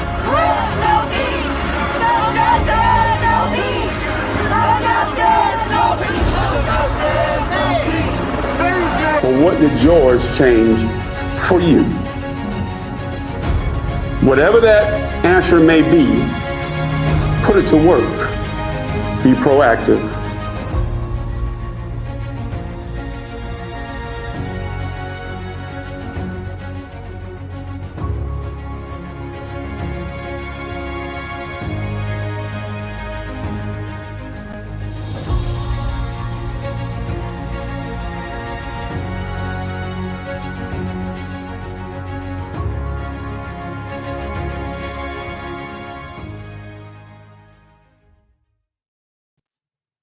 Okay, two things. Earlier when I mentioned I'd seen Ike at the event, it was actually his older brother, Wendell. That's how strong those genes are. They look that much alike. They So all look like everybody older can sing, is version what you're telling me. of George. Everybody can sing. Okay. Yeah, so first, let me clear that up because I just got another text from them. But they also wanted me to make sure that I thanked all the volunteers that were involved in making the Weekend of Enlightenment happen. we could not do it without you. Thank you so much, especially the team behind us who are doing all the Dr. Oz of it all behind the scenes that you can't see behind the green screen. And of course, all of the magnificent speakers and the people who booked them, the PR agency, the media agents, all of those people who have been involved, who even helped us get involved, because I'm grateful every year when I get to be involved with this opportunity to talk about this, even though this is something that happened over such a tragic event. The amount of love and light that you get from these events, it makes it all worth it for me to be involved, because I can't imagine being anywhere else on 525 or any other time the Floyd family needs me than right there wherever they need me to be, because they lost a family member in all of this, someone that was their gentle giant, right? And so for them to move past that and, like they said, move from hate to hope, from tragedy to triumph. So Right. I just wanted to fix that first, that it You know, was and Mendel, not Ike. it's interesting because the world watched this, and to all of us, it was kind of on the other side of a screen. And I always, from day one, thought to myself, I have to say a prayer for his family, because what they're dealing with is the loss of a loved one, a tragic loss of a loved one, in the most public way that you possibly could. So it's even hard to grieve, because everything is coming at you in so many different ways. So I always say a prayer for just everybody in the family, even on the anniversaries of these days, because it's like reliving that all over again. And it's you never get over it. You just have to, be able to, to weather through it. So, all right. I mentioned before that you mentioned that we had some great speakers all day long. We ain't done yet. We have another great speaker who is coming up here in just a moment. I want to read a little bit of his bio as he gets prepared to come before us. His name is Dr. Michael W. Waters, and he is the founder and the lead pastor of the Abundant Life African Methodist Episcopal Church in Dallas, Texas. He's a pastor, a professor, an author, an activist, a social commentator. Dr. Waters' words of hope and empowerment inspired national and international audiences. And that is not a euphemism. I mean, it really does, because he's appeared on ABC Nightline, BBC Newsnight, the Black News Channel. I guess I should now say the former Black News Channel, because they unfortunately are no longer with us. The CBS This Morning, C-SPAN, MSNBC, NPR, the NBC Nightly News, PBS NewsHour, Vice on HBO, you name it. He has been there, and in countless newspapers, including, of course, the AP, the Chicago Tribune, the Christian Century, D Magazine, Ebony Magazine, GQ Magazine, the list goes on and on. And as if he has any other time besides appearing in all these places and preaching the word, he's also a best-selling national author, award-winning author. He's a 3-time winner of the prestigious Wilbur Award for Stakes is High, Race, Faith, and Hope for America, named the nonfiction book of the year, and then for Beautiful Black Boys Who Believe in a Better World and Liberty's Civil Rights Road Trip, both of them named children's books of the year. Presented annually since 1949, the Wilbur Awards recognize excellence in communication of religious issues, values, and themes in public secular media, and includes among its past winners such cultural icons as Oprah Winfrey, Mr. Rogers, Meet the Press, Vanity Fair. The man is an amazing, amazing company. And let me tell you how he could do all that. Because he's so smart. He's a smart man. Dr. Waters earned his bachelor's, his master's, and his doctoral degrees with honors at Southern Methodist University in Dallas. And he was a recipient of the Prothero Promise of Ministry Full Academic Merit Scholarship. I hope I said that right, because I'm not nearly as smart as he is, so I may have messed that up.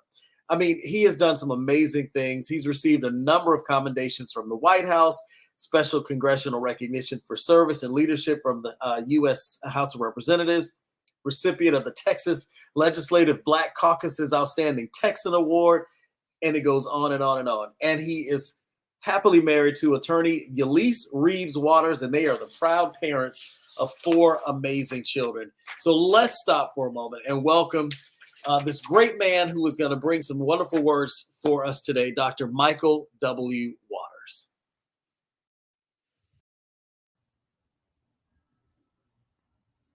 Thank you so very much, Mr. Carter, and thank you all for being a part of what has been a tremendous week of enlightenment and empowerment. I am delighted to have the opportunity just to be in your company, even in this virtual space, and hopefully to add something of value to tremendous value that has already been added to our lives as we have journeyed together over the course not only of this day, but even throughout this week. Let me thank the leadership of the George Floyd Memorial Center for this great honor to be a part of this weekend. We met back in December at the Muhammad Ali Center in Louisville, Kentucky.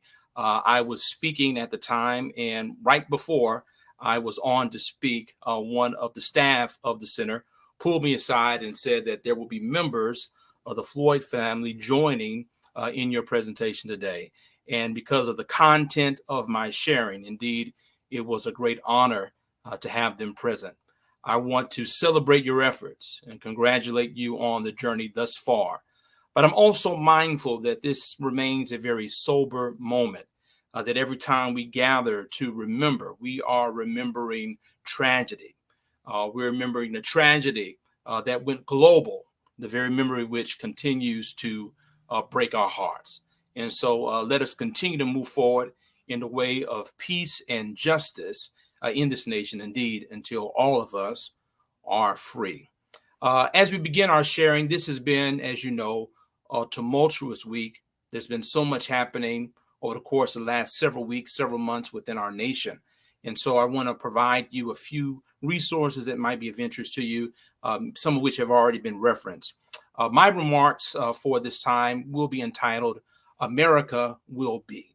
America Will Be. Let's move forward now to two items that might be of interest to you. They were referenced for Beautiful Black Boys Who Believe in a Better World. Essence Magazine was kind enough to name it one of the top 6 books to read for children on issues of race. It did win that Wilbur Award for Children's Book of the Year, but also was honored with the inaugural Children's Book Council's Youth Book Prize for Social Justice. It engages young people around the subject matters of police brutality, gun violence, and racial violence within our nation, all of which you know have been at the top of the headlines over the course of the last several weeks. I want to commend that to you as a resource. In the back of that book, you'll find a informational guide, an activity guide, discussion guide to enable trusted adults to have very difficult conversations with children that was put together by the Muhammad Ali Center. And then Liberty Civil Rights Road Trip, again, also named Children's Book of the Year by the Wilbur, and recently received the Notable Book Award also by the Children's Book Council, as well as the National Council for the Study of Social Studies, recommended for teaching our young people about our very rich and powerful history amid the mass hysteria around critical race theory, which really is a myth as it relates to K through 12. We understand that really what is at stake is teaching our children our rich and authentic history. Liberty Civil Rights Road Trip is an invitation for young people to make a journey, to have touch points about this tremendous history, and to learn how they can be a part of the change that is needed in our world today. And then now for adults, my latest nonfiction book is entitled Something in the Water, a 21st Century Civil Rights Odyssey. A gentleman who made news this week here in Texas, where I live, Beto O'Rourke, who is a candidate for governor, was kind enough to write the foreword to this book. I want you to check out this trailer, and then I will be back again to continue with my remarks. 400 years ago, there was something in the water. It was us, kidnapped from the mother continent. But you see, there was something else in the water. Something toxic. There's something in the water that caused the lynching of black and brown bodies. If you came tonight and you are in pain, peer into the water. All Japanese were required to move. Shutdown of Muslims entering the United States. Protesters at the Dakota Access Pipeline continue to be met with insane violence. A militarized police force up against an unarmed, peaceful prayer group. Looks like mass incarceration. Looks like children in cages. Peer into the water. Do you see it? It looks like toxic water in Flint. Looks like 9 black bodies bombarded by bullets in a Bible study. These people were in church. They were in church. It looks like Charlottesville. There's something in the water. Looks to me like Emmett Till. It sounds like Eric Garner. Don't let go of what you're feeling right now. It sounds like hashtag, hashtag, hashtag, hashtag, hashtag. There's something in the water. Looks like Selma. Looks like Ferguson. So we resist. Protests breaking out in Philadelphia, Washington, D.C. We resist. And I ask you in the spirit of the Reverend Dr. Martin Luther King Jr., the time is always right to do what is right, and now is the time to do what is right. We resist. We still have to grapple with racial injustice and a reckoning on who we intend to be as a nation. There's something in the water. There's power in the water. There's deliverance in the water. All of these issues are connected. The poverty of our city, the legacy of white supremacy. There's healing in the water. So let justice flow like waters and righteousness like a mighty stream.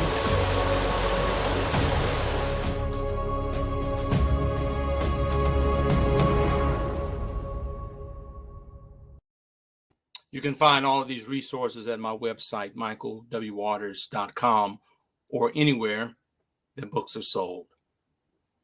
America will be. Oh, let America be America again, the land that never has been yet, and yet must be, the land where every man is free, the land that's mine, the poor man's, Indians, Negroes, me. Who made America? Whose sweat and blood, whose faith and pain, whose hand at the foundry, whose plow in the rain, must bring back our mighty dream again. Sure, call me any ugly name you choose. The steel of freedom does not stain. From those who live like leeches on the people's lives, we must take back our land again. America. Oh, yes, I say it plain. America never was America to me. And yet I swear this oath, America will be. These important words were penned in 1935 at the age of 34.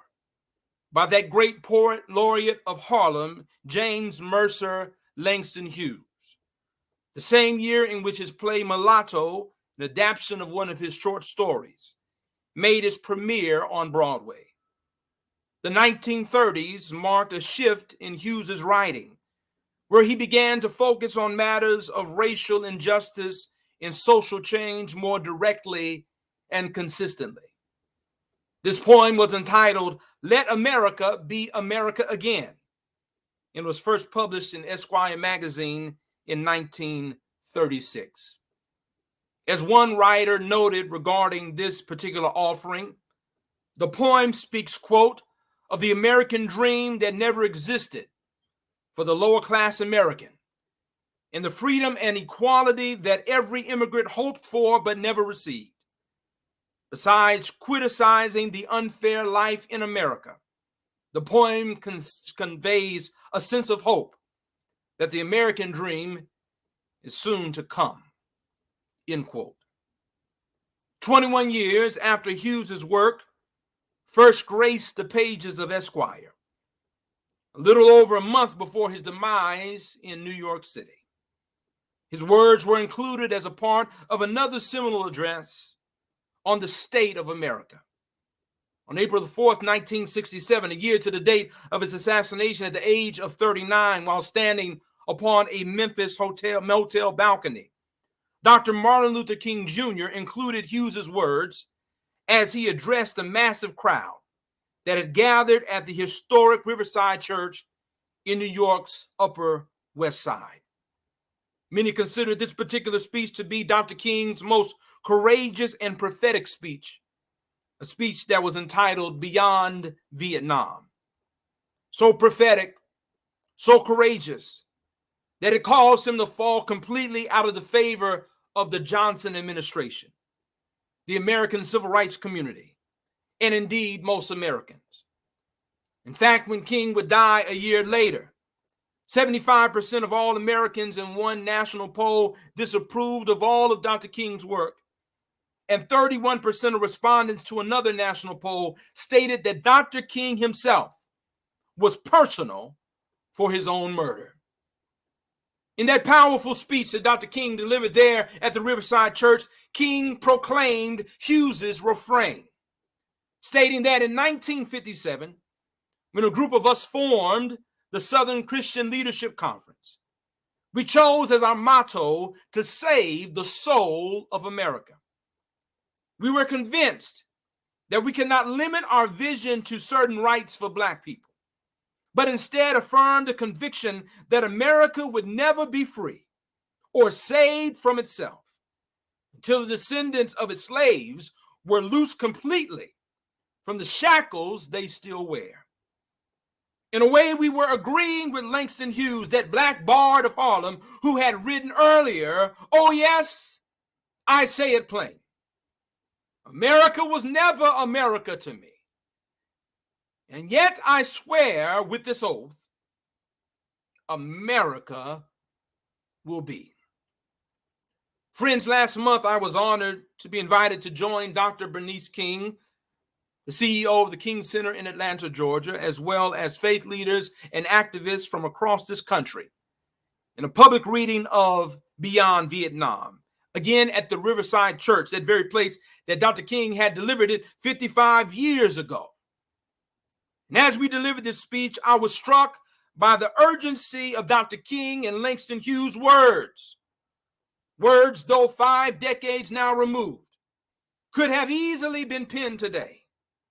Words that continue to courageously confront the many ills facing our nation and our world today. In his speech, Dr. King called out the tripartite evils of racism, militarism, and materialism, those ills that continue to wreak havoc upon our global society.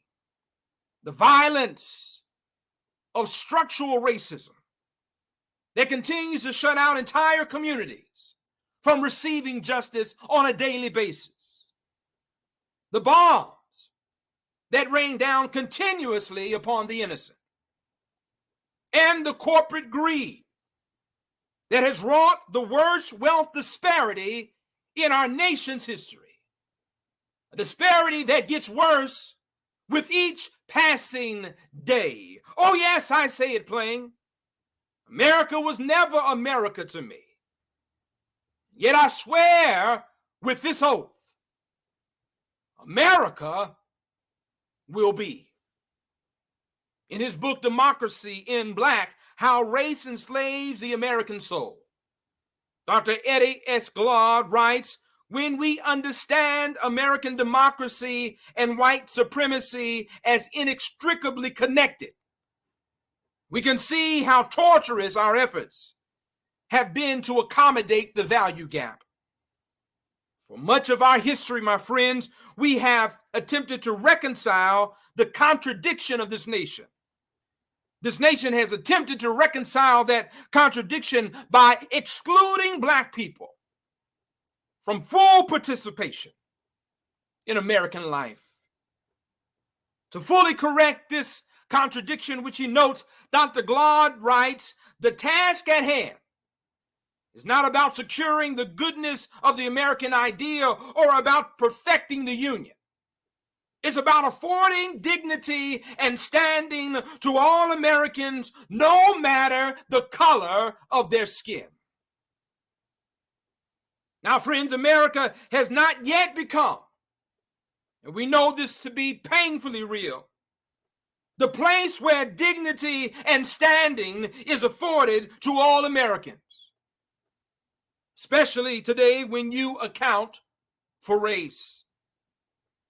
For many in this nation, for many within our communities, America continues to be a place of unconscionable suffering and of unwavering despair. From the Pacific to the Atlantic, from the Rio Grande to the mighty Mississippi, from the Hudson to the Delaware River, from the polluted waters of the Trinity River right here in Dallas, Texas, to the still undrinkable waters of the Flint River in Flint, Michigan. There is something in the waters of America, literally and figuratively, that must be purified. I remember being powerfully confronted by this particular reality as I led one of my many civil rights pilgrimages through the Deep South. It was here that I stood at the banks of the little Tallahatchie River. Before me stood the fields of an old cotton plantation, where generations of my ancestors toiled under an oppressive sun, and built the largest economy in this world for free. But behind me stood the very place, the very waters, where a young boy by the name of Emmett Till's corpse was found submerged in the river, his feet rising above the waters and pointing towards the heavens, which had certainly become his new home. But as deeply as I was moved by that experience, it was the words of a native of the Mississippi Delta that made the greatest impact upon me. Yes, it was powerful to peer upon the plantation where my ancestors toiled. Yes, it was arresting to stand at the place where that young boy's body was brought to shore. But it was the words of this native of the Delta that transformed me, that challenged me, that propelled me in my work today. This gentleman said to me, you know, there was nothing exceptional about Emmett Till. What was exceptional was what his mama did. But there was nothing exceptional about Emmett Till, Waters. We were always pulling bodies from this river.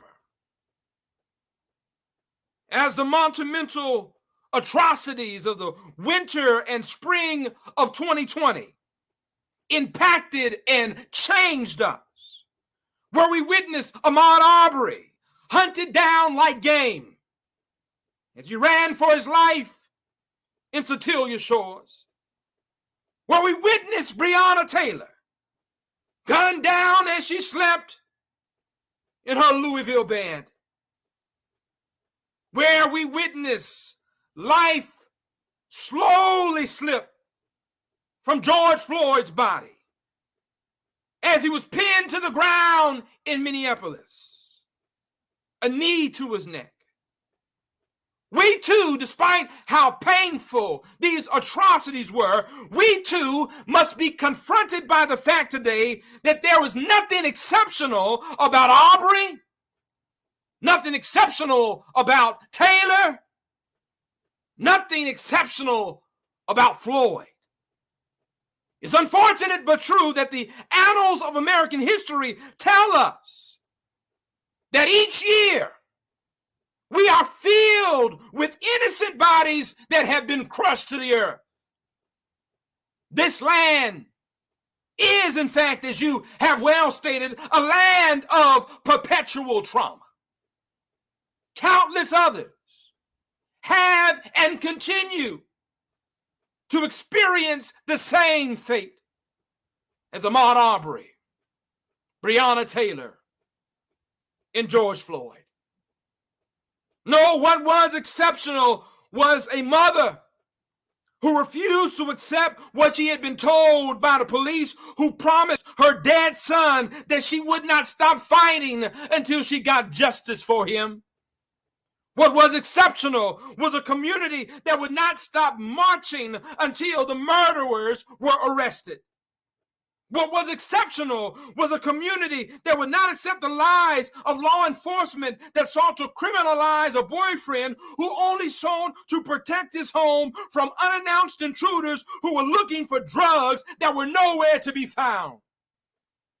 Yes, what was exceptional in the spring of 2020 on through the year 2021 was an exceptional young teenage girl who steadied her camera phone and who would not look away from the horrors before us, who courageously took the stand to testify despite no longer being able to stay in her home due to threats against her life. Friends, what is exceptional was the millions of people who took to the streets, who painted Black Lives Matter on the concrete, who continued to lift their voices till the perpetrators were arrested, who continue even today to push for policy change and for the redistribution of resources on the local and federal level. With each step, with each chant, with each act of resistance, as is the George Floyd Memorial Center's motto, they worked to move our nation from perpetual trauma to transformation. Indeed, to turn hate into hope and tragedy into triumph. Together, these millions of courageous men and women captured the spirit of Hughes's refrain. Oh yes, I say it plain. America was never America to me. Yet I swear this oath.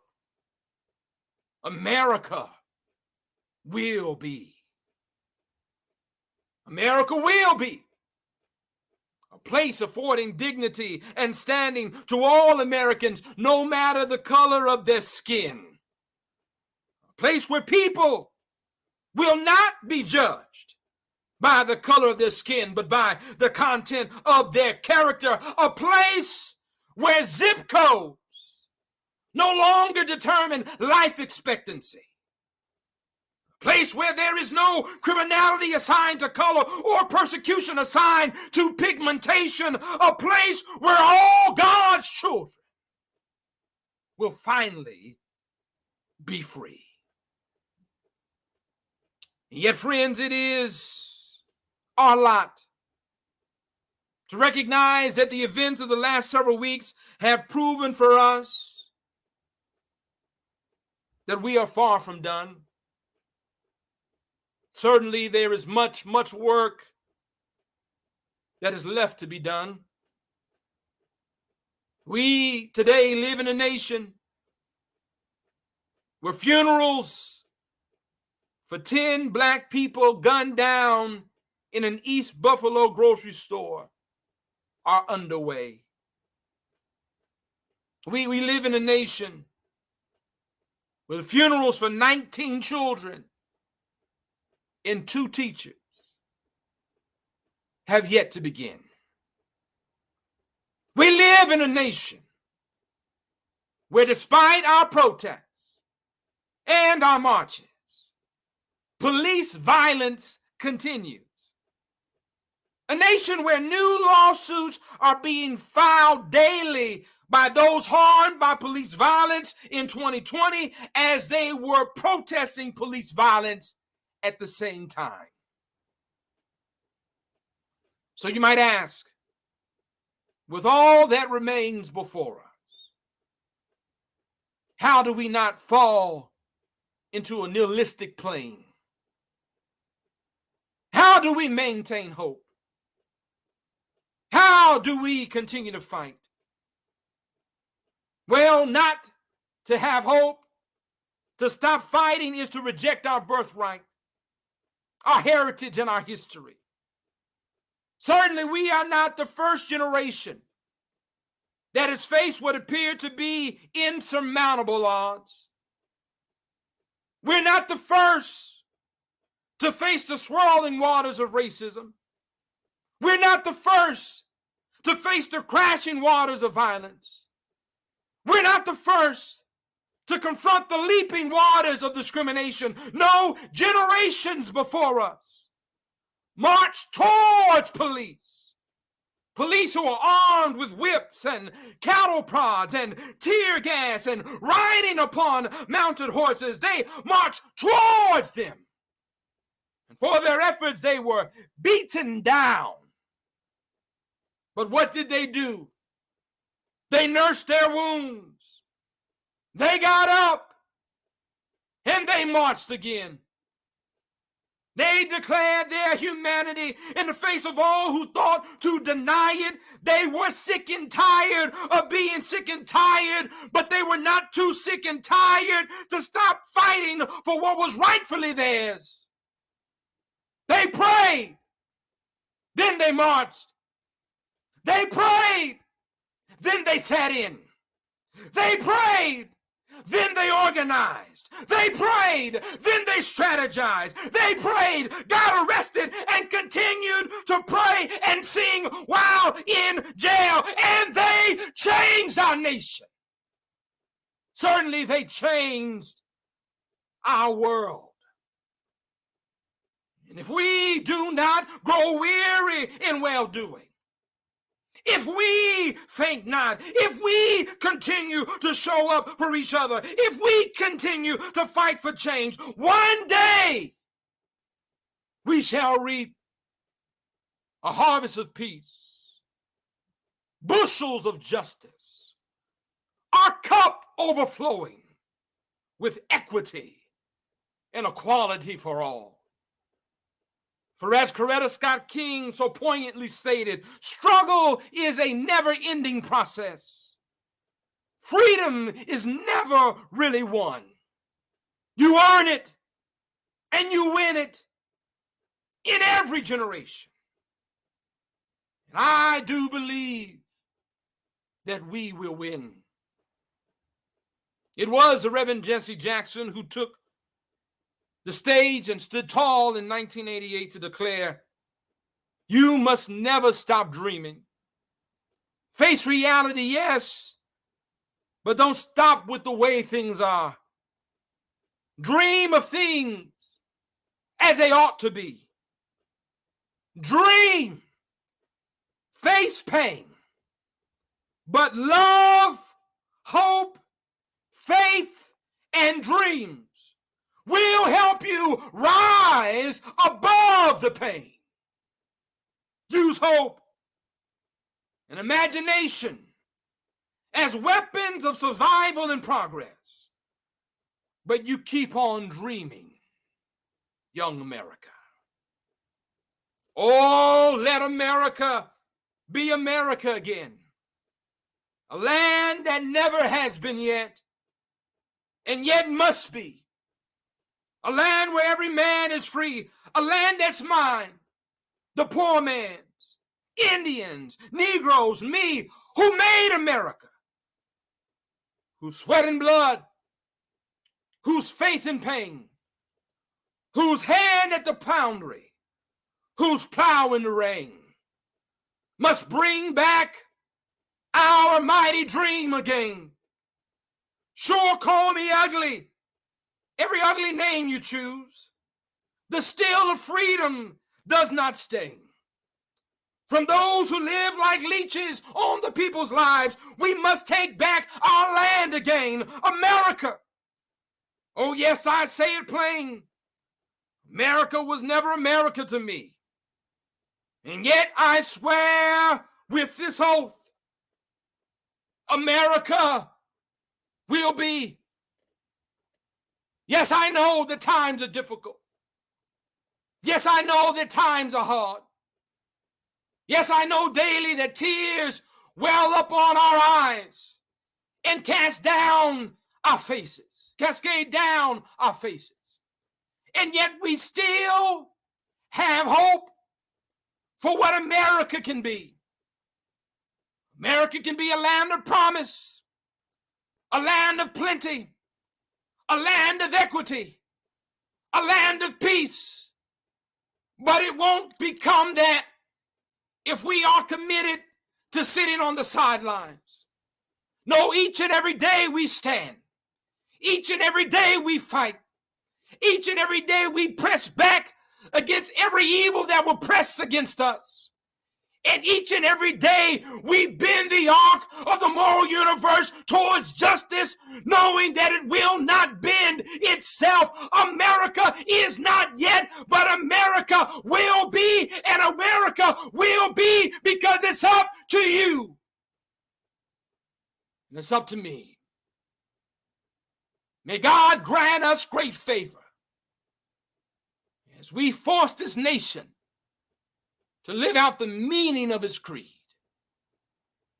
And may God give us strength for each footstep as we pave together a better way for our children to follow.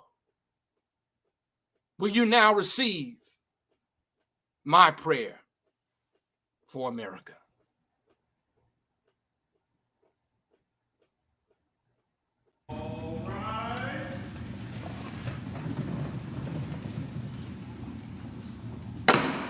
The House will be in order.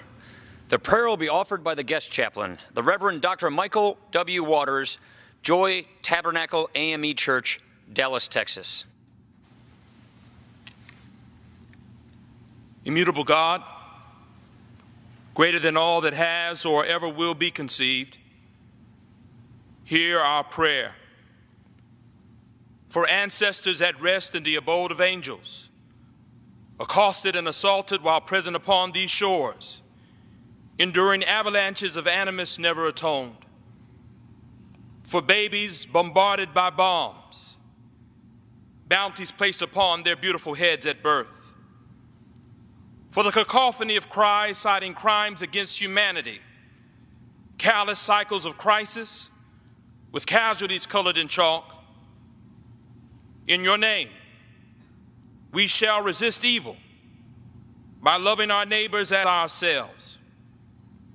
Grant that we become drum majors of justice, promulgators of peace, architects of America freed from greed, hate, oppression, racism, suppression, indeed the very threat of tyranny, replete with liberty and justice for all.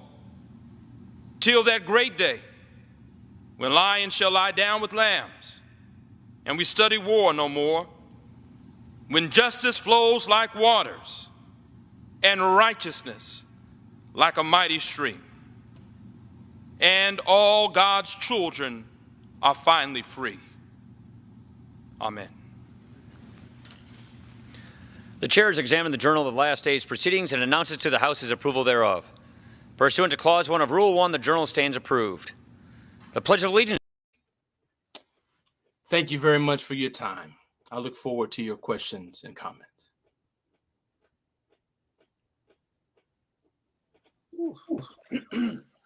Dr. Ward, I don't even know where to start. First of all, thank you for those amazing words. My great honor. Thank you for the opportunity.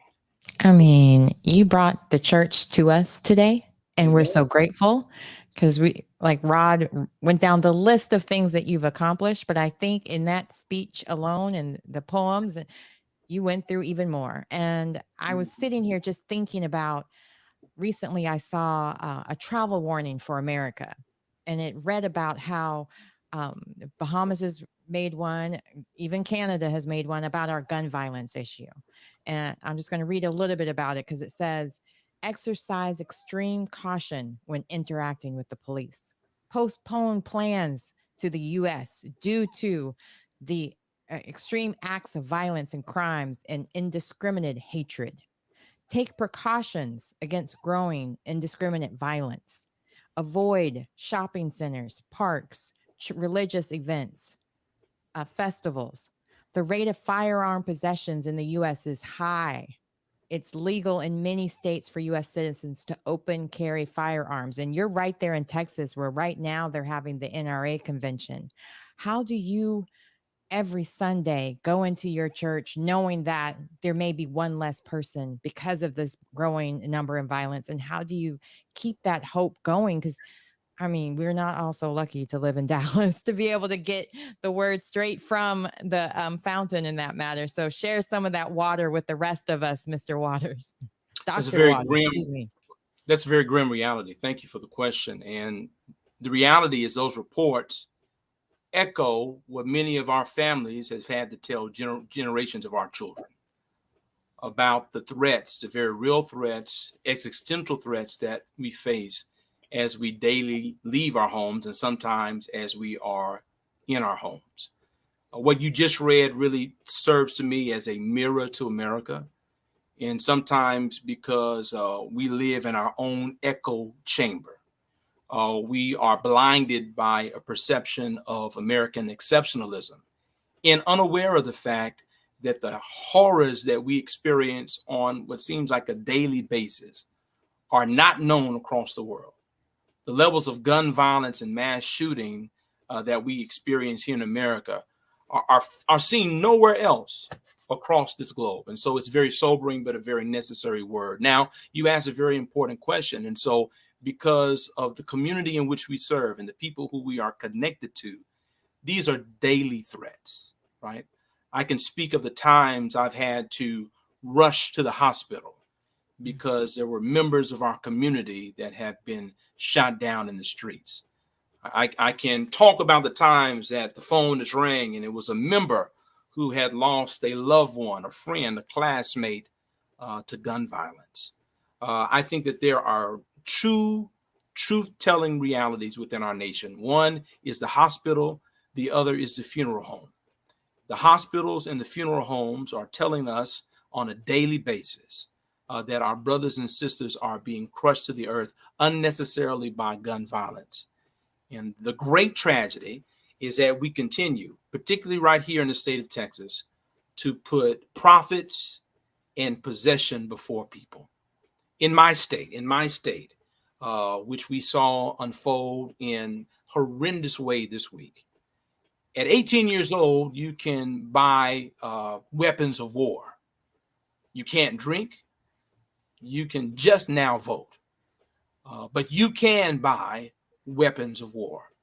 In our state, you talk about an intersection of harm. You can't go vote in the possession of a student ID at a state college university, but you can go and vote if you possess a gun license.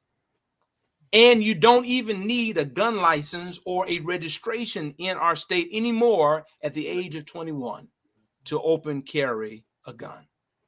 And so these are tragic times, but they're going to call us, and in fact, they are calling us to take great measures for the protection of our loved ones and indeed the future.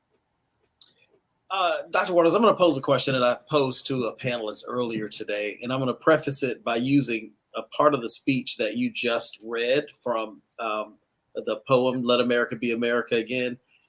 Langston Hughes wrote, "Oh, let my land be a land where liberty is crowned with no false patriotic wreath, but opportunity is real and life is free. Equality is in the air we breathe."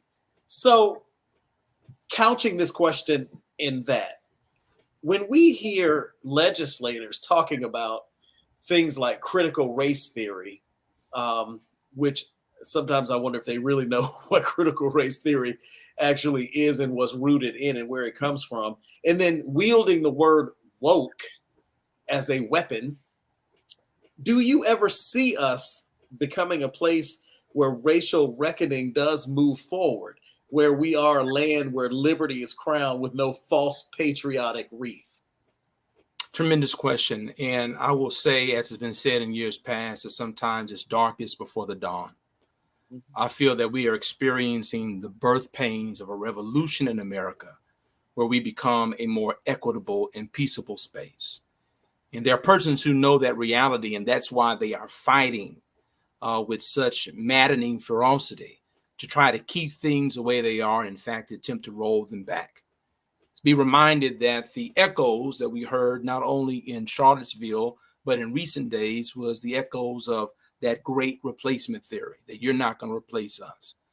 That there are persons who are fearful for what a more diverse and equitable society will look like for them. I believe those fears are unmerited. And yet, when you serve the God of whiteness, when you worship at the altar of white supremacy, anything that looks like diversity and change is perceived to be an existential threat. And we know that one of the primary battlegrounds has always been the minds of our children, because those are the most fertile grounds for the nation that we will ultimately have. And so there are strong efforts, as there have been in the past, right? There's nothing new under the sun, to try to block the lessons that we teach our young people. Over a century ago, the Daughters of the Confederacy were working with textbook publishers to ensure that in their print text, they provided sympathy to the South, to talk about the lost cause, to talk about the noble Confederates, for how they treated well their enslaved, for how they were really fighting for their own property rights, and to minimize the very real stain of slavery here in this nation. We see the same thing happening today, right? This idea of critical race theory, which is so egregious that very near to my home, there was a conversation about how to teach both sides of the Holocaust, that we have to teach both sides of the Holocaust. Just talk about the negative things. We've got to talk about the positive things as though those exist, right? Where right now in my state, it is illegal to teach that the Ku Klux Klan was morally wrong, where they are simply attempting to rewrite history. Now, I collect artifacts from our history as a part of my work and part of my teaching across the country. These are authentic shackles from 1806. Inscribed upon them on one side says, "Strong, healthy African Negroes, lot number 32. On the other side, it reads, W.W. Wilbur, slave seller, 1806. These are real. I don't know upon whose hands they were enclosed. I don't know whose body they rattled as they moved, but this is our nation's history, and we do well to remember it so that we don't repeat it.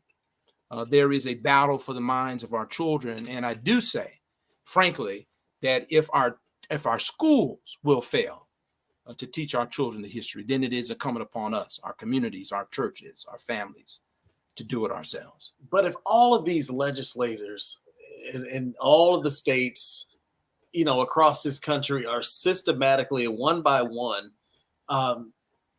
picking at the ability to be able to teach history and masking it in the name of indoctrination, which is not necessarily the case. It's not the case at all. You're just teaching what happened. If they all do that, then it turns to, I guess, us and everyone and parents to talk about this history. How do we do that? How do we get over that hump? We got to keep fighting. I mean, these are daunting times, but as Bishop William Barber so readily tells us, this is not the first time we've been in this fight. It's not the first time that we've seen these levels of struggle. And so we can't allow nihilism to set in, a sense of hopelessness that we cannot change. Matter of fact, we have more opportunities to bring about change today than our forebears did.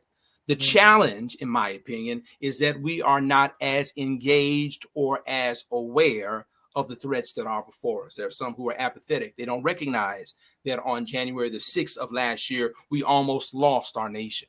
They don't understand really what is happening in the gerrymandering and voter suppression efforts and the things that are being in place. Unfortunately, what we know from history is that when innocent people die, Americans are awakened. And in recent days, haven't we mourned time and time again these great tragedies? Unfortunately, the blood of innocence has often watered the fight for democracy. And so what I do see now, possibly, I think it will ultimately be true, that there are people who cannot stomach living in a nation that approves of these atrocities and looks away. And I believe we'll see and are seeing, in fact, across the nation, persons who are now willing to challenge legislatures, willing to show up, and ultimately, I pray, willing to vote despite every obstacle that is set before them in order to bring in leaders who will really bring and help us to realize the potential that America truly has. Yeah, I'm so glad that you brought up the fact that the hatred that they have towards Black people doesn't stop there. It's a lot of different groups that are affected by that same disgusting rooted tree, and it branches out into so many different other communities. And this past week, on the anniversary of George Floyd's death, I was driving in Raleigh, which is the state's capital here, and I saw a group of elderly white people outside with signs that said dismantles racism. They had pictures of George Floyd. And there was also a preacher out there as well. And I was really moved by it because I know our community is tired, but to see other communities also tired and get involved in that fight. And like you mentioned, getting to that ballot box to make sure we support people who don't fall under that level of getting out the woke education, or who are fighting against all those things, like even North Carolina is trying to do that don't say gay bill almost here. So there's so many different fights happening. How do we try to bridge our communities to fight together? Because you were there at the legislation, and you were there at so many different other events that wasn't just Black people hearing, because you're preaching to the choir, right? But how do you make sure your message is palatable to others and that they listen, and actually it inspires them to get involved too, because it's not a fight that's just on us? Sure. Let me say that I don't think that necessarily our words and our efforts need to be palatable. I think they need to be challenging. I think they need to be disturbing. I think we need to disturb the spirit in order to mobilize action. I'm thinking about what happened in Wilmington in 1898, where that democratically elected government was overthrown by white supremacists. Before then, they had a fusion government system of Black and white people working together to create a better reality for themselves. And then they both were attacked by this white supremacist, white ring terrorism that held in place and continues to attempt to hold in place at portions of our society. This is what I say, is that once we recognize that we win together, then we understand the power we have to transform. I think it was mesmerizing that Dr. King, in one of his tremendous books, and I encourage everyone to read King, not just to listen to him, but to read King, where he talked about the fact that the system of slavery in this nation actually depressed the economic market, not just for Black people who obviously were enslaved and unable to participate, but also for poor whites who were unable to compete with other plantations because they could not afford what was then aspirational, which was Black people to work for free in their fields. It was LBJ who basically said that if you can convince a white man that he's greater than a Black man, you can take from his pockets and you can do whatever you want to do with him. That's a paraphrase. I think that's very important, that a sitting president of the United States recognize racial politics, and that there's some within our nation who will vote against their own interests for the sake of whiteness.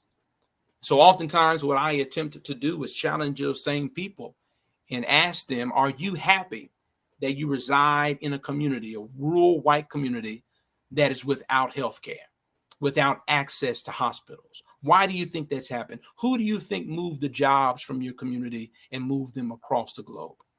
Are you happy with your lower life expectancy rate? Are you happy with the poverty that continues to be passed down through generations of your family? Or are you willing to recognize that we are all being oppressed by the same system? It just oppresses us in different ways. One gives you a sense of whiteness and nothing else. So whiteness becomes your prize, but it does nothing to improve your life. The other seeks to demonize your Blackness and suggest that you are inhuman, that you cannot rise in your potential because of the beautiful pigmentation by which you are graced. Both of them operating from the same system, both of them providing collective harm. It was Dr. King who did say, when he was early working as a teenager, that one day he was at a factory and he looked on the bottom level and saw Black and brown and white people working together of a same economic class. And then he looked above to the owners who were lording over them. And he recognized that if the people on the bottom level could ever come together in unity and peace and fight for justice, they can change the entire system that ensnarls them all and set generations free. So I may get a cross-eyed stare when I say this, but I interviewed Omarosa Manigault in 2016 during the presidential race. And one thing that she said that stuck with me, and I'm paraphrasing here, if you're not at the table, you're on the menu. Now, I will always agree with that. That is absolutely true. And so that leads me to the question that in the chat that Betsy asked, how do we get folks who need to be at the table to pull up a chair? Sure. Well, let me push back against that. And I want to push back from a standpoint of my faith tradition. Mm-hmm. So recall that Jesus, who was a radical, did not intentionally go to the seats of power in Jerusalem, but changed the power dynamics by building the table in Galilee. When you really look at the mapping of the biblical world, you see that the power structure in Jerusalem that sought to challenge Jesus and his work actually had to travel a great distance outside of their capital to the places where the people were, because Jesus was actually building a new table amongst the people, amongst the rejected, amongst the outcasts. And that table, which was an inclusive table, was a challenge to the established authority. He actually turned over some tables. And he did, when he did go, right. He turned over some tables. That's and then right. went back with the people, right? And so I don't necessarily believe that we ought to desire a seat at every table, because not every table is meant for our survival. In fact, I think we are called to construct new tables and build power in new places that challenge old power systems and, in fact, bring about a better day. You have made me rethink that whole thing. Now, every time I tell that story that I interviewed her, she said that I'm going to turn the whole table. See what I did there? You flipped the script. Flip the whole thing around. Oh, my goodness. Dr. Waters, thank you so much. I'm not sure where our time is. Someone give me a hint in the chat, but I think we're going to probably make that maybe the last question. Dr. Michael Waters, you can reach him at michaelwwaters.com. And it was not lost on me that your book, It's Something in the Waters. I got what you did there. I love it. It was perfect. Thank you so much. This was by far a perfect ending to this great day. And we appreciate your amazing words. It's my great honor to share with you. Let's continue to be empowered. Let's keep on working in faith and know that we can bring about real change in this nation. Thank you so much. Thank you. Thank you. Woo. How do we we got top this educated, we got a day? sermon, we got it all today. I love it. That was I don't know fantastic. who decided who as far as the speakers, but phenomenal job. Like, absolutely. I normally, after a couple hours, I'm bored of the event. This one, I'm ready. Who's You could've next? gone- you could've kept right on I know going, he was right? last, but like, We, definitely you know filled what? in We're the- so grateful to everybody who stuck around and watched, and grateful for the Floyd family and Memorial Center for putting this whole thing together. But before we close everything out, a couple things. I want to give you one more chance to donate to the first official fundraiser for the George Floyd Memorial Center. I'm proud that my station, CBS 17, WNCN, has stepped up to support the George Floyd Memorial Center's Weekend of Enlightenment, and that's one of the reasons why I'm here today. It's part of the station, but really the overarching reason is I'm just so honored to be a part of this discussion, be a part of this this Weekend of Enlightenment. No, and to your point, this has been a labor of love that has been so fulfilling. And with your support out there, you can donate at any point. If you or your organization wants to learn more about becoming an ongoing supporter or sponsor, please visit georgefloydmc.org. Again, no amount is too small or too big. Yeah. Have you ever wanted to be on TV or guest host with the ladies of CBS 17, My Carolina? Now is your chance. You can bid on appearing on CBS 17's My Carolina. It's an awesome opportunity to not only raise money for the George Floyd Memorial Center, but it's also raise awareness for your business, nonprofit, or just to get your brand on TV. Again, the person who wins this bid will get an opportunity to be a guest host on the show, part of an upcoming show with my colleagues Joanna and Carly. The winning bidder can come on, talk about their own business. They can talk about somebody else's business, tell somebody's business. I'm just kidding. Just hang out if you want to, have a good time on the show. As a winning bidder, you can also gift it to someone else or a business who you might think may need a little bit more exposure. Again, scan this QR code that you have on your screen. It's really simple these days. You just hold up your camera to it and it'll show you the web address, or you can go to georgefloydmc.org if you would like to. That's scrolling right there on the bottom of the screen. And as a reminder, this winning opportunity does have an expiration date. You have till this Tuesday, May 31st at 11:59 p.m. to bid. You can also donate directly to the George Floyd Memorial Center, directly at georgefloydmc.org, where there isn't an expiration date. Any amount will help in carrying out the mission for the George Floyd Memorial Center. You can buy merch. I brought my merch because, Oh, yeah. T-shirts. They have hats. We saw earlier Roger Floyd with his mask. They have all kinds of things that you can also purchase to help support the George Floyd Memorial Center at their website. So please check it out. And by the way, the winning bid will be announced on June 1st on the website, georgefloydmc.org. So again, all of the funds that were raised throughout the support of these, from support of attendees like you, sponsors, the donors, the whole 9 yards, it's going to go towards staffing, programming, and of course to build the center. This is the first official fundraiser for the center. So again, no amount is too small, but you can drop a couple of hundreds if you want to. That would be great. We'll take whatever you got, right? Remember what what Percy said? You can find $25 somewhere, right? Out of your 100. Absolutely. So Absolutely. again, thank you all for sharing your time with us today, whether you're here locally in Raleigh or halfway around the world. Whether you watch this live or you're watching the replay, your presence and your support is absolutely appreciated.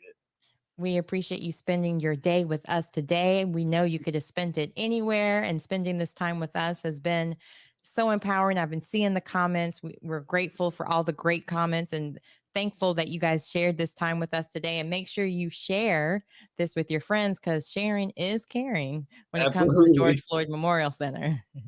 Thank you all again for just allowing me to be a part of it. And I was moved top to bottom all the way through. I mean, just absolutely incredible. I mean, we talked about health, wealth, mental health, education. I mean, everything. And we covered it all. And it was a fantastic afternoon. So we're so glad that you were here and glad to be a part of it. Absolutely. Because let's continue to move the conversation. Let's from perpetual trauma to transformation. And thank you all for keeping the legacy of George Floyd alive. Mother, there's too many of you crying. Brother, brother, brother, there's far too many of you dying. You know we've got to find a way to bring some loving here today. Yeah, Father, Father, we don't need to escalate.